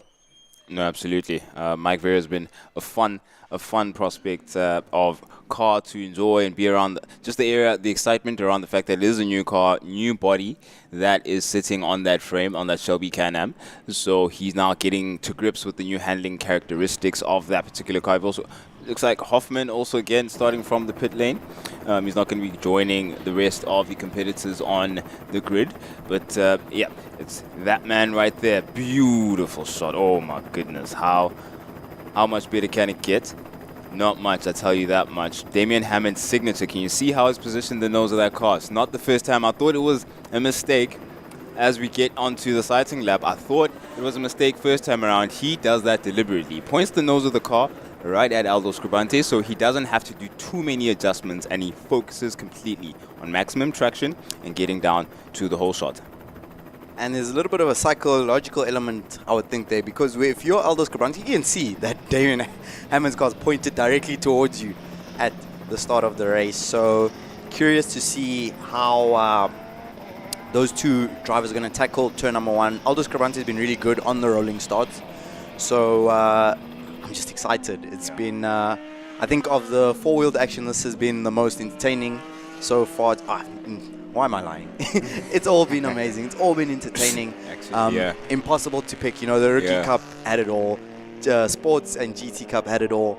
And we still got the 5 hour to look forward to later on today as we follow our drivers through turn 6 behind the pace car. Very, very shortly, we will be back racing.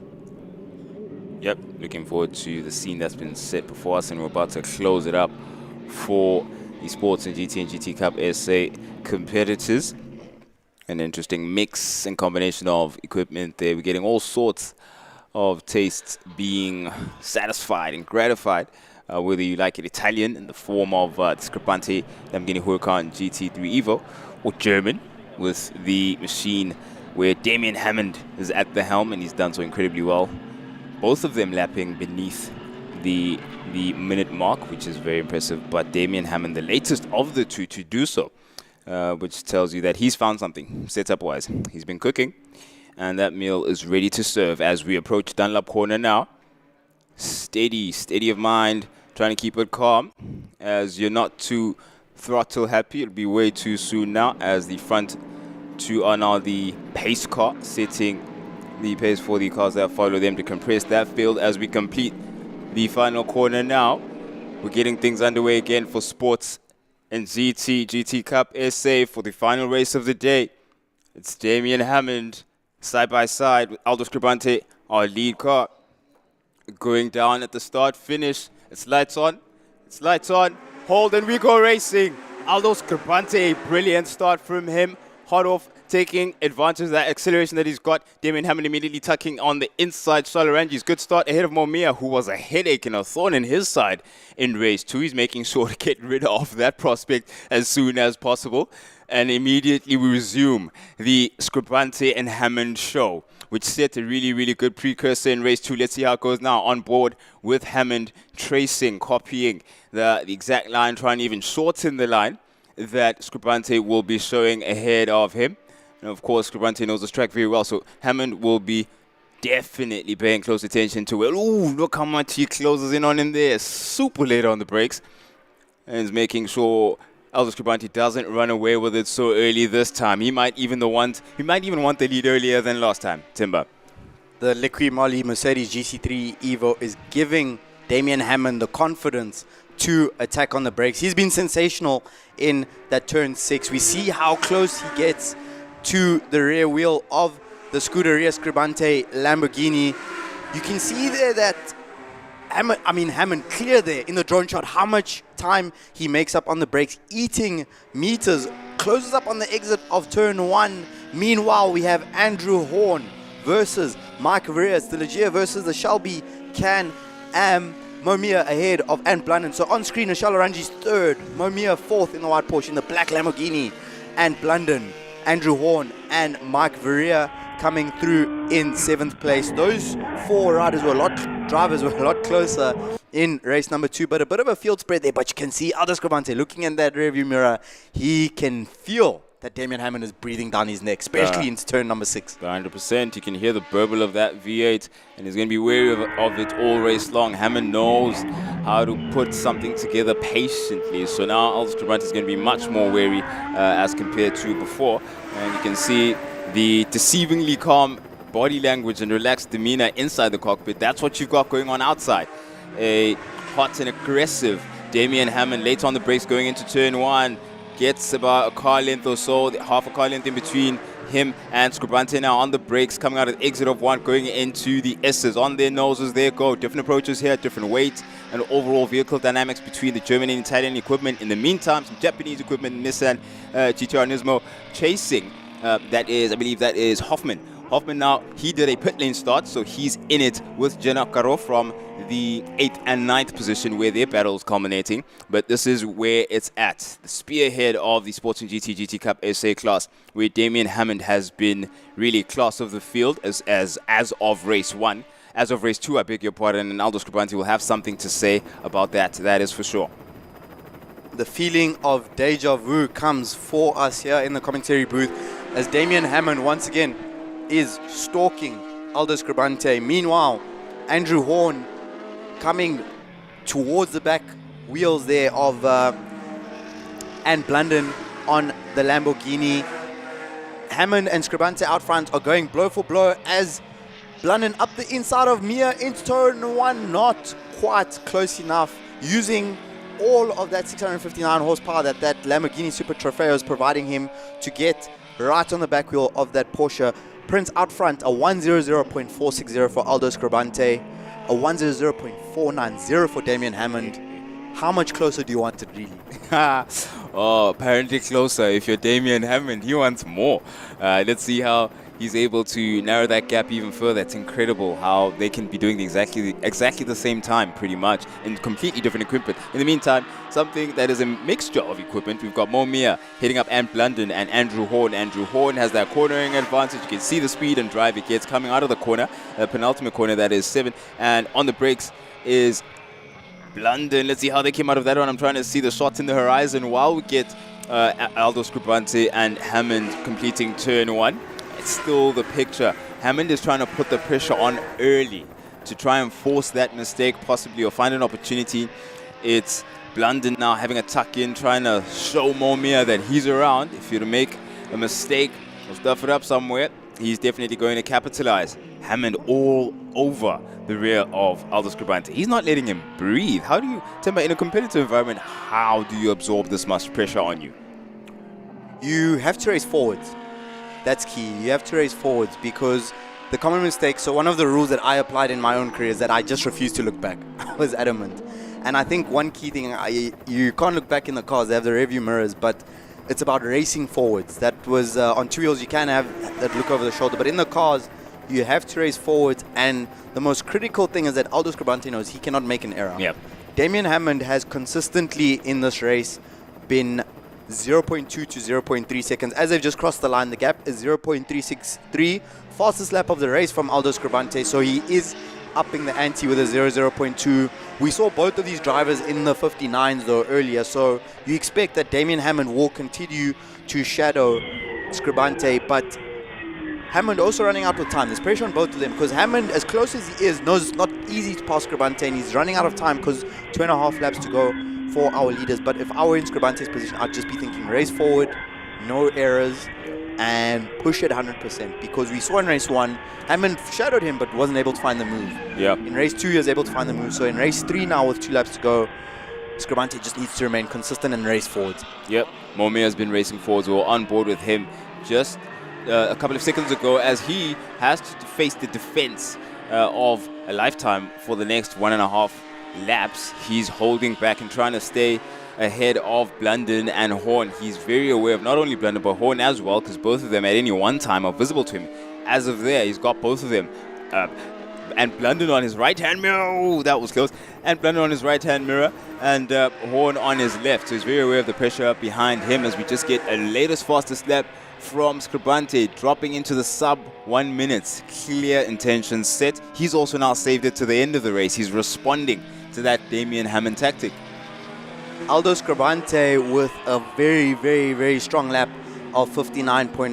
I think he may now be trying to catch Hammond with the element of surprise from the front, where he's probably driven slightly within his full potential, and it looks like he's got his head down, but look how good Damien Hammond is on the brakes. We are now starting the final lap. Damien Hammond in the Mercedes, in the slipstream of the Scuderia Scrubante car of ALDO Scrubante, racing at ALDO Scrubante.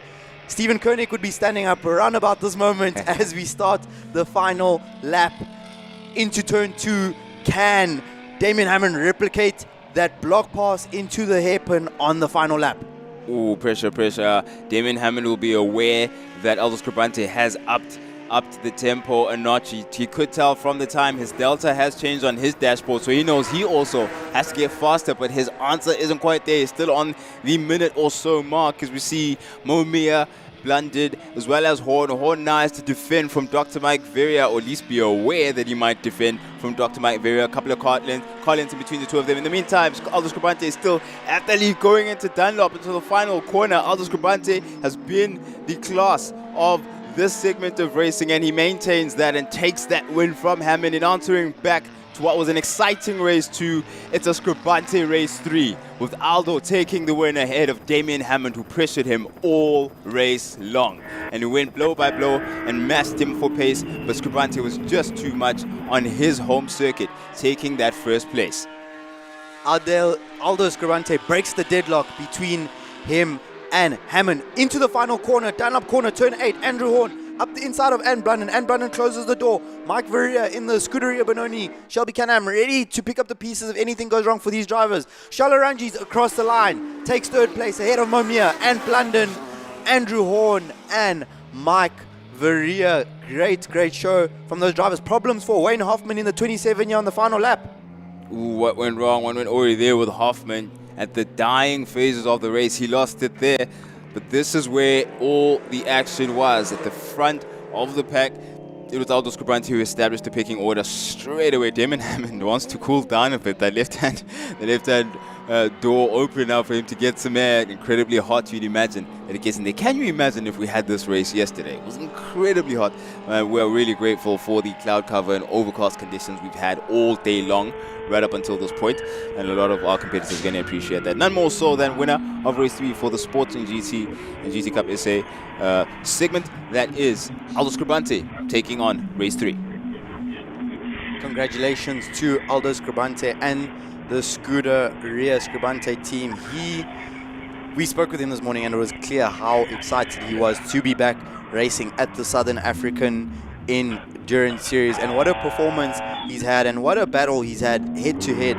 Damien Hammond versus ALDO Scrubante, and ALDO Scrubante coming out on top in the head-to-head. Shalaranjis comes out on top and breaks his deadlock with Momia, where they had that amazing battle for third position in race number 2. Aranji's on top this time out, and Blunden, I think, will be quite happy with his day. He's had a lot of fun, I imagine, battling through all three heat lap races. He was stuck in. He was getting involved. Non-stop action for him. Next up, we will be back with more Superbike racing. They have treated us today in terms of the action. So we've got MRSSA National Class race number 3 coming up, which will start in 9 minutes time at 1 p.m. followed by the VW Rookie Cup race 2. Prince, we had a chat with Brad Liebenberg. If that car's going in a straight line, we did. We were fortunate because as we left commentary booth, we bumped into him, and he was able to then update us. He's going to now test the car himself. So Coach Brad is in full Coach Brad spec right now. It's making sure things are A-okay for Jack Moore. Is it Coach Brad or Test Driver Brad? Well, it's now Test Driver Brad, actually. Yeah, you're right. Test driver / test rider. So I like to put you in this position as someone who's ridden and coaches before. So in both hats that are available for us to analyze now, we've got Jack Moore, of course, who's come off this crash, but he knows his car is ready for him to get back out onto the circuit. So what is he looking to get from his coach, and what would his coach then give him in a scenario like that to reset and get back into the race? That's a great question. What I saw, and we actually got to all witness it together when we had the grid interview with Nadine, Jack, and Brad during the restart procedure for race number 2. I think Brad was firstly trying to keep Jack Moore calm. You're up here in the commentary booth, but I was actually down there and we were having a conversation. Ooh.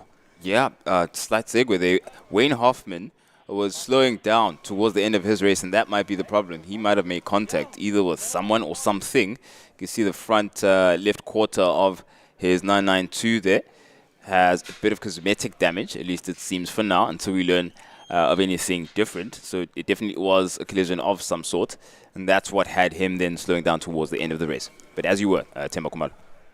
Yes, I actually think that's the car of Ian Hoffman. That's Ian Howell. Excuse me. Ian Howell. The 82 of Ian Howell. He was, he's been battling with Mike Verrier all day. So hopefully we can find out maybe from pit lane a bit later what went wrong there for Ian Howell, the customer driver for MJR Motorsport. But visible signs of contact there on that car. Curious as it looks to be more cosmetic damage. So curious why that caused him to slow down so much towards the end of that race, but possibly some more severe technical problems there. But we were saying on Brad Liebenberg and Jack Moore, the first thing I saw, you saw Brad Liebenberg, typical nonchalant, unflappable. You're just like, yeah, if we can fix it. I'm not making promises, but we'll probably fix it and try. So I think he was trying to keep Jack Moore calm. Yeah. And I think that's what Jack Moore needs as a driver. Jack, only 15 years old. The adrenaline's up. He's just rolled the car twice. He's feeling a lot of things in that moment. And what the responsibility of Brad in that moment as a driver coach is to help Jack focus on what's the most important thing he needs to focus on now. So at that stage, or at that moment, which was maybe an hour and a half ago, the car's been crashed. It's quite damaged, out of Jack's control. So what I would have been telling Jack in that moment is like, okay, let the professionals do their job, which is fixing the car. you now need to calm down and relax and start preparing mentally for race 3. I think what will also help Jack Moore quite a bit is having that reassurance that Brad Liebenberg has driven the car and tested it's okay. So if Brad Liebenberg gives the car that seal of approval, then that's perfect. So we are going to be heading down to pit lane shortly with Nadine and Ian Howell to find out what happened to the 82 car at the end of GT Cup race number 3. Okay, so I'm standing here with Ian Howell he's racing under the MJR umbrella this weekend. Also new to our series. First of all, welcome. Thanks very much. It's good to have you. Yeah, thanks for Marius for giving me the chance to drive his car. We've just been street racing in Kimberley, and I called him and I said, listen, I want to drive your car. And he said, what experience you have? And I said, no, we're racing our cars in Kimberley a lot. And he had a laugh, and we did a test at Red Star about a week ago. He was happy that I went right off his car, and that's how we got here. Okay, and what happened here? No, we were late for the pit exit with a few seconds, and they didn't want to let us go on the track, and we had to wait for the cars to come past.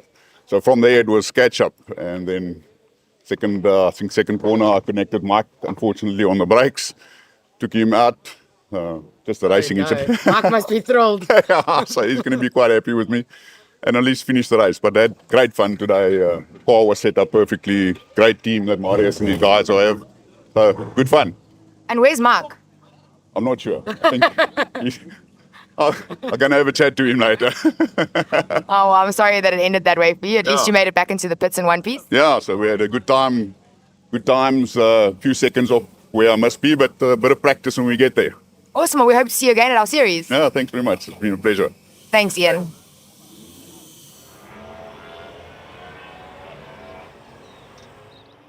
It was how there, despite the fact that he and Vera ended up coming together. But it's great to see that we've got another ear-to-ear grin, having had the first time racing experience in a formal racing setup in a race weekend. That can only bode very well for Maurice Jackson's stable, of course, and overall the series, having more examples that you actually don't necessarily have to be the cutting edge of motorsport. You really can be a hobbyist and someone who's just having fun on a recreational basis and actually get into racing equipment and be a part of a professional series. And what a great testimony, Prince, of what we're bringing at South African Endurance Series. Here's a man who has a passion for racing and motorsport, and it's not every day a year street racer gets converted into a circuit racer. Nope. And I respect the honesty there from Mike. Ian Howell just telling us how it is, but that's amazing, and hoping to see him back in action in future events here with the Southern African Endurance Series. But we are now going to adjust our focus to one of the most exciting classes in terms of entertainment here at ALDO Scrubante today.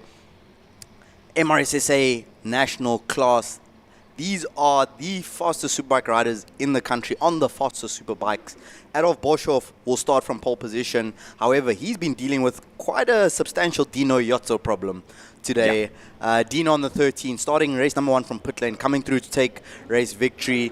Race 2, dominant, fought with Boshoff in the beginning, hit the front on around lap 3-4, checked out. Dino going for the triple, Boshoff looking for a response, and Troy Tonking in third place on the KTM will be involved under starter's orders. And the lights go out. Who will get the whole shot into turn 1? Big wheelies there for Dino Iotso. Adolf Boshoff, I'm convinced, will have the whole shot. He got a much cleaner start there than Iotso. We saw these two doing the big ding-dong in race number 1, already sliding that rear tire on the exit of number 1 from Adolf Boshoff. Adolf said he's got his work cut out after race number 2. He's going to be pushing another new front tire for Boshoff there. So the M2 Africa team doing everything in their power to give Adolf Boshoff that cutting edge. But you can see that line difference there. And I think, Prince, that line difference at 5 is what's allowing Dino Yotso to set up those block passes. He's going wide on the entry to 5, which gives him better drive on the exit. And Adolf Boshoff is going to have to address that if he's hoping to end the day on a high with the P1. And look at Troy Tonking in P3. Oh, yeah, he's ready for anything that might culminate there. But yeah, Boshoff definitely has to be aware of the slight difference between him and Iotso right behind him. If you can study that while trying to race forward, as you put it, that would be mad impressive. But right now, he's trying to get the maximum out of that fresh set of tires he's got. Look at that, but nothing in between the two of them. It looks like Iotso's got a run on him with the drag down to turn 1. Boshoff, of course, goes deep into 1 to defend and forces Iotso to hold back a bit more. Boshoff is not easy to get past. he's really a late breaker, and Iotso's definitely getting tested on that front, that's for sure. But you can already see early on, we've barely turned the wheel properly in this race 3, and it's already intention set, with Boshoff not giving an inch, Iotso giving everything. And there is that wide line again, building up to the hairpin. Dino not going for the move there. You see, he's stuck to the outside. In race number 2, he constantly kept going for the inside, dive bombing Adolf. Troy Tonking at this moment is praying, please, Dino dive bomb Adolf, and Adolf dive bomb him back. Because if those two start fighting, that gives Troy Tonking the opportunity to fight for the overall. And I can tell you with certainty, Dino Iotso is not trying to overtake. On the exit of 7 there, he was sitting up. So at this stage of the race, still 6 laps to go as they cross the line here. But look, the sprints, how evenly matched are these bikes? A small top speed advantage on slipstream. Did you see Dino break earlier there? Yeah. He's allowing Adolf to lead. Now the question is, when is Iotso going to try and hit the front and pull the pin?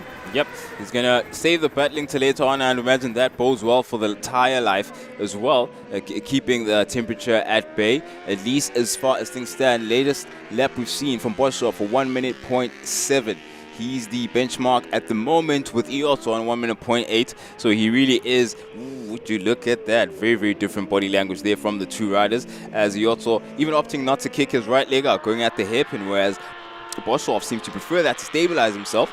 And now as they go into 7 and approaching the final corner, Iotso still studying his, I would say, prey, but Adolf Boshoff is far from prey. He's really, it's two hunters right now hunting each other, and Iotso is really biding his time and playing it patient. I'd only say call Adolf Boshoff prey, Prince, if you're willing to tell him he's prey to his face. And I don't think I know anyone who'd be willing to do that today. But you can see that Dino Iotso going around the outside of turn 1. He is not trying to overtake. Very clear for us to see with Dino Iotso. You can see, especially at the brake mark, because you see how early he sits up there at turn 2. So what Dino does is he's saving energy, and he'll also be saving his tire. He's allowing Adolf Boshoff to do the heavy lifting, allowing him to do the lead work and the pace setting. A 0.7, which they came to last time, is a very comfortable pace for Iotso, because we know he can go down into the 59s. And now you see he's practicing that overtake. He still wasn't going for it there, but I have a strong feeling that on the following lap, he's going to go for the block pass there at turn 6. What's going to be very interesting for us to witness is that Adolf Boshoff is expecting that maneuver. He's been done a couple of times today by Dino, so he knows what's coming. And I'm very curious to see if he's got something new in the locker. We saw Adolf is more than capable of a block pass of his own. A big wobble there for Adolf. That may have made easy work of this for Dino Iotso. Dino rolled off. That's clear. Dino's rolling off. So Dino's giving us a bit of a show here. He does not want to fall victim to playing with his proverbial prey. We'll say that. How are you viewing it there, Prince? But it seems quite obvious that at this stage of the race, Dino biding his time, and a 0.8 for our leaders last time round. Yeah, Timber, he's definitely studied the template for the first 2 races, seeing that Adolf has all the answers if he were to attack and go on early. So he's preserving his tire life, knowing that it's going to pay off for him towards the end of the race, where it's full aggression and there's no holding back when you know that you have the prospect of the checkered flag being closer. I mean, with 3.5 laps to go, you don't want to cook your opportunities of defending and protecting yourself if he does get in a battle of attack and defend with Adolf Boshoff, and that is bearing down. He's bearing down on that prospect very quickly, I beg your pardon, as we begin the last 3 laps. Adolf Boshoff is struggling on the exit of that last corner. Once again, Dino Iotso comfortably just rolls past Boshoff, and Iotso, Boshoff brave on the brakes. Very late. Around the outside. I'm not certain if Dino Iotso let him through there. That was very brave from Adolf Boshoff. His biggest strength as a rider is his confidence on late braking. Dino Iotso will be well aware of that. Behind them, Troy Tonking has just set his fastest lap of the race on a 101.8. He's lapping a second a lap slower than our leaders. Graham van Badar is in P4 ahead of Ruan van Sale, Jordan King, Dieter Heiseman, Aston Nesbitt with a much better run in race number 3, up to 8th place ahead of Simpiwe Mahlobo, Clive Turnbull, and Craig Ben runs in 11th with 2 laps to go out front. We are following our race leaders with the drone shots. You're going to see Dino going outside. He's going to get better drive. So that him going all the way to the outside helps him get better exit. Adolf has been running wide. Wheel spin, tank slappers on the exit. A much smoother exit for Boshoff. 2 laps to go. Out front, it's Bosov versus Iotso for the MRSSA National Class victory. Stun him. He makes it stick at turn 1. He's decided it's time now. He doesn't have to defend as long as the whole race. He left it till later on, so he only needs the remaining fractions of the final lap for him to use the entire tire life available, the entire brake power available, and all the speed and the perfect racing line, and placing his bike perfectly to defend from Bosov, who's not going to leave anything left behind in order to get that first place. In the meantime, Troy Tonking, he's been following quietly, having a relatively lonely race in third place there to secure himself the podium. But the battle has been what you see in the horizon there between Iotso and Bosov as they now complete what is the final corner. Troy Tonking secured himself a comfortable third place in the podium. But ultimately, it's those two riders out front. The remaining part of this race is going to be down to the wire. Let's see what Bosov has to say as we begin the final lap. Fastest lap of the race, Dino Iotso, 1:00.352. He takes half a second, exactly half a second out of Bosov on lap 7 out of 8. The riders now on their final lap. Strategy there from Iotso. He let Adolf Bosov cook his tires, do the hard running out front, saved some energy, saved some rear tire for this final lap. This is likely to be a 59, but Adolf Bosov is going with him. Can Bosov get into the 59s? 3 corners to go. It's Iotso versus Bosov. Bosov close enough to attack, but not enough to get alongside him. 2 corners to go.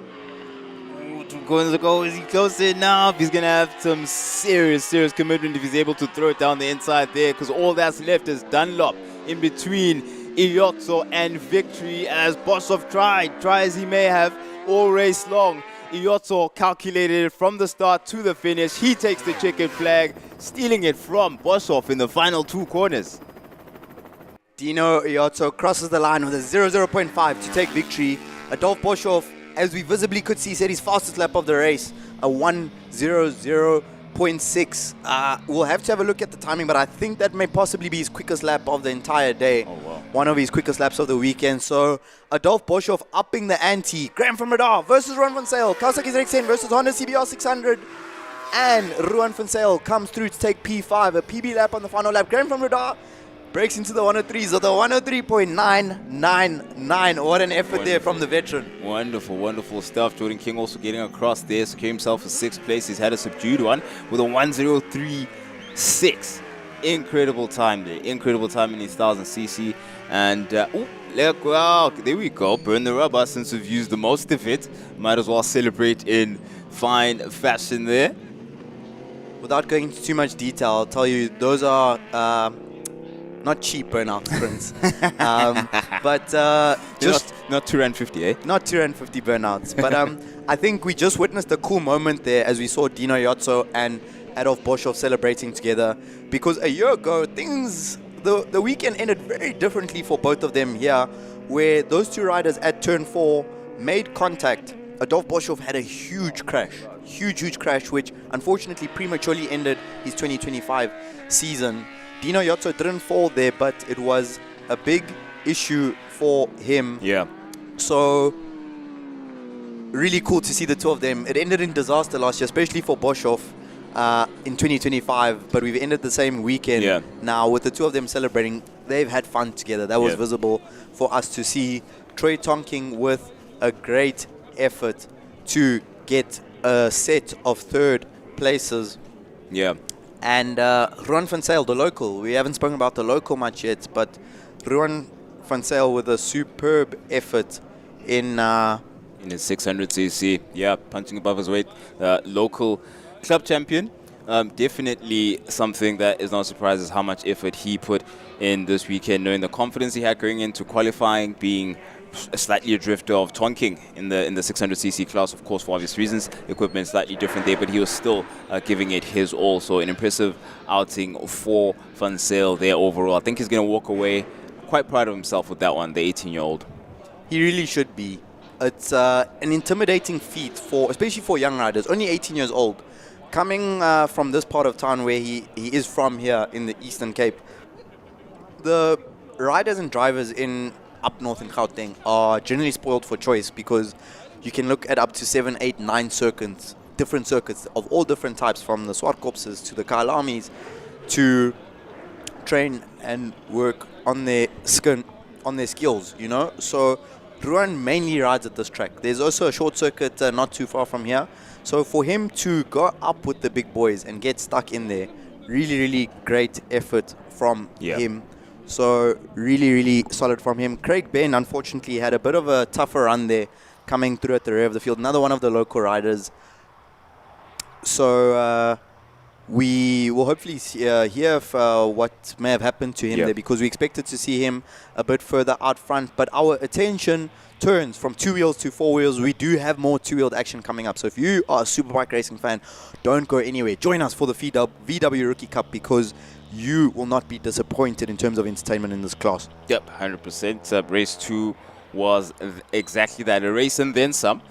We had an exciting battle between Luke Hill and young Jack Moore, culminated in Jack Moore going off, of course, and some significant damage to the car, but none to the racer, immediately coming out with a double thumbs up. So now the car was being worked on at an incredible level of intensity and pace by the entire VW Rookie Cup team, and the structure that supports all of these 7 rookies that we're going to see got onto the circuit again. That's right, 7 cars are going on, even though we finished the race with 6 last time around. That's because Jack Moore's car is back, and we're hoping that we're going to have him able to be as competitive as he introduced himself to be early on today. But in the meantime, we're talking to Nadine down in the pits.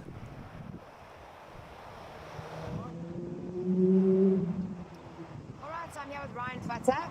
Ryan, you took first place in race 1. Why did you drop down to 4th place in race 2? I didn't have a bad start. I had a good start, lay in second.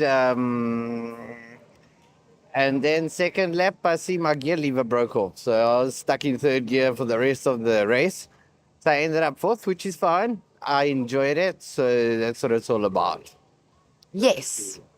Yeah, so can't wait for the next one, Cape Town. Yeah, and a big shout out to the SAES series guys. Thanks for everything. And ALDO Scrubante guys, thank you. Awesome track. Yeah, thank you, all of you. Thanks, guys. And also, good luck for race 3. It's like now. Sweet, thank you very much. I appreciate it. Go all. Pleasure, you too. Okay, well, you've got me on camera here. I'm going to take you straight over to Sia Shabalala. He's back with us. Sia, so welcome back to the SAES. You missed round 1. Nice to see you back. It's nice to be back. I haven't ridden the bike since Kyalami last year. So it was actually my first weekend on the bike, and I'm super happy with what I've done so far. I'm happy with the progress, not where we want to be, but for the first time, I'm really happy. Yeah, you've been doing really well, and I've also seen you've got a lot of fans on our YouTube channel. Also, so say a shout out to all of them. There's a lot of support there for Sia. I'd like to say a special shout out to my sponsors, Monster Energy, and DSEC Motorsport South Africa. And I'd also like to send a lot of love at the fans at the TV at home. Thank you so much for the support. I'm very grateful for all of it. Yeah, you should go check it out. There's a lot of comments here for you. Thank you. Good luck for race 3. Okay, Simpiwe, how are you, my brother? I'm good, and you? Good, thanks. Yesterday, during practice and quali, your parents had to rush out to go get you some parts. What was wrong with your bike yesterday? Fortunately, it looks like we have a spark plug issue.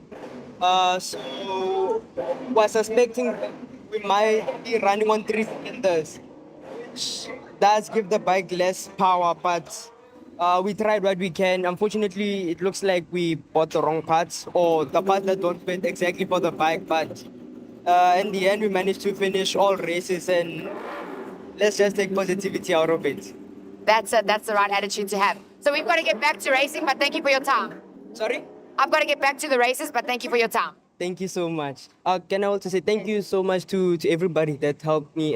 These amazing people did so much for me, and I just want to say thank you to them, as well as my dad. Thank you so much. Awesome. Thanks, Dad. Press play and Dominator. Let's go back to racing. I had to drop it, and I was like, Yeah, there's a beautiful shot of the scene here at ALDO Scrubante Raceway, the full family spec entertainment. One part of the family is going racing out onto the circuit, while the other part can enjoy themselves a great breakfast, lunch, and an early supper. as we go on to the later part of the afternoon. It is 1 o'clock now, so we're just about finished with lunch, but there's plenty entertainment to be enjoyed with some great food, great entertainment. I saw Simrig as well out in the family part of the circuit, so plenty fun to be had. You can see, I think the Janakaro cars are both now parked right where the Sims are actually, so that will be giving whoever's doing a lap now some inspiration to give it full beans, so plenty for us to enjoy. Do come down and spend some time in what is the ideal, the pristine weather conditions. Nice, warm, not too cold, fresh, cooling wind, and also significantly overcast. We haven't had a bit of sun all day long, and when we were anticipating a whole bunch of rainfall around this time of the day, so this is really grateful for that. But we've got the Rookie Cup, of course, in the build-up for their race to come on. So we're going to have a bit more time allocated to them for the repair and maintenance work to be done on their cars. So in order for that to happen, we're going to then swap around with the MRSSA Group 2. They'll take the Rookie Cup's place on the program in order for young racers such as Jack Moore to have their car completely ready. So the possibility definitely is there. So that's why we're making this concession where our program is concerned for them to be able to race. So the focus is going to go again on the circuit to MRSSA Group 2, who have not failed to entertain at all race weekend long. We saw the likes of, I beg your pardon, your younger racers like Tom getting in the mix there with decades older riders alongside him. The likes of Ryan Futter, unfortunately for him, he had a gear lever failure, so that pretty much dampened his opportunity, but he still had him his fun. Towards the end of the race, he was able to still get his wheelie in, so that was really exciting to see. As we have lights on for the MRSSA Group 2, going into their race 3 for the day, it's lights off, and we go racing. Incredible start, tucking in down the inside is Shabalala. He's in the toe of, late on the brakes. Does Shabalala take it from Futter? Futter on the outside. Let's see. Futter tucks in. Shabalala takes the whole shot. Incredible stuff from them. As now we've got a three-way potentially there with Halsha not too far off, watching Shabalala and Futter very closely for a possible opportunity. Incredible start there from Shabalala, already 2 bike lengths, and Futter's going to have to worry about Halsha right behind him. A defense job might be the first thing on Futter's list of priorities, but it seems to have had a really good run coming out of 4, going down into the hairpin. Halsha very late down the inside, but it's still that same order as we had as of the whole shot at turn 1. It is Shabalala. Ride it down. Ooh, where was that? Didn't catch turn that 6. In frame. Between turn 6. Who was that? Did you see? Turn 6. It was a rider with white leathers. We could see there on the drone shot. He got overtaken as Alan Holscher up the inside into turn 8. Not quite through on Ryan Futter. Prince, there was a rider that got overtaken. Looked like there's contact, and it's Lungi. See there, Tom. Tom's gone off. The youngster, our youngest rider on track. We will hopefully see a replay of that incident, but he got contact with another rider, ran off the track, and unfortunately crashed in the grass. Out front, Ryan Futter in the lead. In the lead he goes, and Shabalala now has to turn onto the attack as opposed to the defense, and he's going to work really hard to destabilize Ryan Futter, who's having himself an absolute blast. Shabalala is absolutely aware, I'm pretty sure, of Holster right behind him. He's not letting them get away as easily as you might have thought when you were looking at race 2. The pace differential there was significant. Shabalala late on the brakes. Does he commit? No, he does not at the hairpin. And we've got red flag conditions for the sake of, or yellow flag, I beg your pardon, conditions for the sake of recovering young Tom, Lungisile Tom's bike and getting him into a safe position. So that will pause things for a bit. Things were getting really hot between that front 3, and a saving grace for, I would say, a saving grace for Holscher. He's got an opportunity to maybe swing again, as now pace has to be maintained. We cannot overtake during these conditions. And we're back at full throttle now. Definitely sounds like full beans from all of these bikes as Futter maintains the lead. Holscher, fortuitous for him. That was incredible time because he now takes advantage of reconvening racing conditions, and Sia Shabalala's lost the place to him. Sia Shabalala overtaken by Alan Holscher into turn number 1. It looked like Shabalala was responding around the outside of Holscher because Holscher went in quite tight on the inside there, and Shabalala did get Alan Holscher back. around the outside at turn number 1. The yellow flags are still waving at turn number 6 because of young Lungisile Tom, and as you can see, they double waved yellows at turn 6. So that's why on the previous lap, Shabalala did not go for that overtaking mover. You could see it set it up, but he saw the yellow flags at the last moment, and that's why he did not opt for that overtake. Now the red flag has finally come out. So 6 laps remaining, which means that this race will be restarted with 6 laps to go. Hoping that Lungisile Tom is okay there. We saw the marshals and medics assisting him there off track. So we have a temporary halt to racing for our MRSSA Group 2. What a battle that was shaping up to be up until that point between Futter, Shabalala and Holsha. Yeah, I'm trying to juggle which state of mind which rider is in. Futter was in the lead. Well, he took the lead now, but he was chasing Shabalala. Shabalala had to switch up into the attack to actually stop Futter. And then Holsha had these opportunities forming in front of him. Now, to have to start all of this again, considering the feedback we have from the likes of someone peeling off there, is that Mick Landy? It was Mick Landy on the Forza Ducati Racing, Ducati Panigale V4. Alan Holsha rejoins there from pit lane. So I think some of the riders might be getting a little bit confused in terms of the instructions, whether they should return to pit lane or to the grid. My understanding is that the riders must return to the grid to be prepared for their restart. Given the corner that Tom crashed at, and it was not a very fast crash, so I would think that it will be a quick job for the marshals to get that vehicle cleared and get us back ready for racing. But if you are watching at home with us here live on YouTube on the SAES racing page, you have a small moment to go grab maybe something to nibble on, a juice. I know the Sia Shabalala fans, I can see they're making a lot of noise in the comments. You guys can take a moment there just to prepare. But good to see, very, very good to see Lungisile Tom on his feet, getting assistance there from our medics. First class care for our SAES and MRSSA athletes. I would guess, based on how the crash unfolded, because he went off the track and when he was upright, he lost the front. And especially on the bikes, when you go from upright and you just fall over on the side, it's either your wrist, your elbow, your shoulder that gets quite a big impact on the side that you fell over on. So I would think that he maybe had a bit of an impact on his right wrist there, because we did see him struggling to get up after the crash. But good to see him on his feet, which is a really good sign. And that bike will be cleared and we will be back racing soon as Lungisile Tom is taken off the track. There's a recovery vehicle, so it will still be, I estimate, between 5 and 10 minutes at the minimum before we will be back racing. The recovery vehicle back on track. That bike will be loaded on the back of that trailer and we will be back racing. So we found out in the break there, Prince, that Ryan Futter had only 1 gear and he still was in the top 5 and doing wheelies across the line in his 1/3 gear. Oh man, do the most with what you have. He was having himself a blast, you never would have said. But it made sense just how far back he was falling down the straight. It really does add up. Unfortunately for him, he had to endure that. But he comes back swinging, doesn't stay long in the dumps when it came to that mechanical issue, so at least he was able to overcome that. And we, for a moment there with the recovery vehicle, got to see just how little space there is, especially around the S's. Very, very little room to work with there when it comes to these cars and the ability to overtake each other. And the bikes in this instance have a bit more room, of course, given that they're a lot more narrow. We've got Lungisile Tom, who's been recovered by the medical vehicle, so he's going to be getting into the pits not too long from now. And soon after that, we're going to have his bike recovered, and then we can get back underway.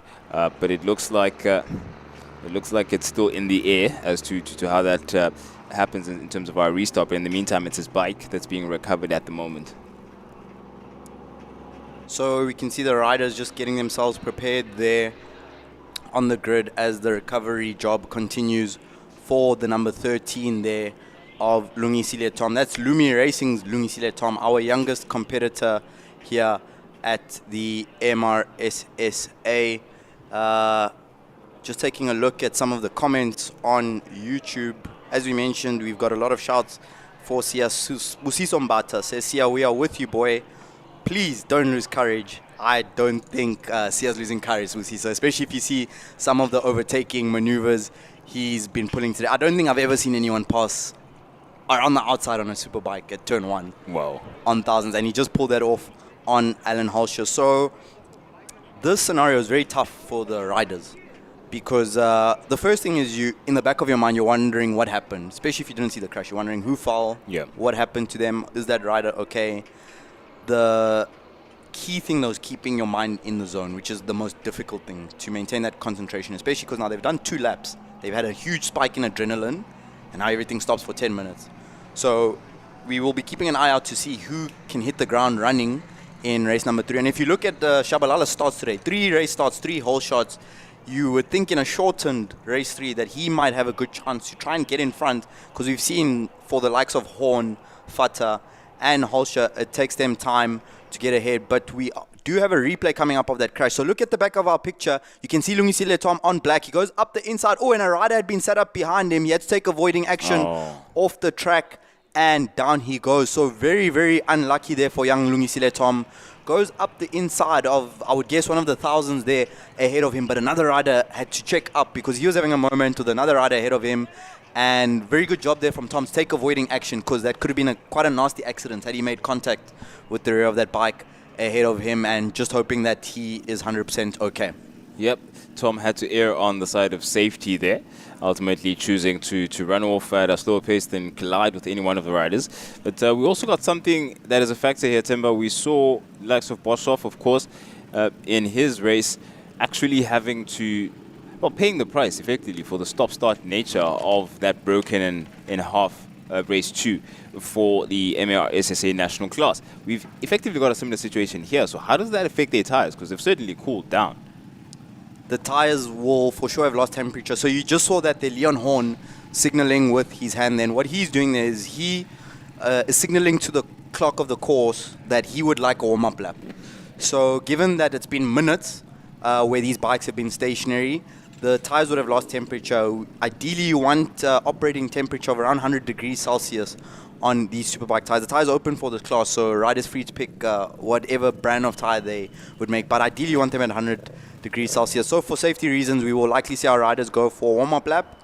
We'll see the green flag waving, and we'll go racing again. But we are prepared in case for a start. Okay, so the riders have pulled away. It is a warm-up lap with some big wheelies once again from the big Ducatis, big horsepower coming out of those machines. So our riders have about a minute, 1 lap to get themselves up to speed and ready. 5-lap race, so it's a bit of a dash. I want to say dash for cash, but it's a dash for glory for our MRSSA Group 2 riders. Yeah, apparently glory is as good as cash if you see the winner grinning ear to ear after taking a W. It certainly is a proud moment to be able to show the speed, ultimately paying off from practice to quali to ultimately at the race, which is why all of his competitors travel around the country with this tour to show who's the best. So it definitely is worth the battle and the fight that they go through there. But yeah, warming up their tires for a good minute, getting a decent enough heat cycle would be the priority at the moment for them to have a strong enough restart. Yeah, Shabalala is going to have the courage that has been summoned of his fans out in the virtual grandstands. He's going to need all of that going up against Ryan Futter, who showed an incredible pace, and he's overcome that transmission issue that he was facing earlier on, only being stuck in 1 gear. So it's going to be all focus needed at the moment for our restart. 5 laps. Even more pressure now to be quicker from the onset. You can't have a slow build-up. You can't be doing this gradually as we've seen when you have the leisure of a full race. The demand is immediate, and I wonder then what demands will be asked of the defensive ability of whoever gets the whole shot from here. It's going to be a tough one. It is going to be a tough one indeed, Prince. And if we look at Leon Horn and his race 2 performance, if he wants to win this race, he can't do it the same way he did it in race 2, because he took his time, worked his way through the lead pack and got to the front. Ryan Futter with a fully functioning bike is going to be a difficult man to beat, but keep an eye on the start. Shabalala, look at him, head down, elbows up, ready to go, and they pull away a big wheelie for Ryan Futter. That is going to cost him on the run down in turn 1. Shabalala, 4 starts, 4 whole shots for Sia Shabalala, and he's got a gap. Amazing start there from him. Where's Leon Horn? Where's Alan Holscher? So it's Futter from Horn, from Holscher with Muller just behind them. 4 3/4 laps for Shabalala to defend. Can he do it? He's got a Ryan Futter problem to deal with. Oh no, Ryan Futter had a bit of an issue there. So did Holsha. He lost a couple of places. He had a decent stop, but he's tucked in now, and he's going to try and recover that from behind. I think that's Horn behind, ahead of him, I beg your pardon. So he's got a bit of work to do. In the meantime, it's Ryan Futter having a go at Shabalala, who had a scintillating start out at the front. Oh, Grobler down the inside of Miller. That is Muller out at the hairpin. And we get a clear picture of it now. There's a drone shot. All the riders looking absolutely flat on the circuit on their left knee. But now Shabalala has to adjust now. The final right-hander is where Ryan Futter continues to ask questions of him. Remember, we've got 4 laps to go now. It's a restart. There's not much time. You have to get full commitment and make sure you maximize on the lead you have. Holsha has a recovery job ahead of him, given the poor restart. One factor I think is coming into play as we see Ryan Futter backing in that ZX10 into turn 1 once again. Great to see. Shabalala is far from the most experienced rider in this class, but he is the 3rd youngest. He's the 2nd youngest on track because it was the youngest with Tom, followed by Grobler, and then Sia Shabalala. So I think one consistent theme we've seen today is that Shabalala is willing to take more risk at the start of the race. The races, that youthful exuberance coming to play, because we've seen every single race. Oh, big moment for Ryan Futter on the exit of turn 5 at Tank Slapper. There's a very big bump on the exit there. If you do not run wide, track is nice and smooth, but if you run wide on a Superbike, you're going to have problems. And Ryan Futter fell victim to that Tank Slapper there. So at the moment, 3.5 laps to go. It's all looking up Shabalala, but we saw how quickly Ryan Futter was able to catch up and overtake. He's still closing despite that error through turn number 5, but Shabalala will be happy. Well, he doesn't know at the moment, but it will be good for him and his team to see that him and Futter are pulling away from Horn and Halsha. So the best thing for Shabalala will be to have a head-to-head fight. Him and Futter, he can not worry about Horn, not worry about Halsha, and just see who's going to be bravest on the brakes. Yep, bravest on the brakes, and Horn is no slouch. Certainly is quick. He showed that with his results. Last time he was here at ALDO Scrubante, but in the meantime, the current result is that Ryan Futter has some questions to ask of Shabalala. Still hasn't yet closed that gap since our restart a couple of laps ago. I think that cooled down. He may have paid the price a bit more than Shabalala during that break because of the red flag to recover Lungsile Tom's bike. But that seems to have niggled and affected Ryan Futter because he didn't have the cleanest of restarts. Had a big wheelie there that took away from him, and Shabalala seemingly sailed off into the distance, that distance being turn 1. And so far he's kept the lead thus far. As you said, Temba, 4 out of 4 hole shots. Incredible starting reflexes, and he's trying now to turn that hole shot into a win. Is Shabalala. But look at Ryan Futter late and deep on the brakes now. He's going to ask a couple more questions to try and shorten that line. Look how much narrower he was as compared to, ooh, what a pass. There it is. He lined it up perfectly. He got a better run. Surprisingly, he had a narrower line than Shabalala. Sia made a bit of a mistake on the entry to turn 8 there. I saw him have a small moment, a bobble on the front, and then he ran extremely wide on the exit of turn 8, which is what allowed Ryan Futter to get that drive on him. So 2 laps to go. Many opportunities for Shabalala to respond at this stage of the race. Ryan Futter has consistently been the quickest MRSSA Group 2 rider today. However, on the lap before that error, Shabalala did set his fastest lap of the race, and I think that is his PB of the weekend, and here ever at ALDO Scrubante of a 6.1 for Futter. So Shabalala, he's keeping him honest. Time to respond. So we've got 2 battles here, 1 for the victory and 1 for the final place on the podium. Futter versus Shabalala out front, and Holsha versus Horn at the final corner as Alan Holsha sends it on the exit of turn 7 and finds his way into P3 into turn 8. Calculated and aggressive there from Holsha. Can he make it stick? Horn might still have a couple of things to say about that, as we have just over a lap to go now, as it is Ryan Futter now in the lead, comfortably so, ahead of Shabalala after that mistake at the exit of the final turn. Holsha still looking good as of late, having taken that position from Horn in the penultimate corner of the circuit. It's still Futter.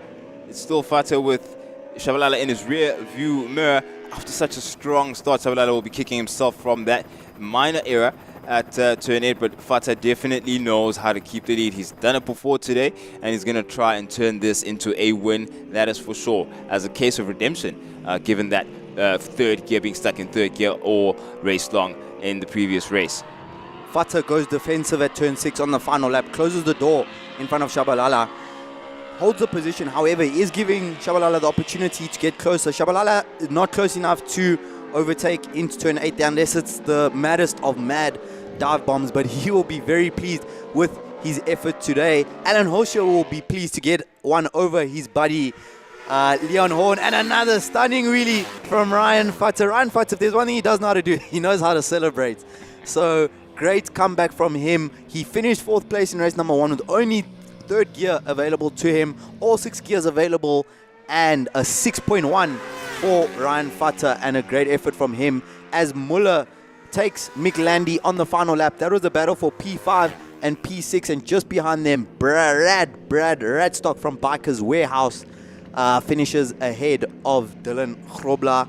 And unfortunately, Prince, that's the end of Superbike racing for the day. Oh, geez, and we've been excited on the left and on the right with the national group, the MRSSA group, as well as the second group. Both of them excited us in equal measure for different reasons altogether, and they've shown all shown tenacity, they've all shown bravery, and all of that has culminated in silverware for a number of those competitors. So the fans will be sure to join them, of course, for their prize giving that's going to take place not too long from now here on the circuit. So they'll be keen, eager to celebrate as we keep things swiftly moving along in our program. But that's how it sits. Ryan Futter gets his win.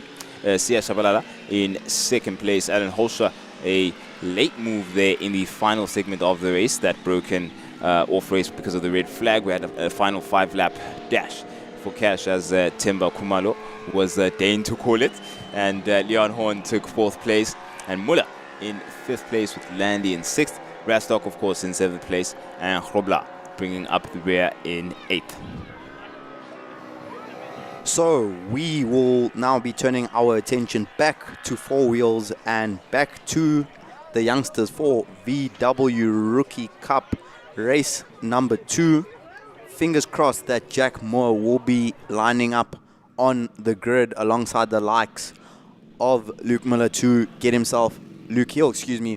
himself up fighting in that fight for victory. Look at Ryan Futter, he's super chuffed with that double thumbs up for the cameras. He will be super pleased with his day's riding. So we are now keeping an eye out for the likes of Sebastian Diaz, Sebastian Venkov, Luke Hill, Unwell April, Kian Duomo, and Max Corbett, who will be putting the VW Polo Vivos through their paces.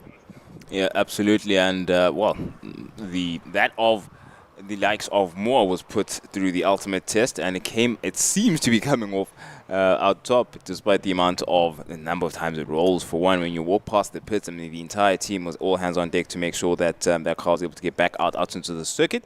So we'll get an idea of that not too long from now, if they were successful in their attempt to get young Jack Moore back out and racing again, because he certainly was close to taking that lead ahead of Luke Hill at the moment which the incident happened. And there it is. I think we've got footage courtesy of the pits.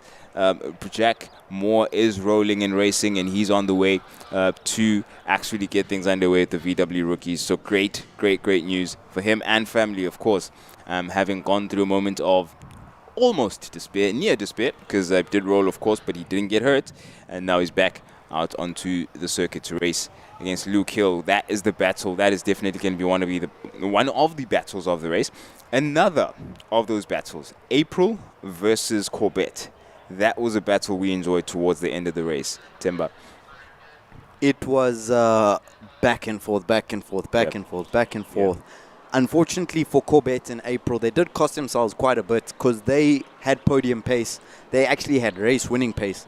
But unfortunately, they had a bit too much fun with each other, getting stuck in that battle. It was April that came out on top ahead of Corbett. Corbett was leading out in the early stages, but April showing some really impressive pace. And he was my shout after race number 2 for someone that I think we should be keeping an eye out for race 3, who can potentially get himself in contention for those podium places. But I think it's certainly would be accurate to say that this is the closest class racing today out of all of them. All the drivers extremely evenly matched in terms of lap time. So I'm looking forward to the battle of the Sebs. I'm looking forward to Luke versus Jack, and just fingers crossed that when Jack Moore does get out on track in that car, that it's working fine, and that he can show what he's capable of in terms of his pace, and that he can be competitive and fighting for a race win, but never ever underestimate the power of duct tape, cable ties, Mr. Min, shine and elbow grease. And those things make magic happen. Pure magic. Incredibly an undefeated combination of equipment, that's for sure. You would think the complete opposite, but no, that's all it takes, and pure grit, really, and determination. And that calls back out onto the circuit. You could be on the circuit too if you're one of our spectators at home wondering if you should come out. Well, there's your answer in frame right now. A number of our beloved here in Eastern Cape have come out to enjoy racing on the coast here at ALDO Scrubante. Plenty left for you to come and enjoy. And there's a nice little camp setup, not too hot, not too cool. Really the sweet spot. We're in the sweet spot of climate conditions, if those are the things you're wondering and dilly-dallying about. Make that decision quick and come and join us, because there's plenty of time for you to enjoy today's racing. We are wrapping up the support part of our racing program, of course. We have the VW rookies, the youngsters that are cutting their teeth in main circuit racing. They're coming out of the karting scene, for example, where it's a different format entirely of racing, pseudo single seater, no suspension, all of that is going through their bodies. They're learning the basics of racing, and then now they're getting into a more front wheel drive setup, bigger space, a lot more weight to be handling, different vehicle dynamics, and all of that is culminating quite well, I would say, as far as Luke Hill, for example, is concerned, who's coming off a confident run out of round 1 in Killarney, and this is round 2 of their championship, which he came off for the second and the first place, I believe, and so now he's trying to add to that and continue that really good run of form. But that is how South African does it on the side of a racetrack. I tell you what, man, nothing like a good old braai on the side of your favorite racetrack, shorts, supporting the Springboks, vicariously living through him. Rugby fans are there as well, so it's the whole combo. So come out in your favorite South African sports teams, regala if you must. If you don't have your motorsport regala, bring your Bafana jersey as well. It's fine, we'll accept you just as. But this is how we get things back underway with the VW Rookies Cup. As they line up, Coach Brad has done a good job of not disappointing young Jack Moore, hasn't he, Temba? Test driver Brad. Test driver Brad. Got to get that right. You're wearing a different hat now. A man, a jack of all trades, and a master of one. I'll say that. Yeah. Driving cars fast. This is Brad Liebenberg. Yeah. And if he uses that, I'm going to tell him I've got a trademark on that one. I just came up with that now off the top of my head. A master of one. Yeah. But we do have 7 cars on the grid, which is an absolute delight to see. Fingers crossed for Jack Moore. As we saw, he was distraught down in pit lane, you know. He was really distraught with the situation. Those types of big accidents can be traumatic for young drivers, because it's, drivers expect mistakes, but you don't get into a polo going to race expecting to roll. It's quite rare to see that. But also, that youthful exuberance, that determination, that grit is going to really help him. One of the sayings I like making about young riders and drivers, that they made out of rubber and magic. And oh wow, yeah, fitting.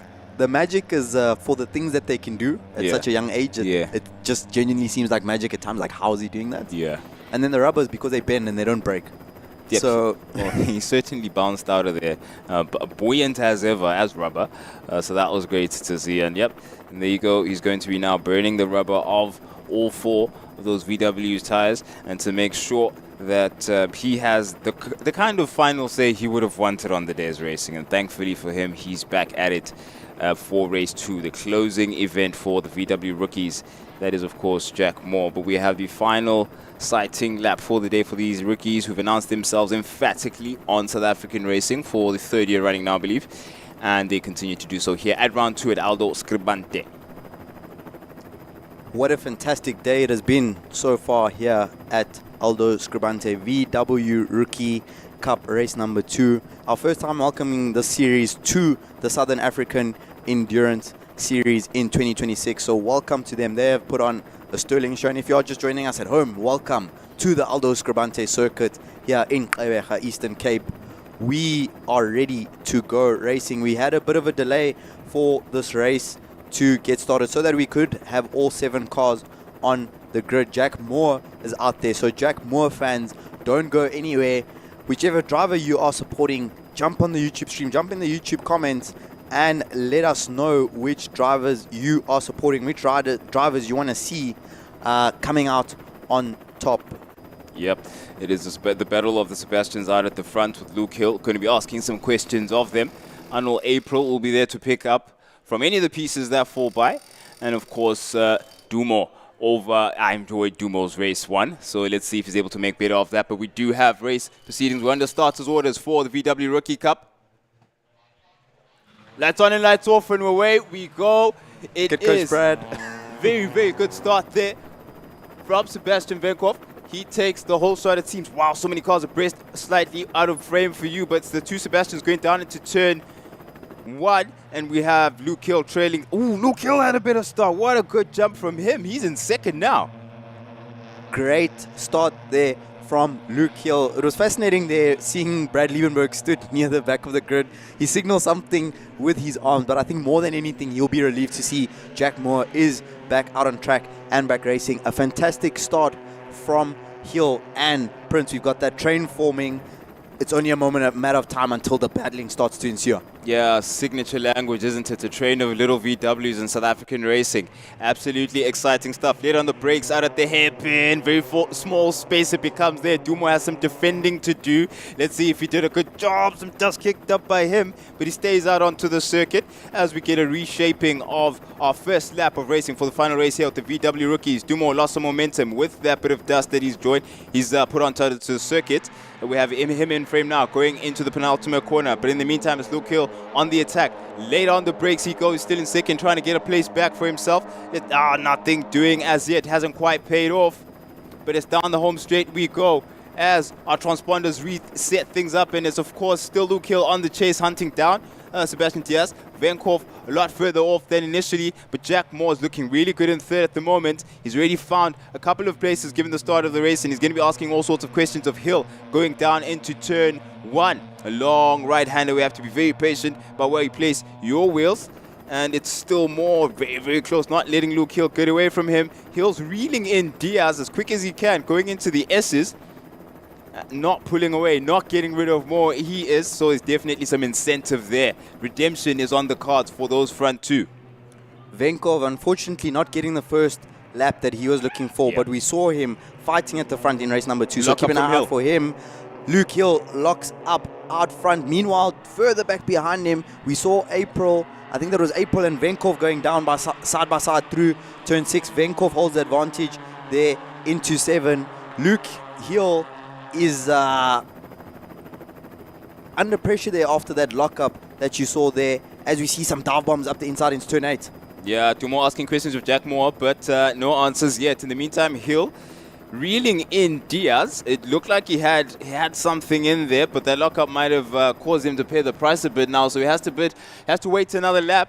In the meantime now, Moore has some pressure from Dumo, so he's going to have to defend more than he has an attacking incentive to make use of for Hill ahead of him. Dumo has a look down the inside of Moore, but nothing there. Some distance between them. In fact, Jack Moore's a lot closer to Hill with a deep and late braking maneuver into 1 for him to reel in Luke Hill. He is not letting go of that front 3 battle whatsoever. Incredible commitment there, and we have a trio on the trailing end of this train of little VWs. April, Corbett, Venkov, all in a battle there. Nothing to tell in between the 3 of them.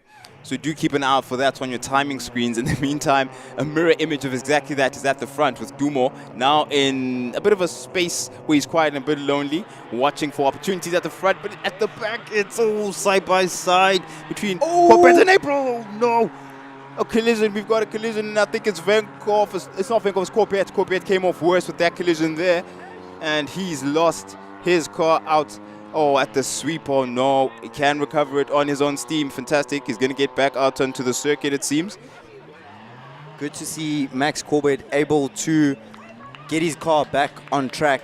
Tough break for him there. We saw him side by side with Venkov going into turn 6. And as they exited 6, just on the entry to 7, it looked like contact with the right rear of Corbett and the front left of Venkov, which spins Max Corbett right round. He had just set the second fastest lap of the race at that stage, so that'll be a bit of a quite a disappointing way to end the day for Corbett. Out front, fastest lap of the race in on the last lap, Jack Moore, the only driver in the 16s, 16.6. Prince, take us through the replay of that incident. There we go, just after the hairpin, it was that trio, the trailing in Venkov, Corbett, and April in a battle.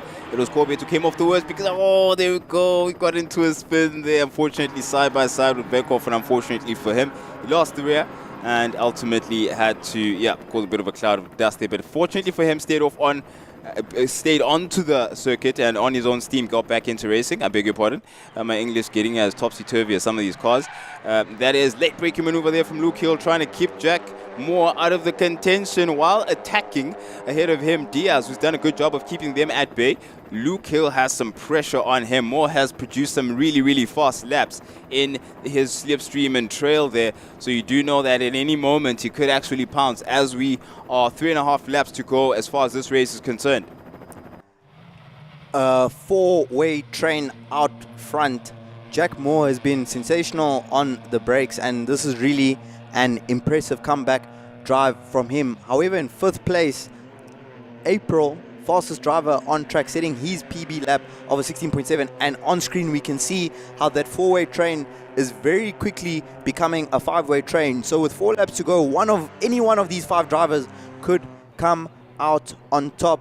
It's a shame that we don't have Venkov and Corbett in that battle after that contact where we saw, just wanted to add that with Corbett and Venkov, it seemed like one of those classic incidents of 2 drivers going for the same piece of tarmac. Yep, 100%, and one came out of the landlord and the other is the tenant.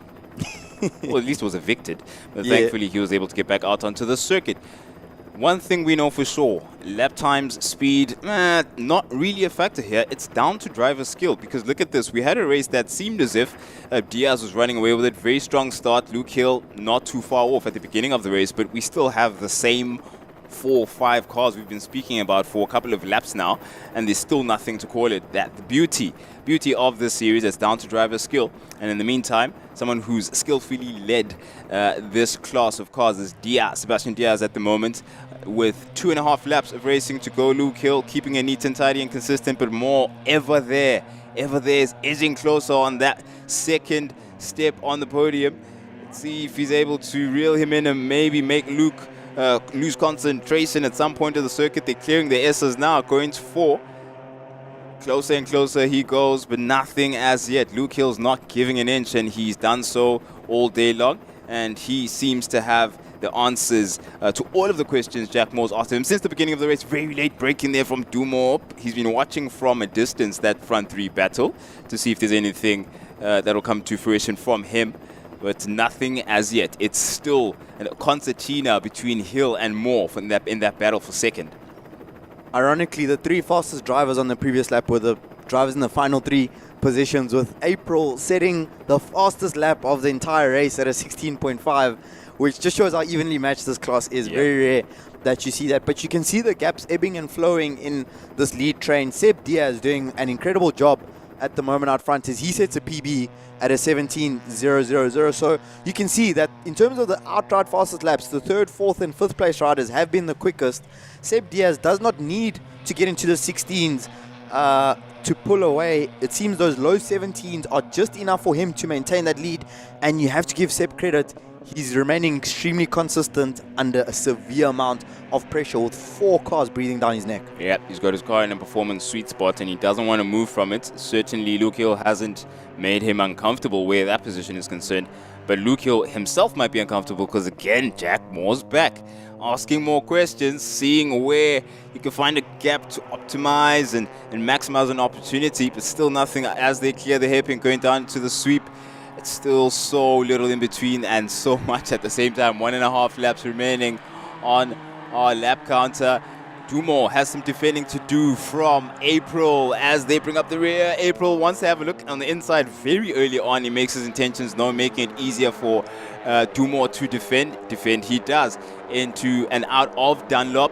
And he still has the lead of April there, so April might have to rehash that a bit. We've got I beg your pardon, we're on the final lap now, so nothing left in this. It's Diaz who started in the lead and completed a successful amount of defensive maneuvers on Hill, but Hill's done as equally as well, I beg your pardon, to keep Jack Moore at bay. Another PB lap time for our race leader, Seb Diaz. Another PB for Luke Hill behind him, going 1.5 tenths quicker. Our top 3 in the championship lead this race in the top 3. Luke Hill is the championship leader ahead of Jack Moore and Seb Diaz coming into this round. Who will come out on top? Jack Moore recovering after a severe accident in race number 1, really putting an impressive performance. We have a battle here at turn 6 on the final lap. Duomo under pressure from April on the charge, but we are looking at that fight for the victory. Diaz holds off Hill. Jack Moore closing up on the back wheel of Hill. Can Jack find his way up the inside? Not looking like he's quite close enough, but what a drive this has been from Seb Diaz as he leads into the final corner on the final lap. Incredible stuff from Seb. Oh, Dumo still defending down to the last. April with a wheel on. We've got the checker flag out, and that is start to finish for Seb Diaz. Incredible bit of racing. A second place for Luke Hill and Jack Moore. Brilliant recovery and tenacity shown from him. I can imagine so much celebration going to be going all throughout the VW rookie community just because of the feat pulled off this weekend. Incredible bit of racing. A third place for Jack Moore, 2 more in fourth place. April getting a bit busy towards the end there in fifth, and Venkhoff in sixth place. Corbett unfortunately losing out in that battle for a very small piece of tarmac with Venkhoff towards the latter half of the race. Very, very exciting stuff. Should they still be called the rookies? Some would argue yes, but that was very entertaining. Not rookies where entertainment is concerned, that's for sure. Yes, indeed, Prince. And our virtual pit lane reporter is working overtime. Luke Hill now leads the championship with 45 points. Seb Diaz climbs his way up into second place on 31 points. And Jack Moore, unfortunately, with that crash in race 1, now drops to third in the championship. And only a further 2 points back are Dormo, and a further 2 points back to Venkov. So this championship's heating up.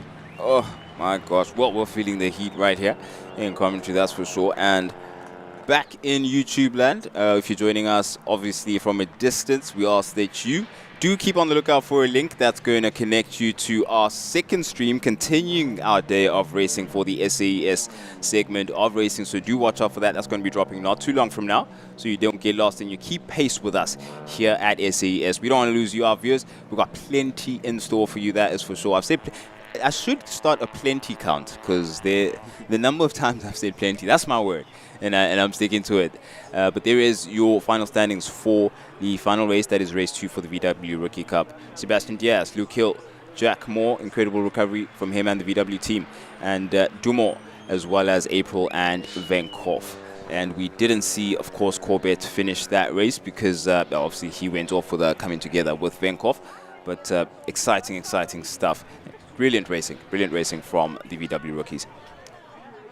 Prince, I was curious if, hypothetically, if I'm 12, 13, 14, 15-year-old sitting at home somewhere on the YouTube live stream, and I'm thinking, wow, this VW Rookies Cup looks really, really cool. SAES looks cool. How do I get involved? This is one of the initiatives that VW has started to try and get more youngsters into racing, and one thing we would for sure love to see is more youngsters in the South African Endurance Series. So how does this program create that opportunity for young drivers? Yep, it's all about, firstly, they're building on a layer of having experience in the foundation of racing, that is karting for the majority of them. So there's a baseline of experience where competition with this kind of machinery is concerned. But before we hop on about our opportunities for our young people to come and join our series, I do want to make it known again to our YouTube family, our virtual grandstand, that we will be back in a moment.